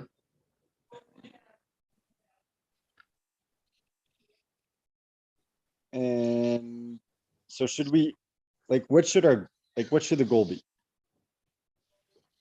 Should we be like, all right, by the end of August, we want to have sold at least, I don't know how many versions of the course, because we're making $1,000 per sale, Mm-hmm. 500 each. So what's our goal? Do we want to be like, all right, let's try to hit the like $5,000 mark by the end of August so that we each made like 2,500? Like it's not that much, but it's a good start, Yeah. So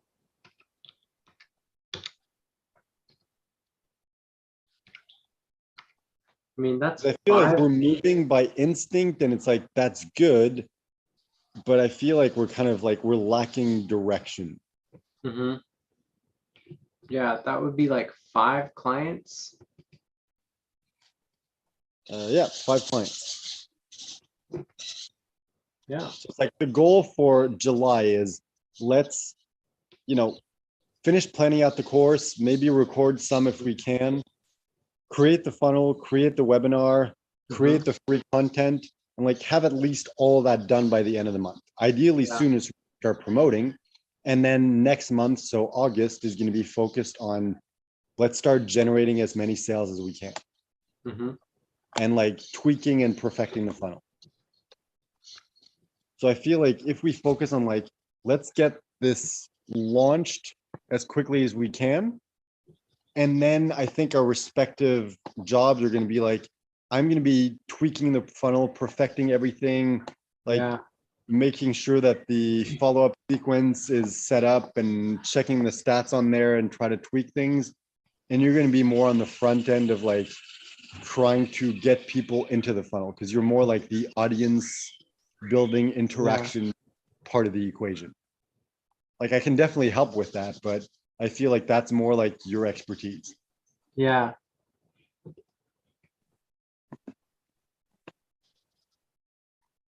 Yeah, like I feel like we've been kind of like testing the waters so far and figuring out exactly what we want to do. Once we're clear on this is the course, Mm-hmm.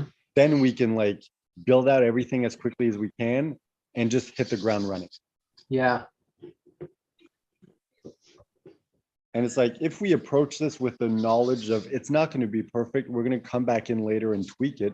Mm-hmm.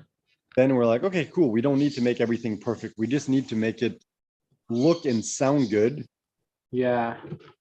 Start just going in and generating interest and traffic and conversions and just talking to people and building relationships with like the Dream 100 so that when we're like at the process where we've perfected this enough that we're ready to like really launch it, then we can, reach out to those people we've connected with and be like, hey, we're launching this course.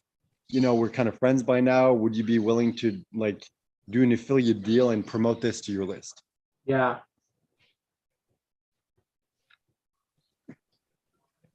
So like if we So, kind of like go hard at the Dream 100 and each take half and we each build like, 10 new friendships with Mhm. people who have audiences that are right for us.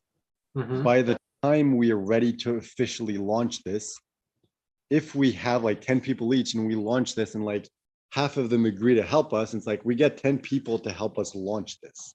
Mm-hmm. Even if we make only 10 sales, well, that's $10,000. Yeah.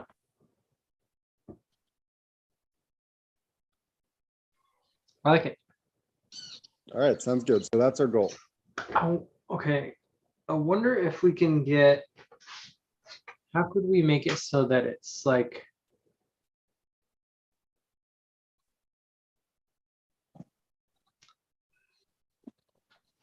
you think it's,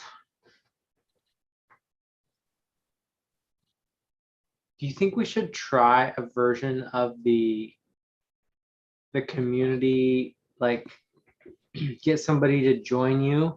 It's like, if you buy in at this early, like this is the first version of this is the early run. It's like you can invite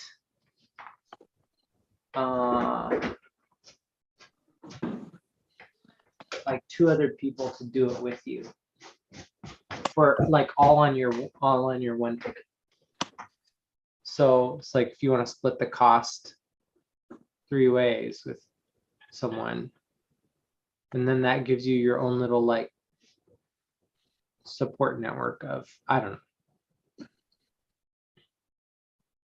I mean, I guess it could be an extra added bonus, but I don't really know because I feel like most people are like, I don't really know 2 other people, and I feel like I would need to convince them. So, Yeah. like, not worth it.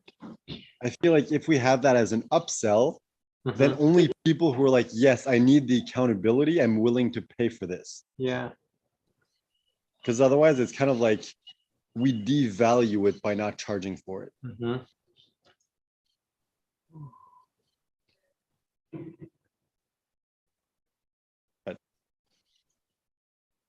What if never mind. I need to just work on the course. Okay, so the name of the group, the pinned offer, the member feedback.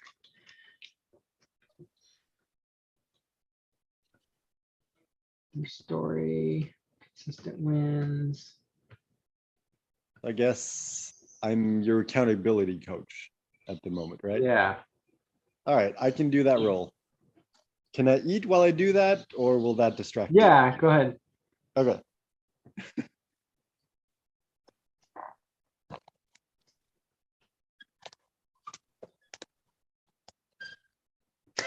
I like how my job is eating right now.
So I was just on Wikipedia for some reason reading up on the Jeffersons because I've never actually seen the show. And they were talking about how it's like the first sitcom to ever prominently feature a married interracial couple. And at some point they mentioned how it's like George referred to them like to their kids as zebras. I'm just like, oh my God, that is so racist yet so funny.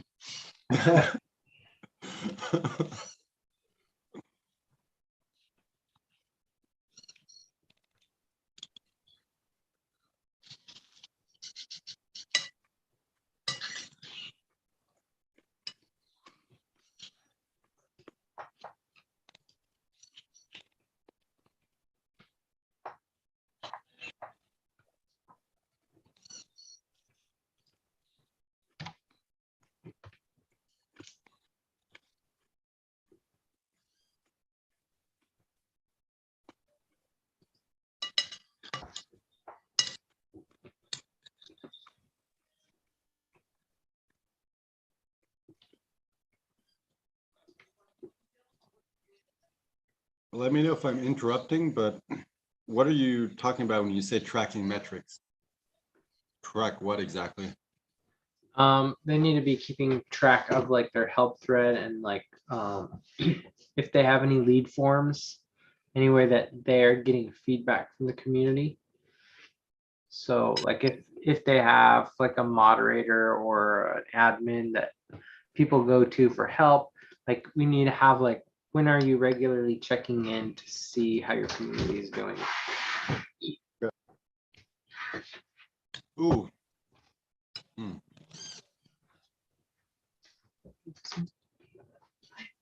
Here.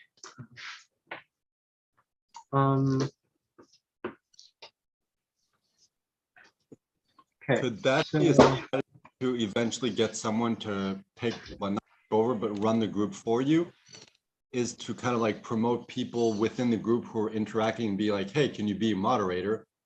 And then once you do that and you have a few, then you can really see like, or you can reach out to all of them and be like, hey, I'm looking for someone to help me run the group. Is anyone Yeah. interested? So it's kind of like a stepping stone for them. Mhm. Yeah.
Sorry, I feel like I'm distracting you. Oh, I'm not. No, I'm not even paying attention. Good. I still want to share it because it's funny. Because you know how there's like period movies that are happening, like, you know, in the past. Mhm. I wonder if Carrie would be considered a period movie.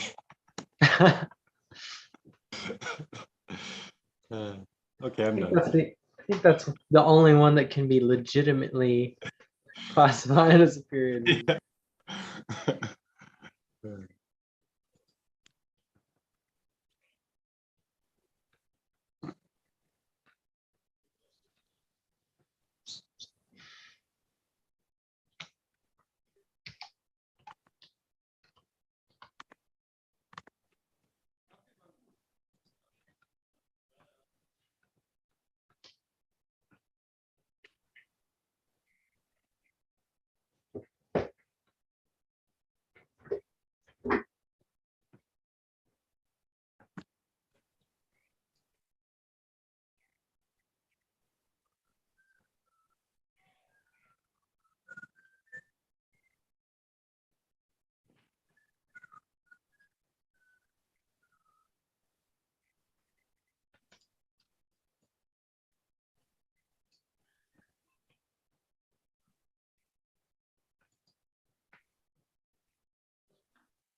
Ow. Hmm? Did you say ow? Yep. Okay, I'm sorry that you're in pain.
Hmm.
Oh.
You need help with anything?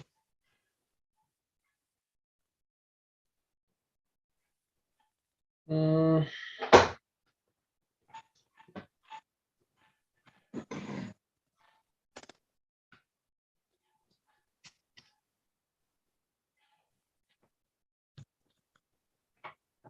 Does it help if you kind of like talk through it, or is it better if you just kind of sit down and think and figure it out? I think I'm just tired. Yeah, we can take a break. Uh, Like we, we're still last month, so technically, you know, we're not really starting until tomorrow. yeah. Plus, tomorrow I'll be traveling, so I can't do anything. So you have an extra day. And Saturday, depending on where I end up, I might be traveling again. Plus, we don't usually talk those 2 days, so that gives you like 2 days to work this out. So it's like if you're able to kind of finish fleshing out the course by then once I'm kind of ready and we come back on Sunday, then I can start going in, like we can cover everything together. So I'm clear on everything, and then I can go in and start building the funnel. Mm-hmm. Don't force it if it doesn't feel right. That's how you poop your pants.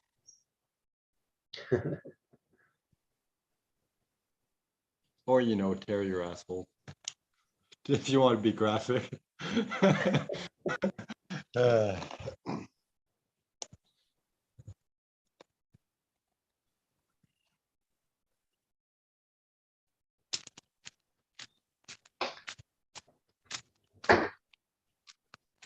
Hmm.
I just now got your Zoom invite.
Okay.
Okay. Got it down to 3 weeks. Nice.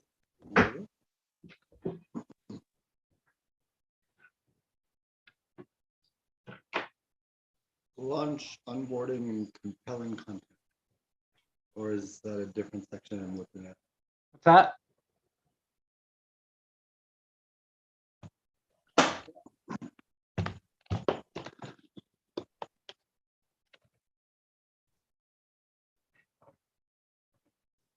Wait, which document are you on?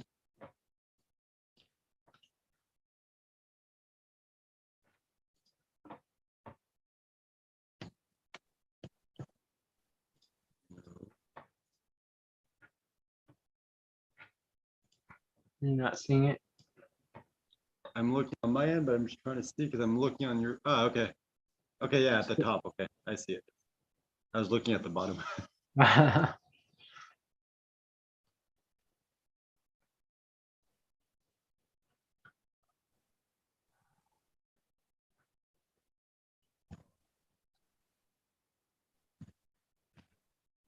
So week 0 is a week for people if they don't already have the group, then they can launch it.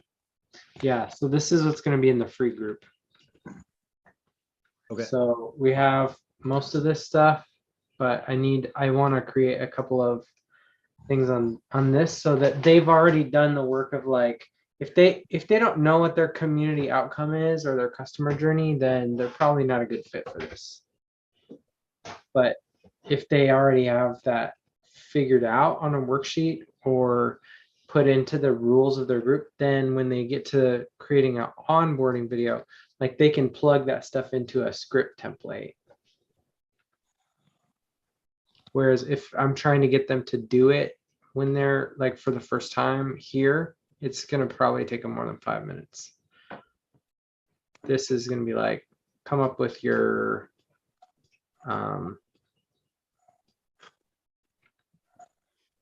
community outcome, your customer journey. So my question is 3 weeks realistic? Like it's realistic given the amount of work they have to do, I believe. I just don't know if 3 weeks is long enough to go through that process of working the people through the process and building the relationship.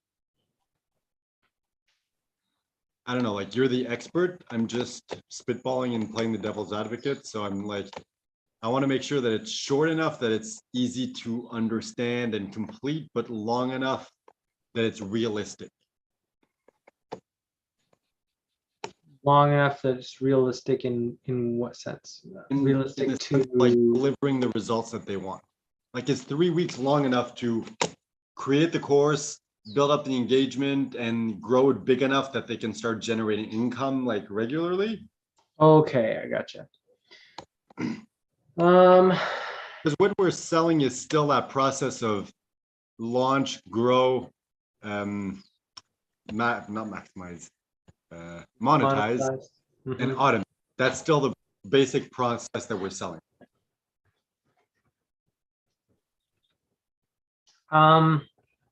Yeah, but we're really boiling it down to like, if you have a strong onboarding video, that's going to help with a lot of the connection culture that you're going to expect from people, and then all of the content that they're going to do, which like we'll probably provide half of it for them as templates.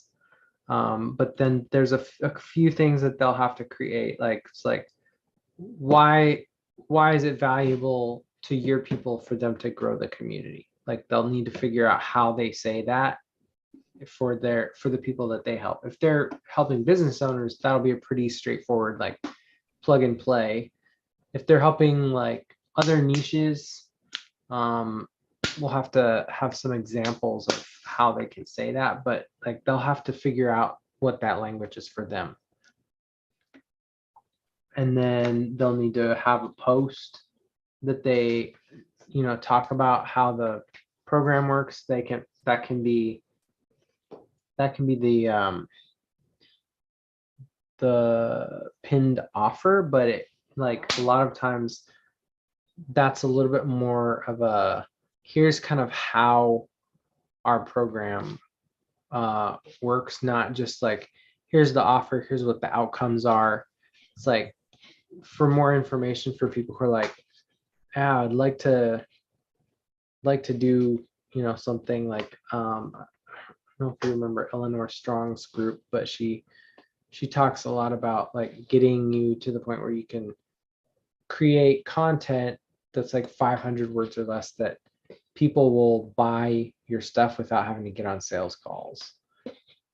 And so people are like, yeah, I really want that.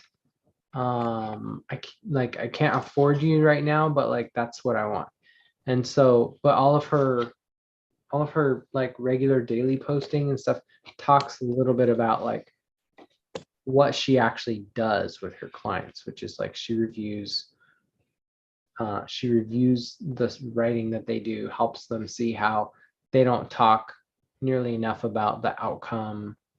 Like she talks about her process and the how it works. And if you can boil that to something simple that you can post in your group regularly as a part of your scheduled engagement stuff. So I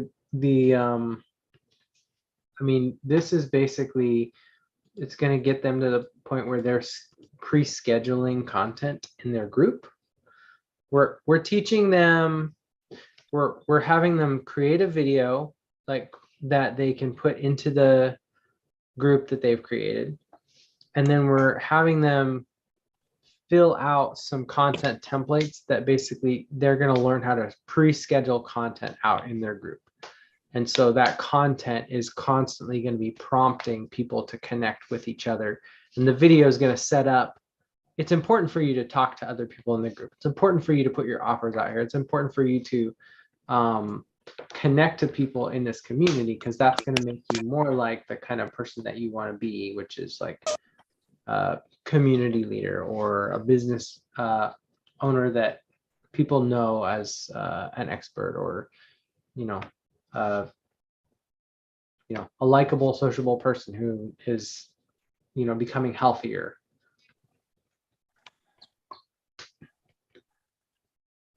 Okay, so this is the like the overview of the course. And then we're going to have to kind of like go in and break that into like 5-minute chunks, right? Each one of these things are the goal is like each one of those things should probably be about a 5-minute chunk. There's only going to be 4 weeks, including the launch. There's going to be 4 weeks of 5 tasks that takes 5 minutes each. So 4 times 25, so 100 minutes to complete everything. Is that realistic? Well, we'll find out when I build out my version of it. There's also this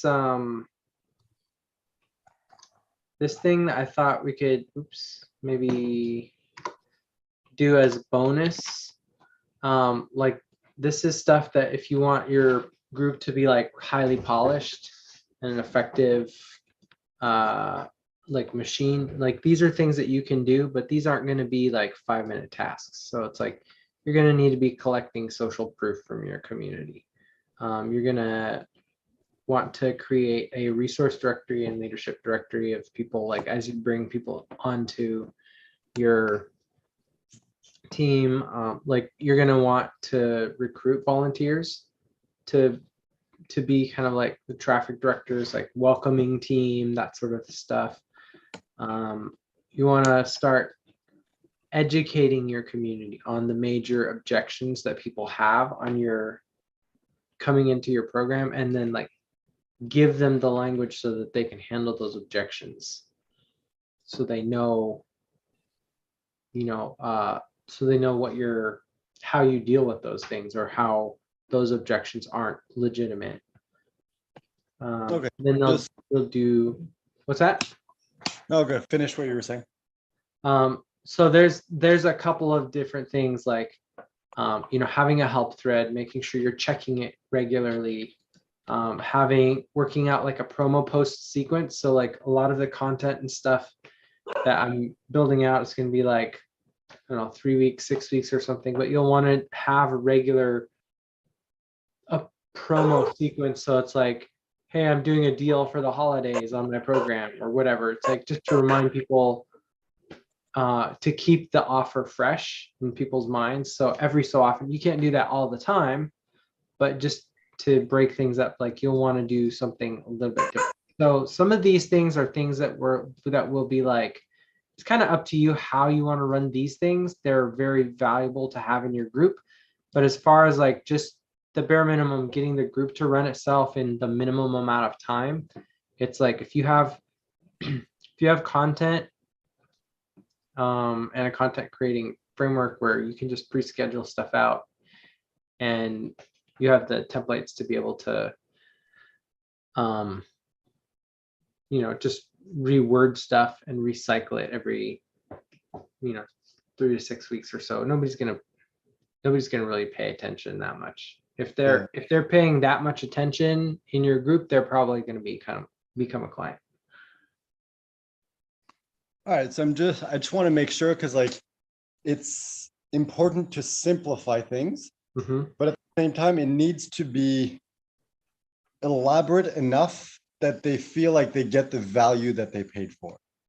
Because even though it's like we want to make it as simple as we can for them, if we make it too simple, they're going to be like, well, this is bullshit. Like I paid $1,000 and all I get is this. So I just want to make sure like we avoid that. So we keep things simple enough, yet provide enough that they feel like they got their money's worth. So like, I think this structure is really good to kind of set everything up. So it's like, set up the group, set up the welcome process, set up like everything. And then there can be a period of like, this is the strategy or the cycle that you need to go through. And you repeat that as often as you want until you get to this, let's say, milestone of like, hey, let's say once you get to 1,000 people in your group. And then once you hit there, then you switch to this cycle, follow this structure until you hit this milestone. And then when you want to monetize, or this is the strategy to launch a product, as an example, follow this strategy. And it's like maybe having different sections like that. So it's more, it doesn't have to be like super long or complicated or defined of like, do this for X amount of time. It's like, use this strategy until you get the result that you want. I recommend something along these lines. I like that idea. Like use it that way. They get the content. They can keep going for as long as they want. It's like once you're at the point where you have a few metrics. So it's like if you're at the point where you have at least 1,000 people in your group, at least like these amount of engagements and stuff like that, like certain criteria, then you're ready to automate. And this is the process that you go through to automate, so you don't have to be in charge of the group anymore. So it's like, it doesn't necessarily need to be like day by day, like day 1, day 2, day 3. It's more like that's the setup phase. And once the setup phase is in place, then you have like different sections that are dependent on where they are. Just like do this until you hit that milestone. Do that until you hit that. Do that. And it's like, we provide 4 or 5 sections like that, whatever makes sense. And it's like, it covers every eventuality. That way they can just like go through it at their pace. Because it's just like in the beginning, I think like we were right of like, it was a little too overwhelming, but then you like simplified it so much that it's like, it seemed too simple, Yeah. It's like, even though like it's not, because you're making things super simple and you're keeping to the basics, it's just like perceived value went down. Yeah. So I So just want to make sure like we don't, I don't want them to ever like get that sensation of letdown at any point during the process. yeah.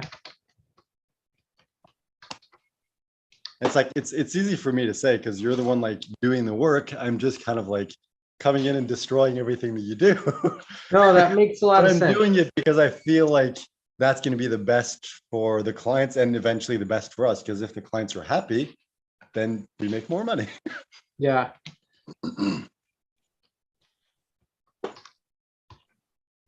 So the course itself can be like super basic and well, super basic, like, you know, that structure of 3 weeks, 4 weeks with a launch. And then the rest is kind of like sections of like, all right, when you want to grow your group, go through this content. Yeah. And then when you want to monetize your group, go through this content. When you want to automate your group, go through this content. Mhm. So it's like the first part is like the major part of the course, but it's kind of like section one of like set up the course, so the groups so that it's running smoothly and you're Mhm. building the kind of audience that you want. And then so it's kind of like, I guess that whole first section of those 4 weeks would Mhm. fall in the launch category. So it's like, this is launching your group and structuring it effectively. Then the second part would be the growth, where it's like, hey, this is the simple process you need to go through and repeat as much as you want until you Mhm. hit the growth number that you want. And then it's like, all right, once you're ready to monetize, go use this strategy, go through these steps, repeat for as long as you Yeah. want. And then it's like, once you're like, you've done all that you wanted to do with your group and you're ready to just kind of like hand it off, this is the strategy to do it. So it's kind of like split each one, it's in its own section. And it's like only section number one that they really need to go through. And like, that's the hard work. Mhm. If you, then the other sections, it's more like when you want to do this, use this strategy.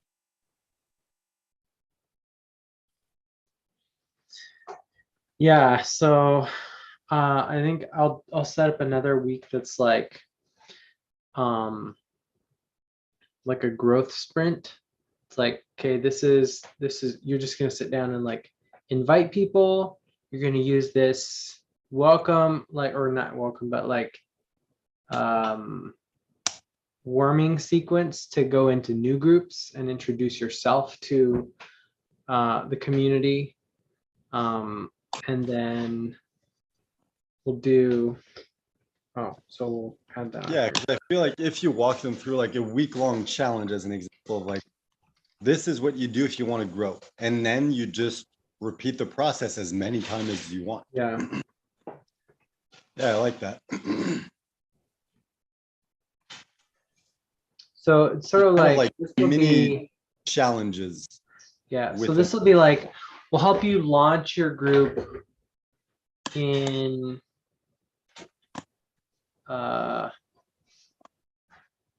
Like the help first you section, launch I your love group the fact that it's 4 weeks broken down into 5 days, 5 minutes each. It's exactly 100 minutes. That's catchy. Like launch and set up your group for success in 100 minutes. Mhm. Like that is good. I like that.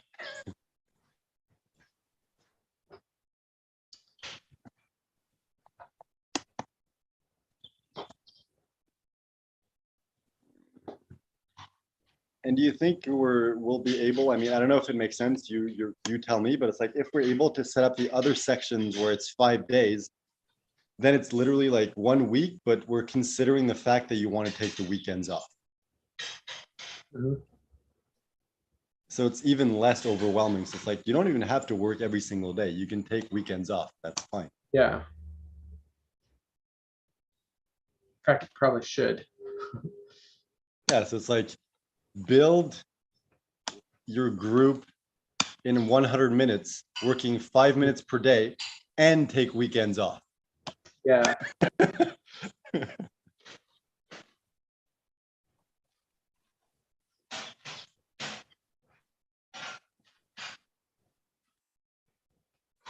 Yeah, because then if we can do that, then it's like the launch section is 100 minutes, the growth section is 25 minutes, Mhm.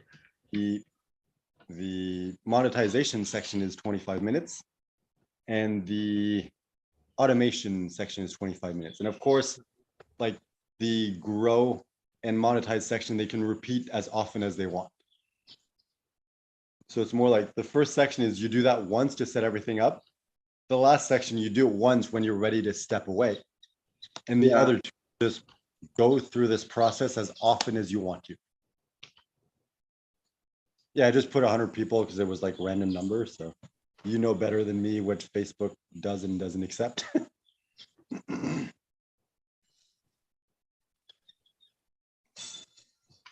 Here, we'll do 50 just to be safe, and then I'll test it. So that's 1, 2, 3, 4. 250. That might get you 20 people in your group. Yeah, and the strategy for this, or at least this, or should there be like different versions of it? So there's like the you invite people version of the challenge, and then you use other people's group version of the challenge. So in the group section could be like, you know, like, I don't know, section 1 is like, all right, the use your list to grow your group challenge. And then it's like go through your list and invite 50 people per day. And then there's the other version of like use other people's audiences and groups to grow your list. It's like it's essentially the same process. It's just broken down into separate things. So it's like, all right, if you want to go in 1 week, just invite people from your list and keep doing that until you're done. And then like you can take breaks or do it however you want, but it's like this is the strategy to invite people from your list to join your group. Yeah. This is the strategy to use other people's groups and audience to build your group. And it's like, it doesn't have to be anything like, they don't need to do any of it. It's like, this is the growth section. These are the different strategies structured in 5-day sequences. Yeah. You pick whichever one you want, repeat them as often as you want. So it's kind of like a do it yourself of like, here are all the strategies, go in and do whichever one works best for you and your business, repeat it as often as you want.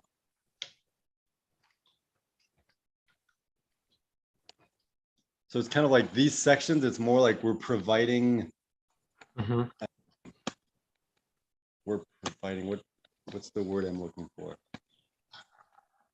Not strategies, but it's like we're providing, I don't know what the word. Blueprints, structure. Yeah, it's just like we're providing the strategies that you can use. Like resources, there we go. We're providing resources, and you get to decide which ones you use, how much you use them, and in which order. Because at the end of the day, it doesn't really change anything because you're just people in your group. So because of that, I think it's good to kind of like give them the freedom. So the first section is like, follow this step by step in order. And then the next section, when you're ready, just go in and do whatever feels right to you. And I think it's the same for the monetization section. It's like, hey, these are like, let's say the 5 different strategies you can use to monetize your group. It's like the launch a new product strategy, the, I don't know, free offer strategy or whatever. Kind of like more, we provide you with these resources that you can use however you see fit.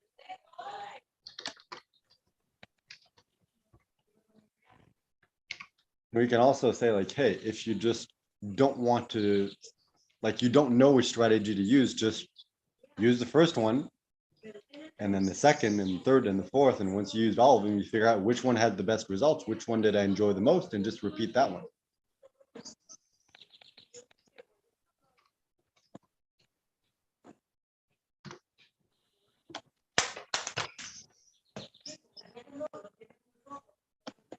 I think this is good because then we provide a lot of value, yet it's not overwhelming because they know like I don't have to do all of them. I choose which ones I do.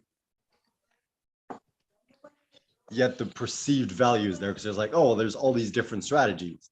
So if I do all of them, then I'm getting like 3 months worth of like content and strategies and actions, but I don't need to use all of them. Yeah.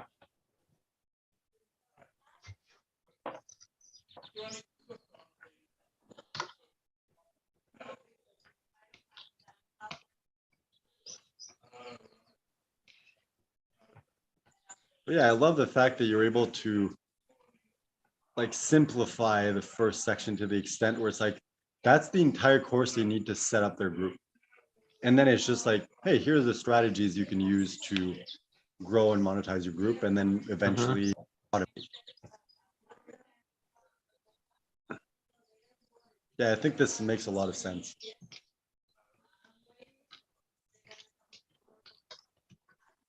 I love how small tweaks like that can completely change the perception.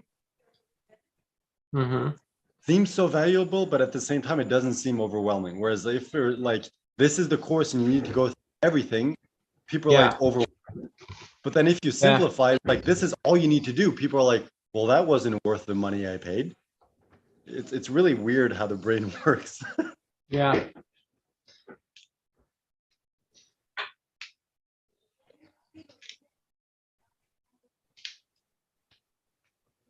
I mean, I feel pretty good about this. Now I feel like all we need to do is just kind of like information chunk it down. So on the sales page or on the, in the copy, it's like, here are the two main things you really need to run a group well.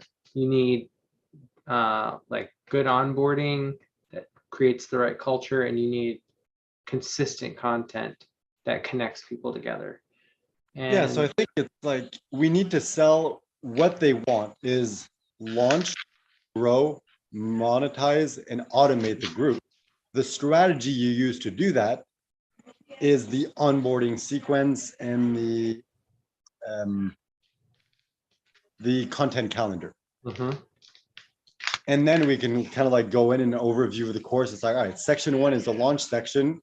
This is done over a period of 4 weeks, 3 weeks if you already have the group launched. Then section 2 is the grow section. And then we have, like, let's say 5 different strategies that you can use to group, and you can get to use them whichever one you want as often as you want.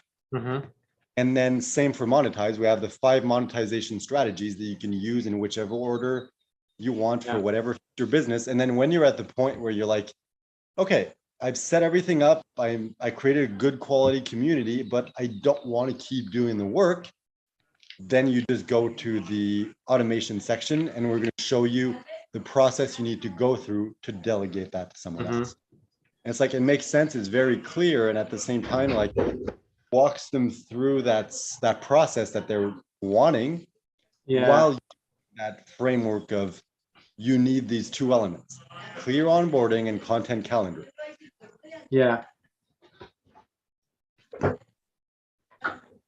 I like how I'm just kind of like, it sounds like I'm explaining it to you when it's your course and you're the one like but it's just like, this is my way of explaining how I understand it, and then you can tell me like, no, that's not quite how it works. No, I think that's a pretty good summary. Let's see, where's documents?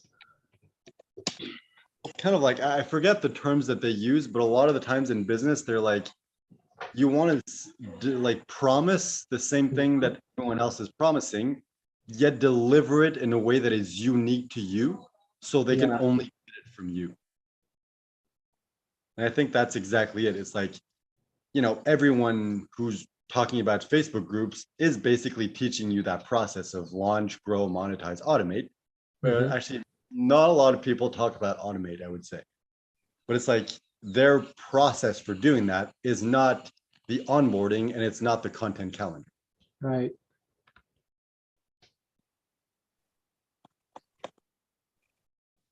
I love this. This is awesome.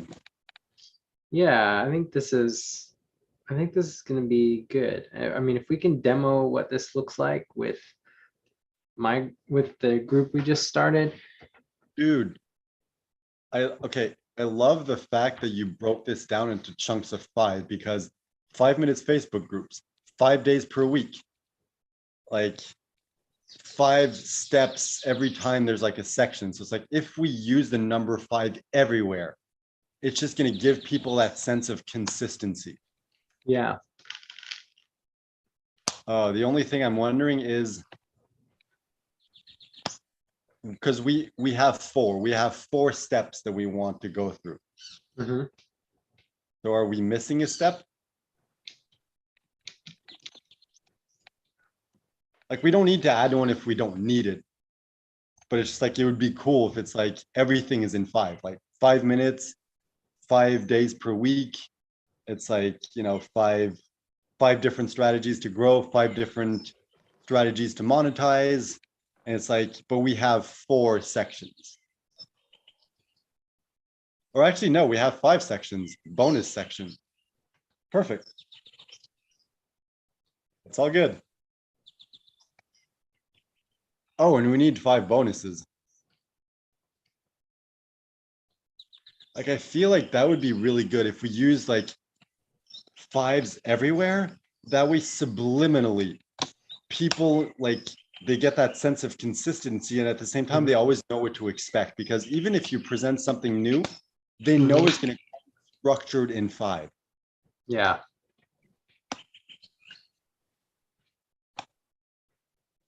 That's like next level of like business. It's like subliminal messaging.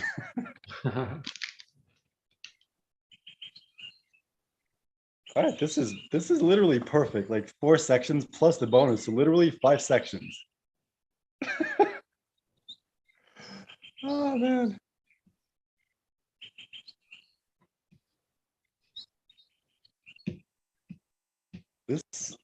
This is perfect. And you know the best part is you're doing most of the work. For now. Once it comes time for the funnel, then I'll be doing most of the work.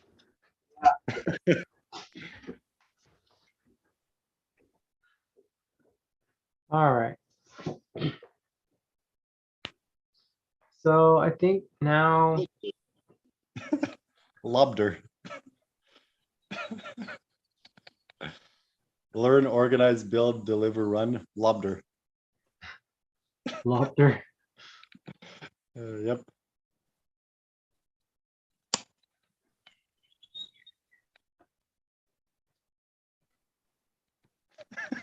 Lobder.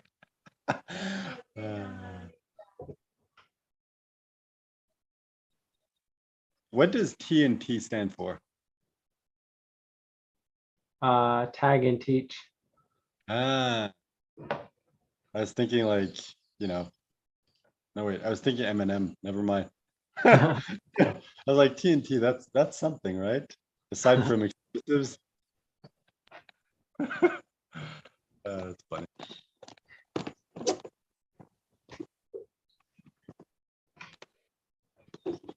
So I'm curious, are you still maintaining the brand Tag and Teach?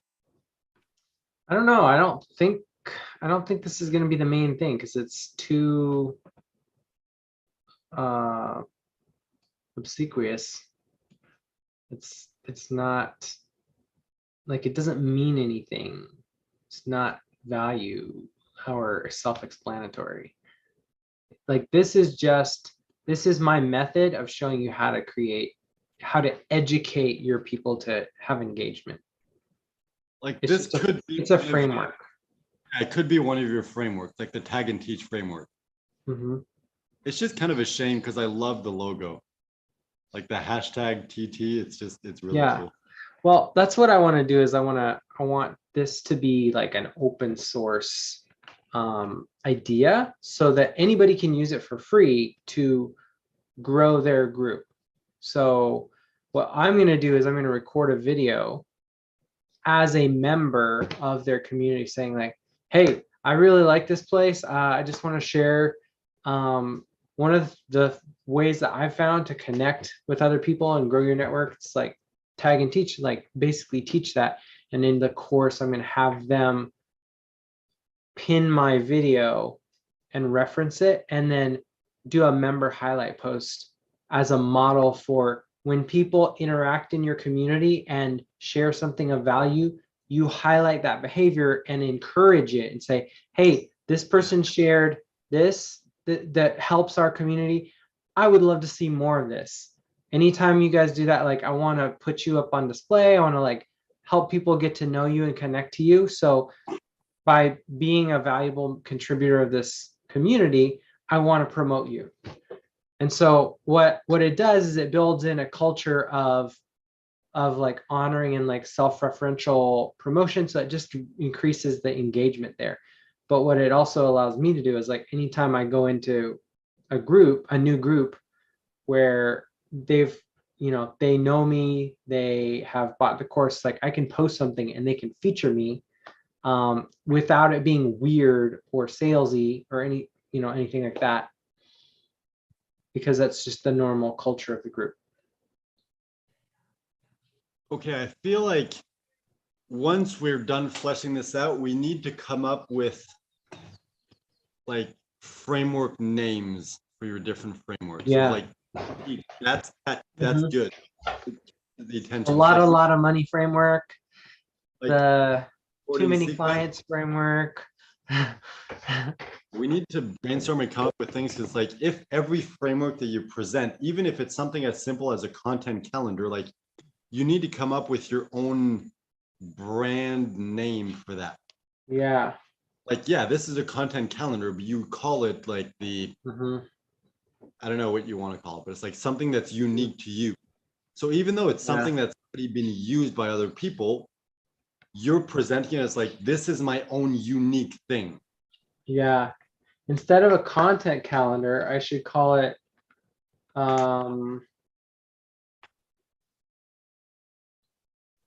something. Like post pipeline, I don't know, whatever. It's just like, Yeah, something like that. and it's more like, what's your framework? Like, what's the strategy behind your pipeline? I don't think it has to communicate anything about the how. I think it needs to communicate something about how they feel like they want it to be. Like what you said, post pipeline. If it's something more along the lines of that, like where it's like, oh, my content's just going to be like on automated, like on automatic. It's like it's a factory. Like the engaging, like the engagement factory framework or something. I don't know. Yeah, but I feel like if we approach every principle, so it's like the onboarding sequence, it's like, all right, that's kind of like the description of it, but then we come up with a catchy name, and then you're like, this is the 5-step framework of how to do this. And I feel like if we structure the entire course like that, so it's like, all right, the course has 5 parts: the launch phase, the growth phase, the monetization phase. I keep messing up the order of these, but anyway, monetization phase and the the automation phase, and then there's the bonuses where you get all the rest, like all the special like bonuses. Anyway, but it's more like, you know, it's like this is the course, and these are the 5 phases. In each phase, there's week 1. Week 1 is broken down into 5, and it's like if we structure, it's like overview broken down into 5. This section broken down into 5. It's like we have a name and a clear like framework for everything. People are just gonna understand everything clearly. Okay, you know, like the course, section 1. Underneath section 1, it's, you know, day number 1. It's like, all right, this is day 1, day 2, day 3, day 4, day 5. Okay, week 1 is complete. Moving on to week 2, and it's like that consistency gives them so much like structure. Yeah.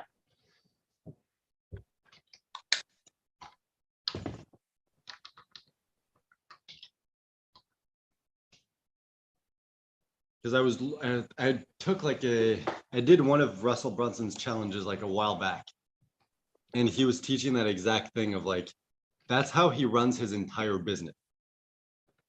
There's like the click funnel, and then underneath the click funnel, there's like, all right, then there's like this framework, like the perfect webinar framework. And then in the perfect webinar framework, it's like, there's the framework for this part, and then this part. And it's just like, you look at it, even though it's super complex, because he has a specific name for everything, and it's broken down into like step-by-step frameworks. Right. Like the Everything Epiphany Bridge and yeah, exactly. like yeah, exactly. It's like you remember like, all of the different. exactly. And even if it's just like a catchy name and it doesn't really mean anything logical, as long as like it's presented that way, they're like, oh, okay, you can walk them through easily and they understand like, all right, this is step 1. Step 1 is this catchy title. and then these are the steps in the framework. Mm-hmm. It's like I just love that about that challenge. It's like watching him walk through everything, and it's literally like framework. And then within the framework, there's sub frameworks and then sub frameworks. And it's like everything is structured so well that you look at that and you're like, whoa, that is impressive. Yeah. And I feel like that adds a degree of professionalism that even though like, even if your content is amazing, but it's just kind of like structured, like, you know, random video, like it doesn't seem that valuable. Whereas if it's like kind of like I don't know, a pyramid, I guess, where it's like framework and then like underneath it's and it keeps opening up and opening up and opening up and everything is like and structured and like repeats that same structure or process or framework. It's like brain understands. It's like, okay, I get it. The brain understands framework. It sounds dumb the way I said it, but brain understand framework. Yes. So I think that's what I'm good at. Like the brain understand framework. It's funny, like I developed the ability to consume content and summarize it into notes that make sense. Now I'm realizing that ability to do that is going to be so valuable when you're creating courses, because if I can create courses with the, like, I don't know, the structure of bullet point notes, you understand, like, okay, this is the concept. These are the three different pillars of the concept. These are the three frameworks within each of the three pillars, and these are the three steps within each framework. And you create the course that way. People are like, I don't really need to take notes because everything's already structured perfectly. Whereas most courses that I've taken aren't structured like that. And I have to go in and I take notes and reorder the notes. And by the end, I'm like, okay, this all makes sense, but I had to do the work. So I feel like that skill is going to come in very valuable when we're creating courses. Yeah.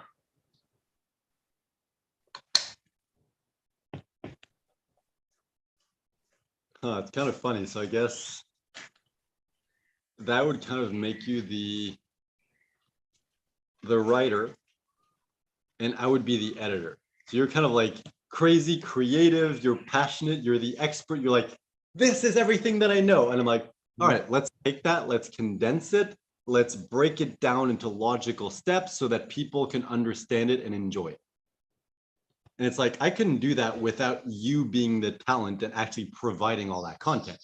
I feel like you're really good at teaching, but I feel like for a course, you need like that structure. Right. So I think like we're the perfect team to create really good courses. Wow, we're awesome.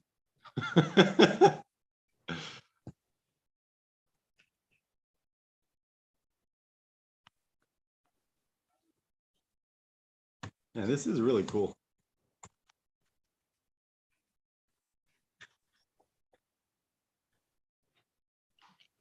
All right, so let's stop going back in and like changing everything, okay?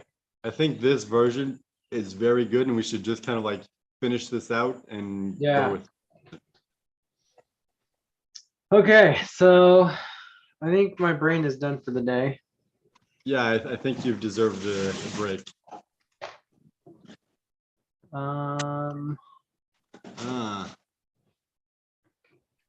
Okay, I'm just being nitpicky, never mind. So I was thinking, well, oh, the launch section like has 4 weeks. Can we add a 5th week?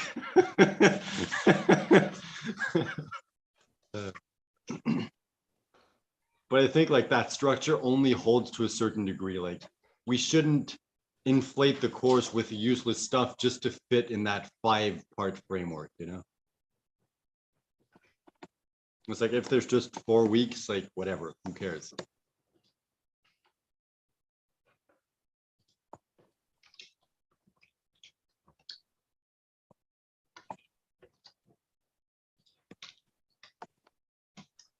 weird. Like, I feel like I have been explicitly clear in the group of like how to find the the guide, but like it seems like almost nobody has seen it. I think that's the downside of Facebook groups, like the training part, if you will, is it's not very well structured. Yeah, so I need to redo the video the way that I want everybody to do their video, which is like tell me exactly what I'm supposed to experience. So like this video, like when they click on it, let's see. I'm super excited to have you here. My goal is really just to help you launch your Facebook group finally. It should only take you about 30 minutes if you go through the guides and walk step by step through all of those videos. But if you just click on the guide link that's here in the comments, you'll go right to the directions and just watch each of those videos. They're about 5 minutes each. It'll give you one specific step to do, and you should be able to launch your group quickly. If you want to have more engagement on your posts, get more clients, and grow your audience, this is the best way to do it. You've got to have a place where people can find you. So start a Facebook group. This is going to become a place where your prospects will automatically nurture themselves as they connect to other people in the community and continue to hang around your brand. And I'm excited to help you guys get launched. So check out the guide, and you can get your group launched in just about 30 minutes. All right, something that I noticed, because I was in the group while we're talking, and the fact that there's 2 pinned, like it doesn't look like a normal post. So to me, like my brain didn't register, and I just scrolled right past, and I'm like, where's the pinned post? And I had to go back up to the top, and I'm like, oh, okay, that's the pinned post. So I think it should only be one. So it's just like it looks like a normal post, and that's the first thing they see in the group. Yeah. So maybe I'll just tag everybody. I would recommend doing is like, we don't need to do this now. We can kind of come back and rework this later, but would be having like a clear call to action, like at the start of the video of like within the video thumbnail of like, watch this now or whatever, you know, get started, whatever, like makes sense. But it's like, this is step number 1, and that's where you break down quickly. Like, hey, welcome to this. We're about this. Is what you need to do, and you know, like. Well, let's literally work. Let's work that out. Course. Blurp, blurp, blurp, blurp, blurp, blurp, blurp, blurp, blurp, blurp, blurp, blurp. New document. So this is going to be the 5-minute onboarding script. Okay, so there needs to be a post title, call to action. Start here. Everybody says start here. I mean, that's what works. But I probably also need to tag people on the video as they come into the community, like just add a comment and be like, here's the link to the guides. Okay, start here, and then hi, so glad you're here to desired outcome. Start your group.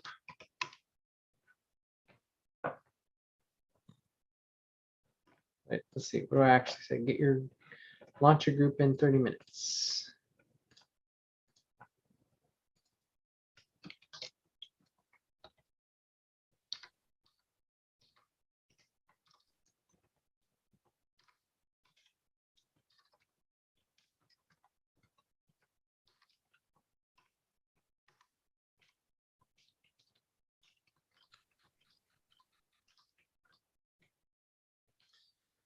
Man, I'm just realizing like the value of this. Like when we break it down in the sales page, it's like like section, let's say growth, and it's like, all right, growth strategy 1, like 25 minutes of work for that one strategy. That is ridiculously short. Like, that's amazing. Yeah, for the onboarding video. No, I Or mean, like what- in the what? sales page, when we were selling the product and we kind of like break down the overview of the course, it's like in the growth section, there's going to be like, hey, these are the 5 strategies you need to use to grow your course. And it's like every one of them is broken down into 5 days, 5 minutes each. So that's 25 minutes total. It was like every strategy only takes 25 minutes of work. Hmm. Like, that's like, wait, really? In fact, it's almost like so little that we're like, should we include that? Because Mhm. people might be like, well, if it's only 25 minutes, like it doesn't work. Well, like the feedback that I've gotten consistently from people that I'm talking to is that they're just too busy and they want to just be shown exactly what to do and not have it take a long time. So I mean, that's what they're asking for. And I mean, I resonate with that a little bit. Like I kind of don't want it to take a long time. Oh, by the way, Haley North posted on your post, like, besides the step-by-step launch your group in 30 minutes guide, how else can I help you start your group? She asked you a question. You think we ought to have separate groups that correspond to each of our offers? If we have multiple offers with different outcomes, or is there an effective way these can all be accommodated within one group? Perhaps a different group for each, only if the ideal client avatar is different.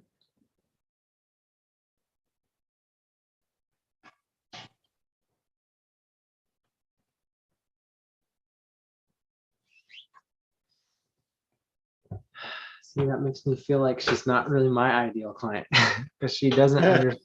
Like if she has multiple offers, that's fine. But if your offers don't naturally lead into one another, it's like you're doing too many different things, I think. Maybe this is good. Maybe this is something we need to teach, maybe like as a bonus of like, hey, maybe you like, this is how to structure your offers. Mm-hmm. Like maybe some people need that help, or maybe that can be like one of the courses we create at some point down the line. Yeah. I feel like a lot of people have that same issue of like, they're trying to do too much at the same time and they just end up like scattering themselves too thin and not really doing anything properly. Mm-hmm. And it's like, I feel like a lot of people are going to be in the same boat that she is. I don't know what Carrie's talking about. I never said anything about a meeting. Not sure what he's imagining or remembering.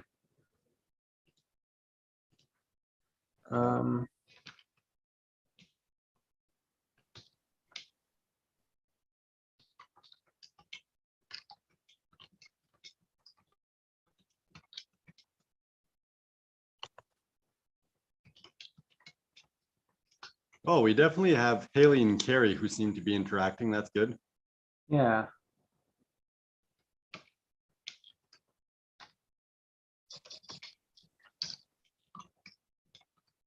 By the way, before like a couple of days ago when I was responding like to the post, and I was kind of be like, well, I didn't launch a group, but my business partner did.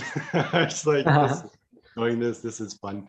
Just kind of like joking around, even though no one knows me, so no one knows that I'm joking and that you're my business partner.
Matthew Alvin sent 6 photos. What is this?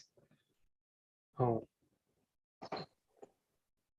Forex crypto trader. That seems legit. Well, I mean, I know there are people making money doing that, but I think they make more money inviting people to trading programs than actually from crypto. And the honest truth is, like, I just don't get excited about the grind of DMing like 400 people a day. No, it's kind of like network marketing. It's like, no, I don't want to be a network marketer. I want to network because that is a super valuable skill to have. Yeah. Like typical network marketing where you like annoy your friends and family into buying stuff that they don't want. No, thank you. Been there, done that. The good old days of Herbalife. Hey, I gotta run. I'm gonna go try and take a nap. But I feel good about where we're at.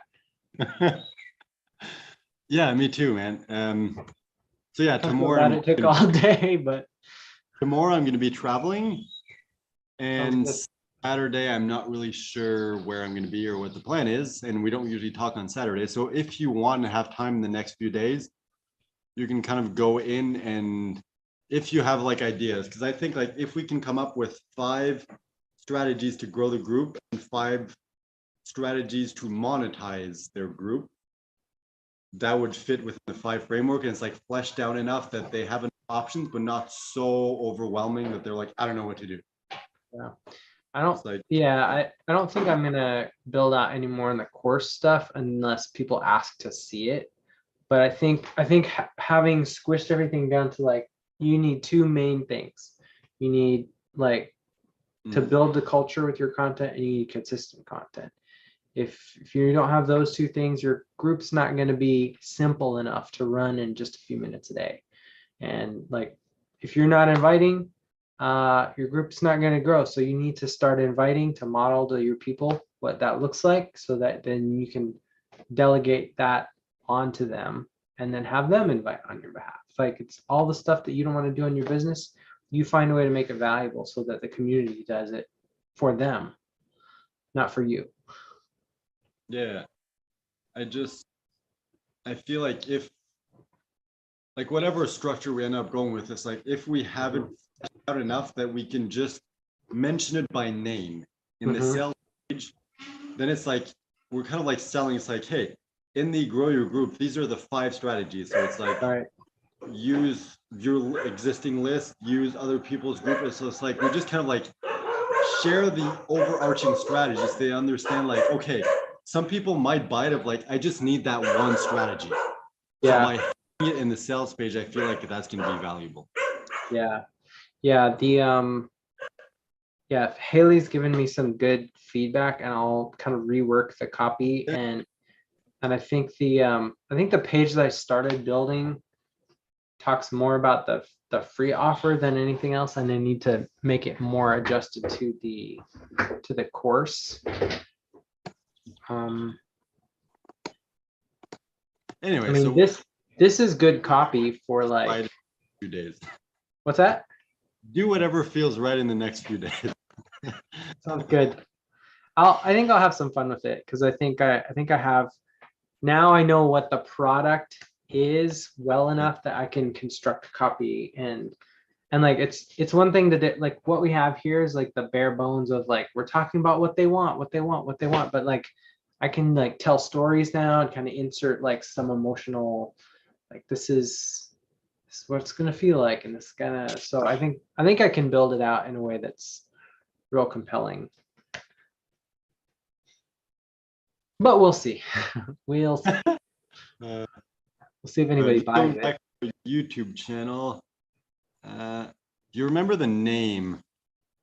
The name of the name of the video where we came up with the, oh no, wait, it was the 5-hour one, right? Oh yeah, it was like the apple eaters, I think. Nope, distracted by ferns. Oh, distracted by ferns. That was the next. All right, so that was streamed 2 weeks ago. Do I have to click on it to see the exact date? Probably. Yeah, okay, June 13th. So, 1, June 13. just 2.5 weeks to get from we're starting a business to outlining the course. 2.5 weeks. Like we feel like we're wasting our time and going super slow, but we're being really productive. Well, and we're not just building this in the abstract either. Like I'm getting feedback every time we iterate. So by the time I have something, it's going to be like at least one person is going to be okay. Yeah, like I'll buy in on that. I think. I mean, Man, that'd be cool if like by the time we launch this, or mhm, even like pre-launch, like we already have one person that signed up. yeah, Like even if it's just one person, but it's still one person. mhm, Like that's pretty cool. If our first course, when we yeah, launch on day one, we already have a person. yeah. And I just realized I am ding dong, man. For this launch, if we do a if we do a split with Brian, like he could literally help us promote it because he's got a big network of groups I and mean, he's we like could the be star like guy. And then it's like we I could- become a like a model for like his programs. Be like, look, Aaron came in a couple months ago. He's just been cranking away and now he has this thing. We're launching it. He's like the best person in my whole network that knows about community. I mean, he's literally said that to people in public. And so it's like I can get him to leverage his audience and I'll be like, give you half whatever like we make. And then it's like, then we get people in it to use it and try it and get paid to test it basically. yeah, do you feel like you would agree to like the affiliate commission of like 50-50? It's like, all right, let's just do this. Yeah, for sure. I mean, his affiliate deals are like 30%. So I mean, and if all he has to do is get up and talk to make sales and promote somebody that's like that I'm the dream outcome for new coaches who don't have an offer. So he's like, you want to make money like this kid? Like go through my programs. I've got lots of ways for you to like you can do the $99 course, you can do the $300 course, you can join my membership, you can be in crowd scale, whatever. Man, this might be way easier than we thought it would be. Yeah.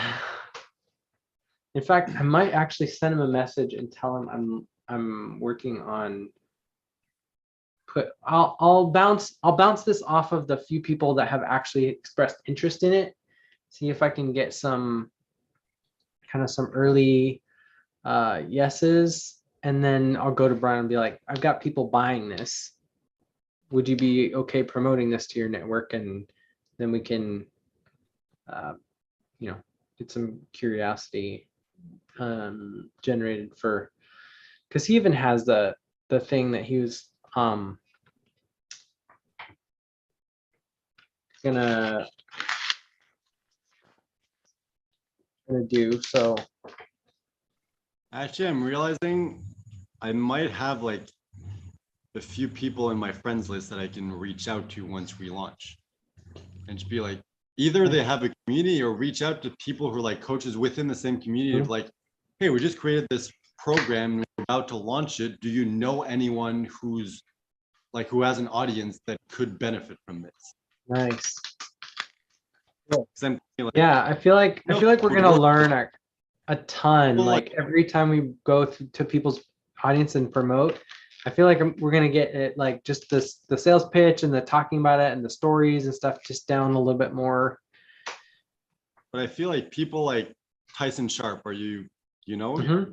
Yeah, Yeah, like of his community to be good. It's like if we reach out to him, be like, hey, we created this product here, like this is how we help people. We want yeah, to launch. Do you know if your community or someone else that you know could yeah, benefit? If we reach out to a few people like that, even if they don't promote us directly, mhm. they might know other people.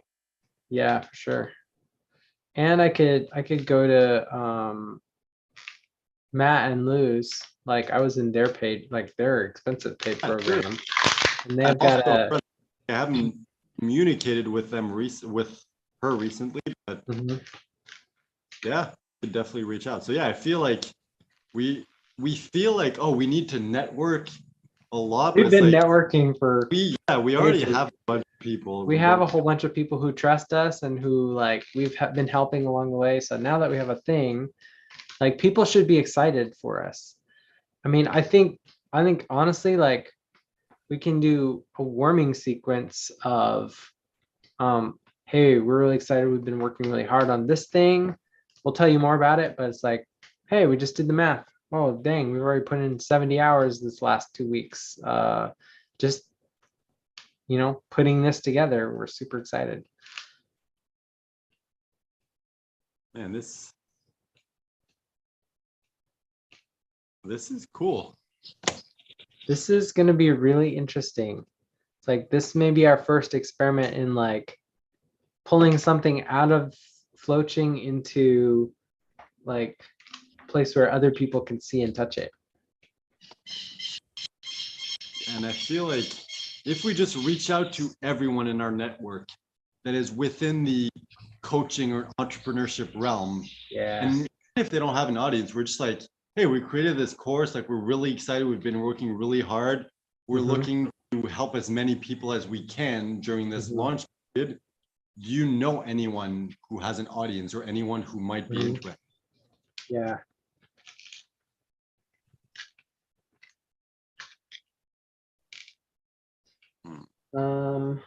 Yeah, this is gonna be cool. All right, this is exciting, man. Even though we haven't actually done anything really. Well, if we just, we just gotta keep sharing the enthusiasm, and other people will. I mean, that's the thing. It's like another one of the physics articles that I was reading was like what was it, the something effect.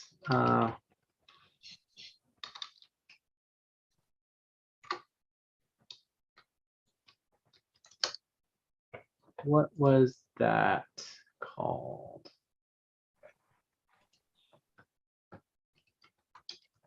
The bullshit. Mannheim.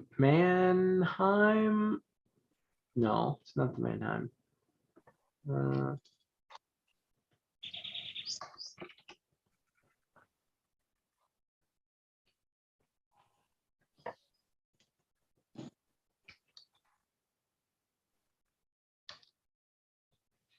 Well, let's see.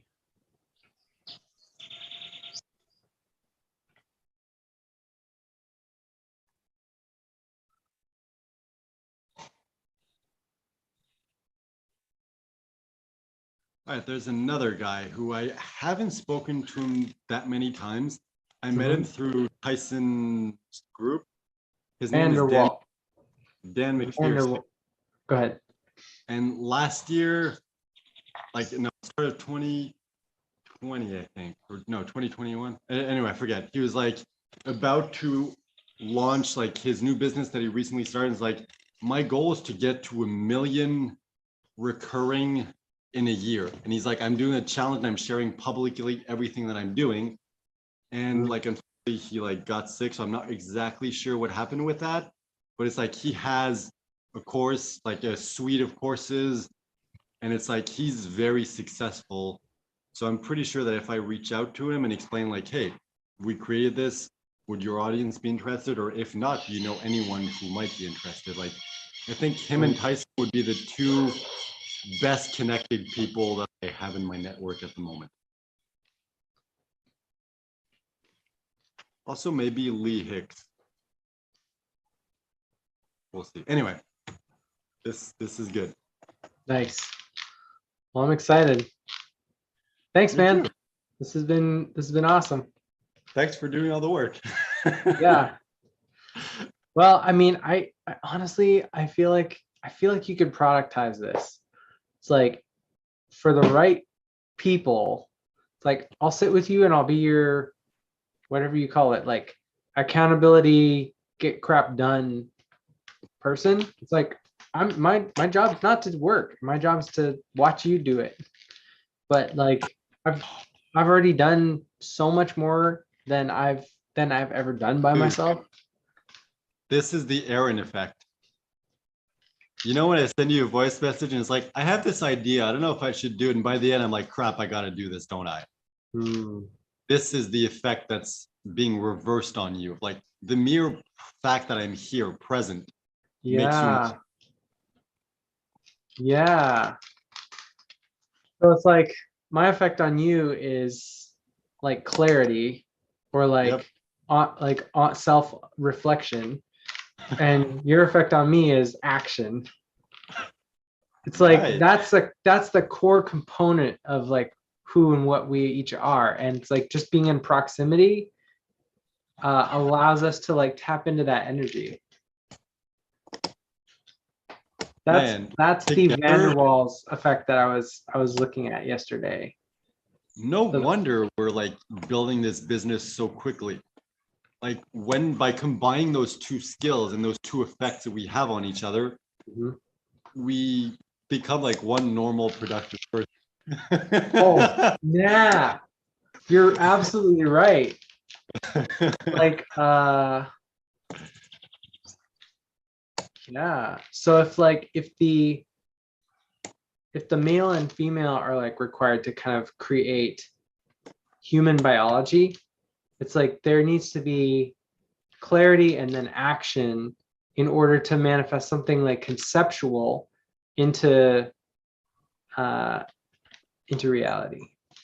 I guess the question becomes, who's the guy and who's the girl?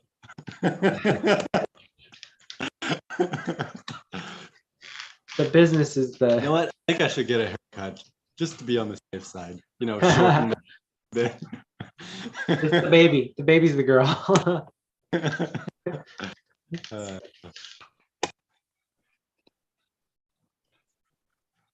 I think, okay, you know how in like Think and Grow Rich and books like that, well, mostly Think and Grow Rich, he's like, talks about that principle of sexual transmutation, where it's like, you know, most successful men have like a woman for whom they're working hard to take care of or impress or whatever that is. And it's like, that doesn't necessarily need to be like a romantic partnership. No. I mean, I think most people who are highly productive figure out those partnerships. Just it's funny to me that like this works so well, and it's like one person's not doing anything, the other one's doing stuff. It's like, and we're cool with it. It's like, and this is fun. The funny thing to me is I always knew like I wish I could find a partner who can do all the things that I don't want to do. But I always pictured myself kind of like being the star, being the teacher, being the like image of the brand. And it turns out like in this case, it's you, and I'm perfectly fine with that. I really don't care. And it's weird, like very unexpected. But I'm like, cool, I don't even need to be like the image of the company or the brand. It's like maybe down the line, I'm going to go ahead and create a course and it's going to become more like, you know, equal. But for now, like, if this is our entire business for the next 20 years, like, I don't care if no one knows who I am. I am totally fine with that. So I guess like in this case, like you're like Mark Zuckerberg and I'm his partner that no one knows the name of. Or like the same for like every business, like ClickFunnels, you're Russell Brunson, I'm the other dude that no one knows, but it's like super rich. Yeah. So I'm the other dude. This is the thing I was looking at last night was Van der Waals forces.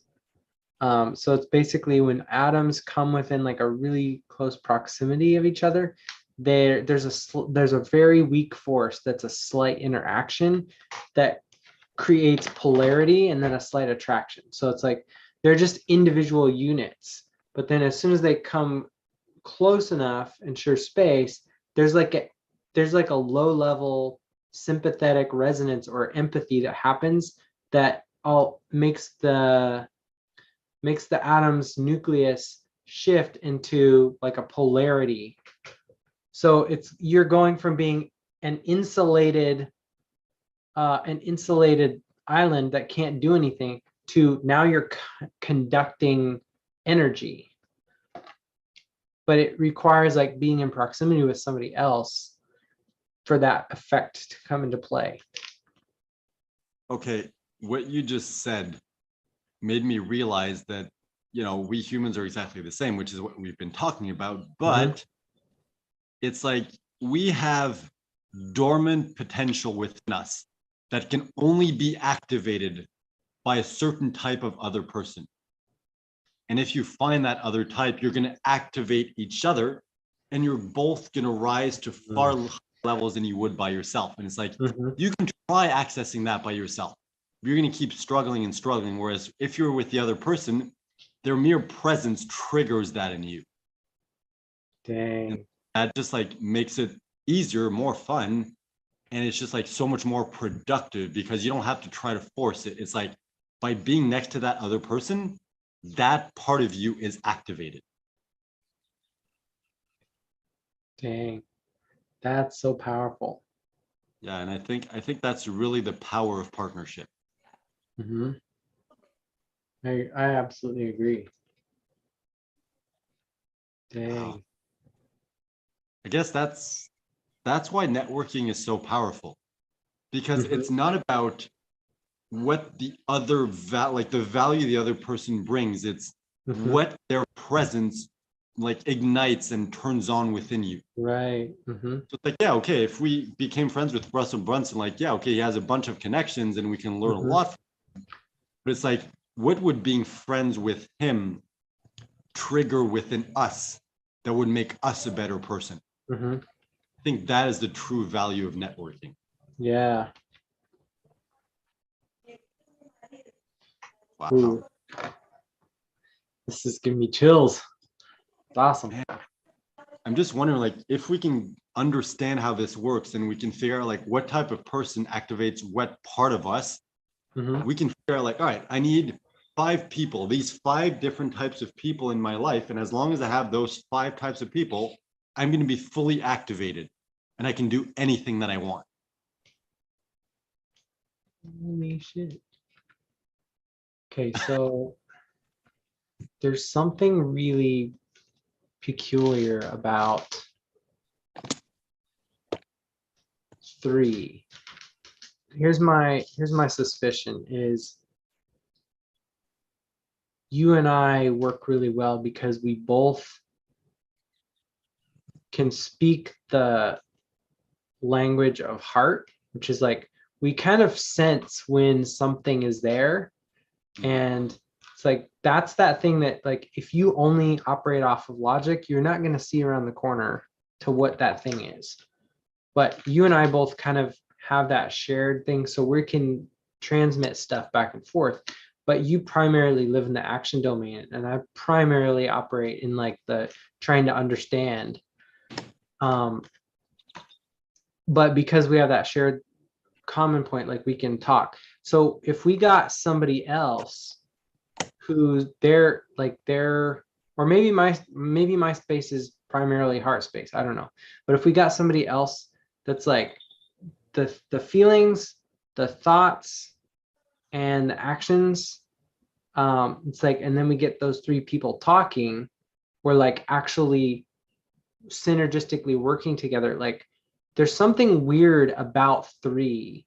Like we think in 3s for whatever reason. Like all of our framework models and like storytelling things happen in 3s.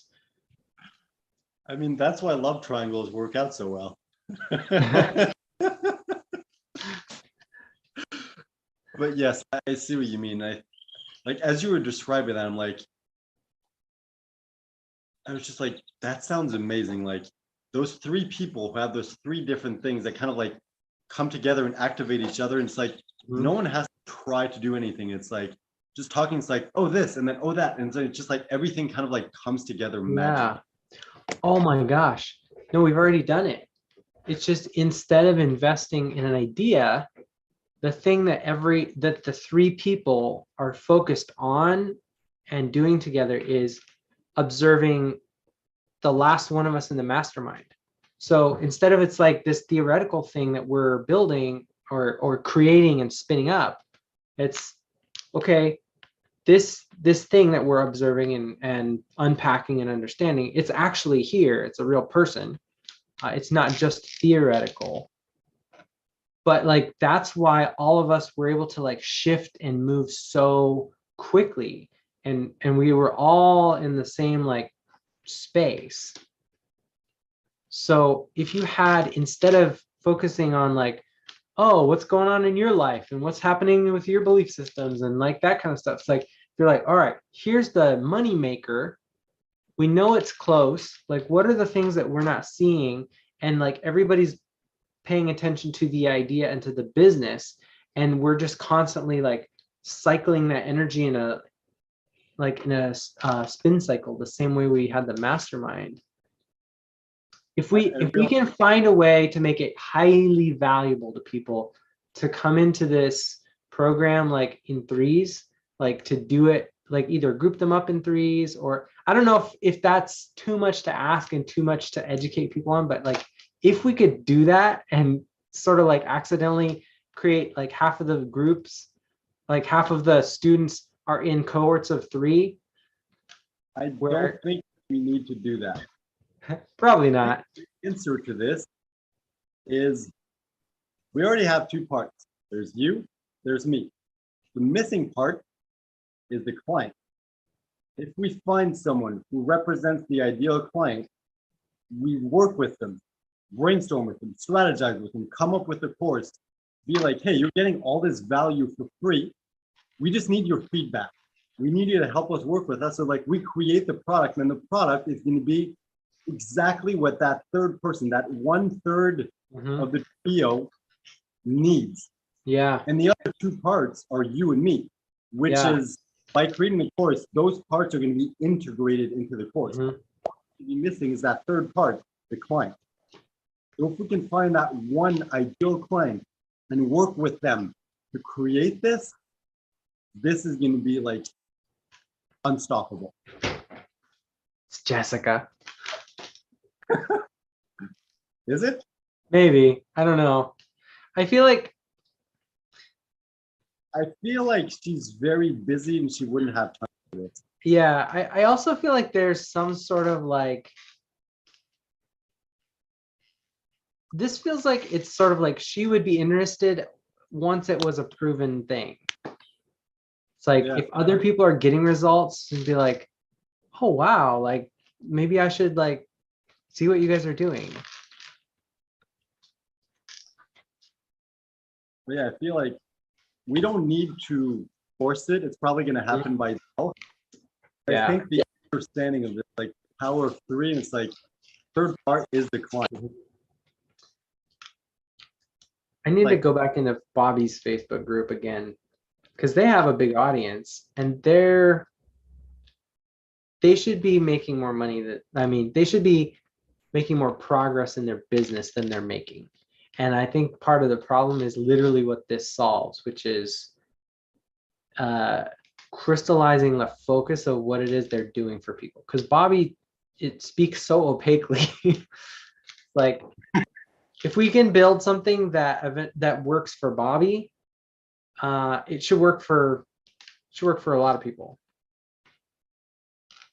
I don't know if he's the person we need to build this with, but I think that's my goal, is like get it to work and then give it to Bobby. And if it works for Bobby, and then get Jessica in on it, it's like, this is going to be cool. But I also like, and I kind of think it's sort of like we need to validate this with other people, that we get some results, and then it's like the people that we're friends with, it's like now we have something that they can kind of go into the next level of, I don't know. We're always there for each other. We're always willing to help each other, but it's like, this might actually be something that could be useful for your business.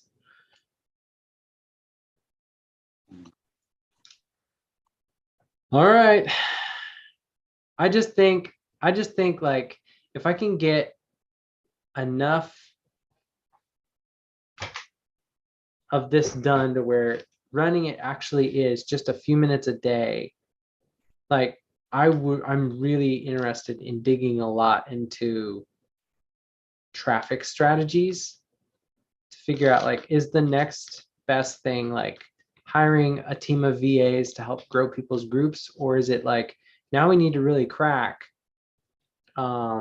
like paid ads, or like what is that next thing?